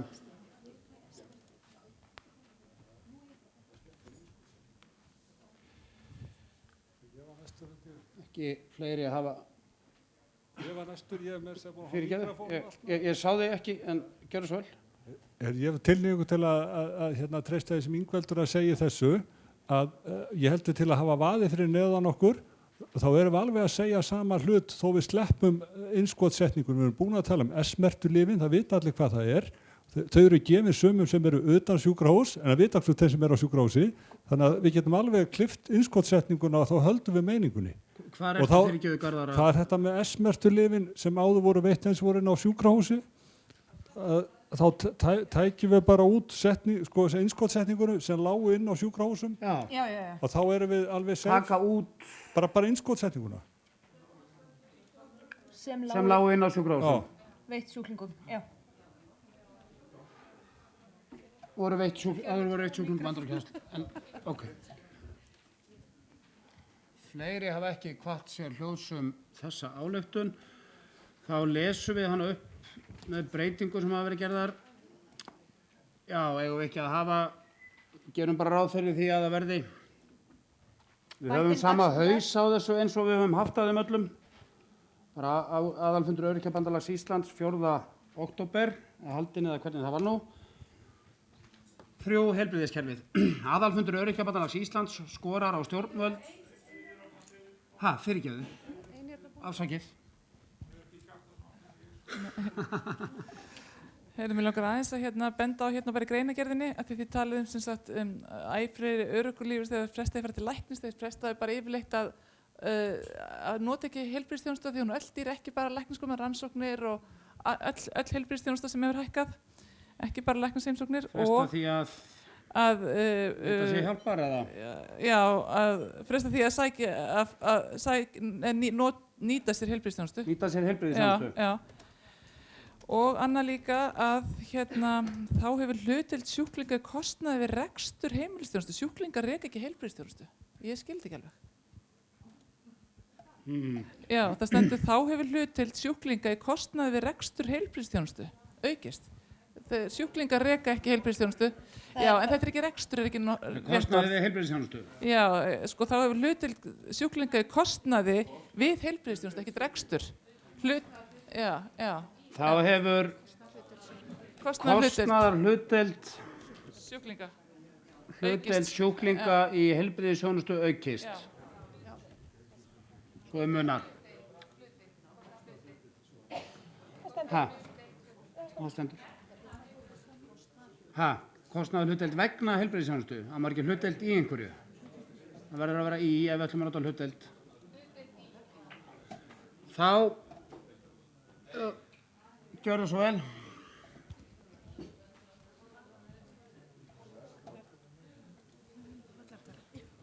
Já, Sæliti Sigurbjörg Árnadóttir frá MS-félaginu. Rannsóknir hafa sýnt á örorkulífeyrisþegar sem eru með skerta starfsgetu oft vegna heilsubrest. Benti, halló, ef ekki bara sleppa oft vegna heilsubrest? Jú.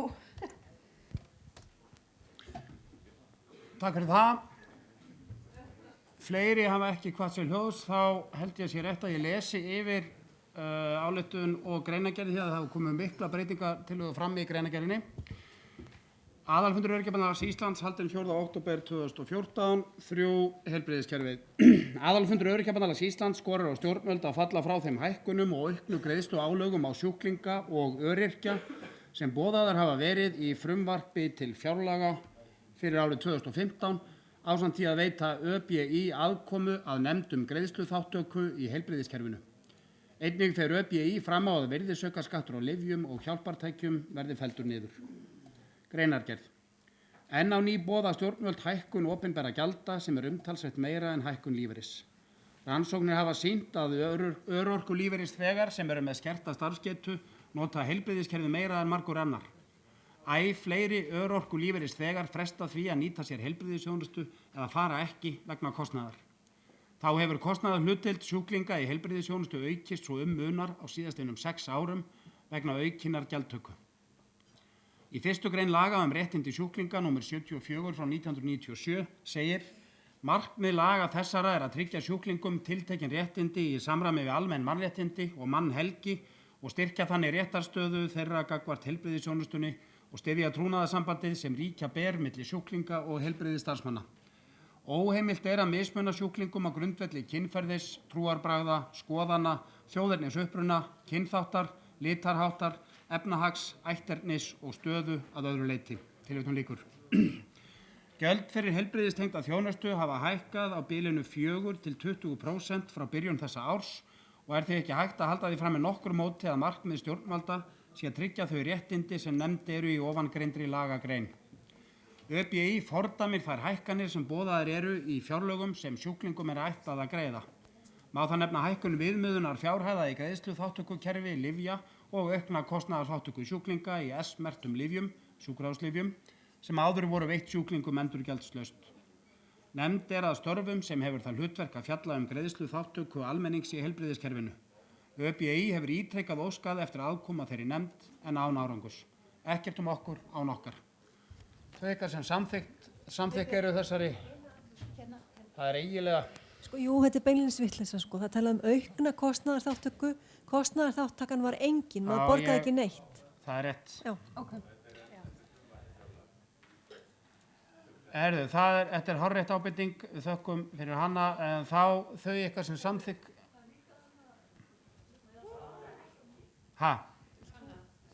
Þú vilt ekki. Þarna á eftir sjúklinga í heilbrigðisþjónustu, það efst, það var verið að laga, taka út lækna og setja inn heilbrigðisþjónustu og það stendur eftir og fara ekki. Já, fresta því að nýta sér heilbrigðisþjónustu eða fara ekki. Eða fara ekki, þarf að fara út bara. Nei. Já, það vantarlega verið að vísa til þess að þeir annars vegar fresti því eða bara gera það ekki. Eða sleppi því að fara. Þannig að við þurfum að finna bara aðra sögn hérna, Já, það er eitthvað að laga þetta. Þetta annars vegar frestun eða hins vegar að fresti því að nýta sér heilbrigðisþjónustu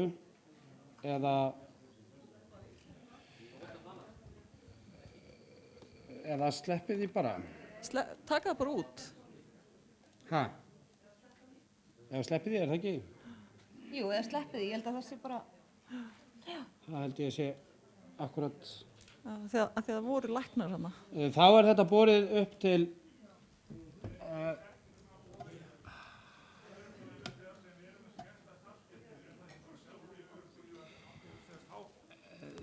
þetta ekki bara nokkuð skýrt svona, þó þetta sé kannski ekki gullaldar íslenska?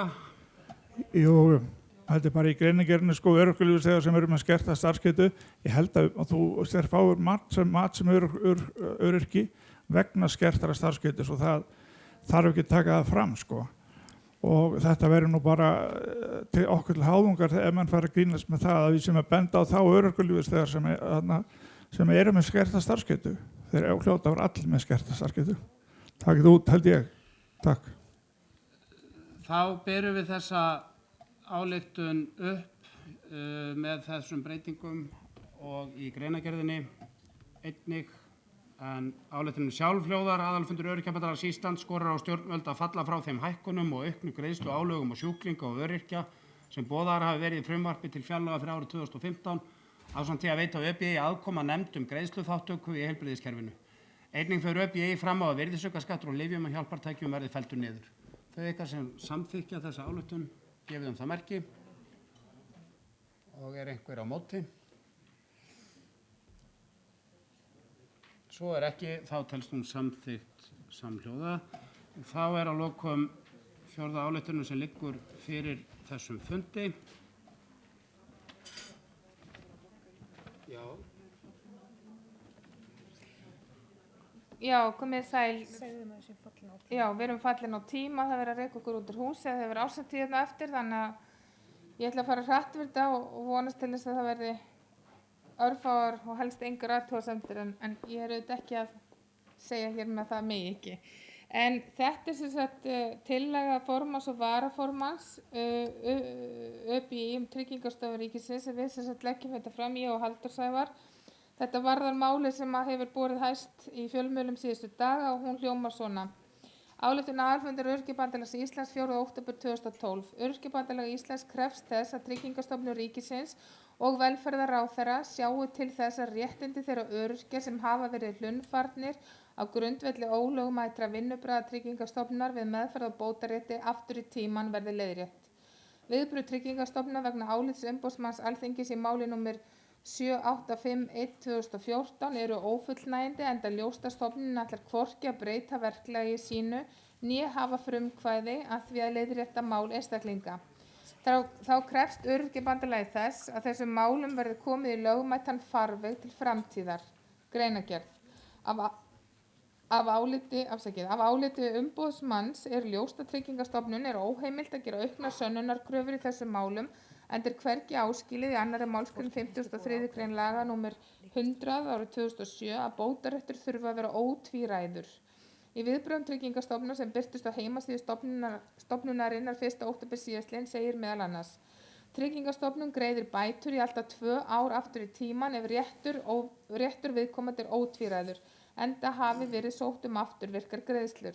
Verður þetta ekki skilið með öðrum hætti en að stofnunin muni halda áfram verklagi sínu og setja viðbótarskilyrði fyrir greiðslum aftur í tímann, jafnvel þótt umboðsmaður Alþingis hafi komist að þeirri niðurstöðu að slíkt sé ólögmætt.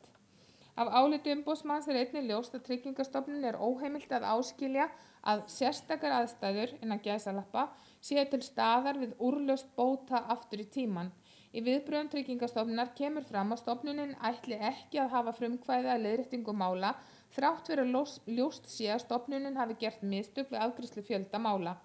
Öryrkjabandalagið krefst þess að Tryggingastofnun hafi sjálf frumkvæði að því að endurupptaka mál allra þeirra einstaklinga sem fengið hafa synjun á grundvelli þess að bótaréttur var ekki talinn innan gæsalappa ótvíræður og / eða að sérstakar aðstæður innan gæsalappa þóttu ekki vera til staðar. Það þá orðið ljóst orðið laust afsakið og verður vonandi mjög ljóst þessa ályktun. Gjörðu svo vel.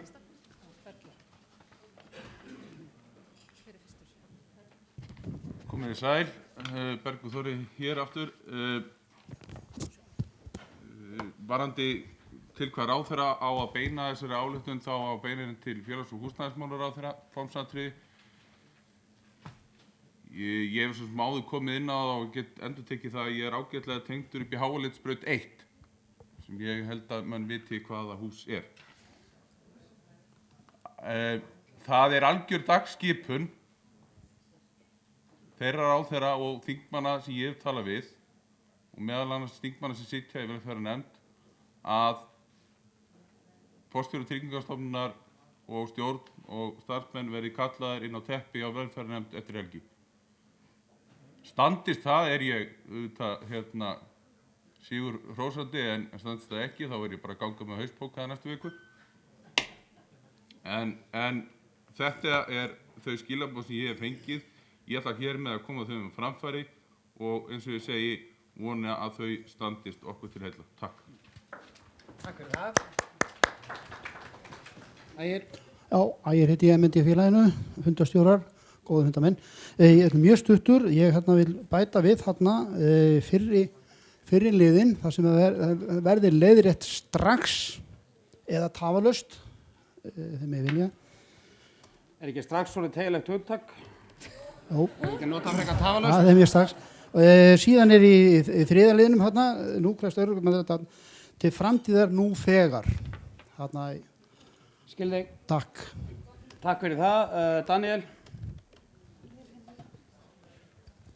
Fundarstjórar, þetta var nú líka það sem ég ætlaði að gera, segja þarna það sem Ægir sagði, en að öðru leyti þá tel ég þessa ályktun mjög góða eins og hún er orðin núna og við eiginlega þurfum ekki að hafa meiri orðum hana. Takk fyrir það. Klara. Ég ætla samt að fá að hafa nokkur orð. Ég vil bæta við að áliti umboðsmanns Alþingis, svo að það fari ekkert milli mála að þetta sé ekki umboðsmaður einhvers íþróttamanna út í bæ. Það sé alltaf bætt bara við að í greinargerðinni að áliti umboðsmanns Alþingis, þetta kemur nokkur sinnum fyrir, bara skella ég að þeim fyrir. Þannig að það fari ekkert milli mála. Takk fyrir það. Þá, já. Já, ég heiti Sólveig Georgsdóttir hjá Gektarfélaginu.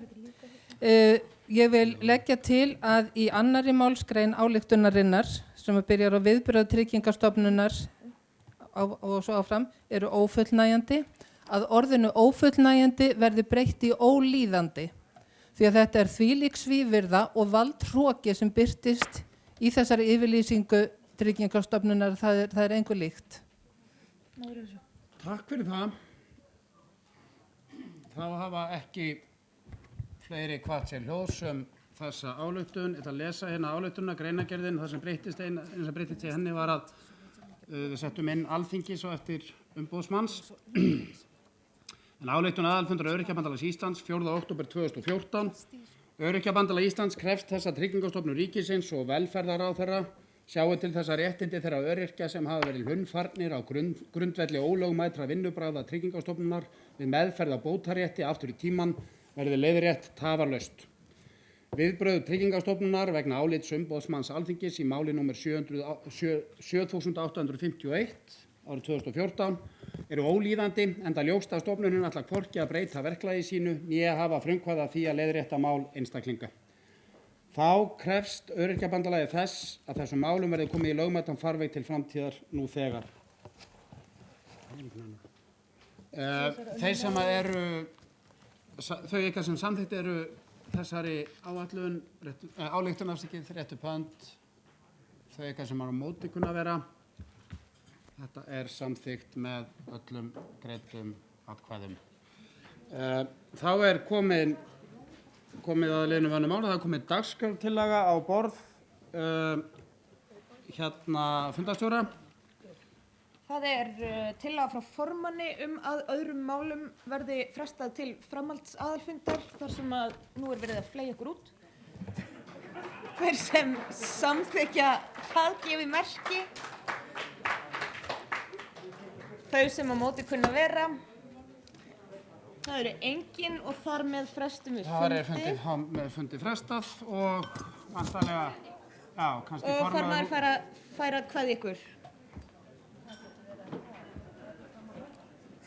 Takk kæru fundarstjórar, ritarar og félagar fyrir þolinmæðin í dag.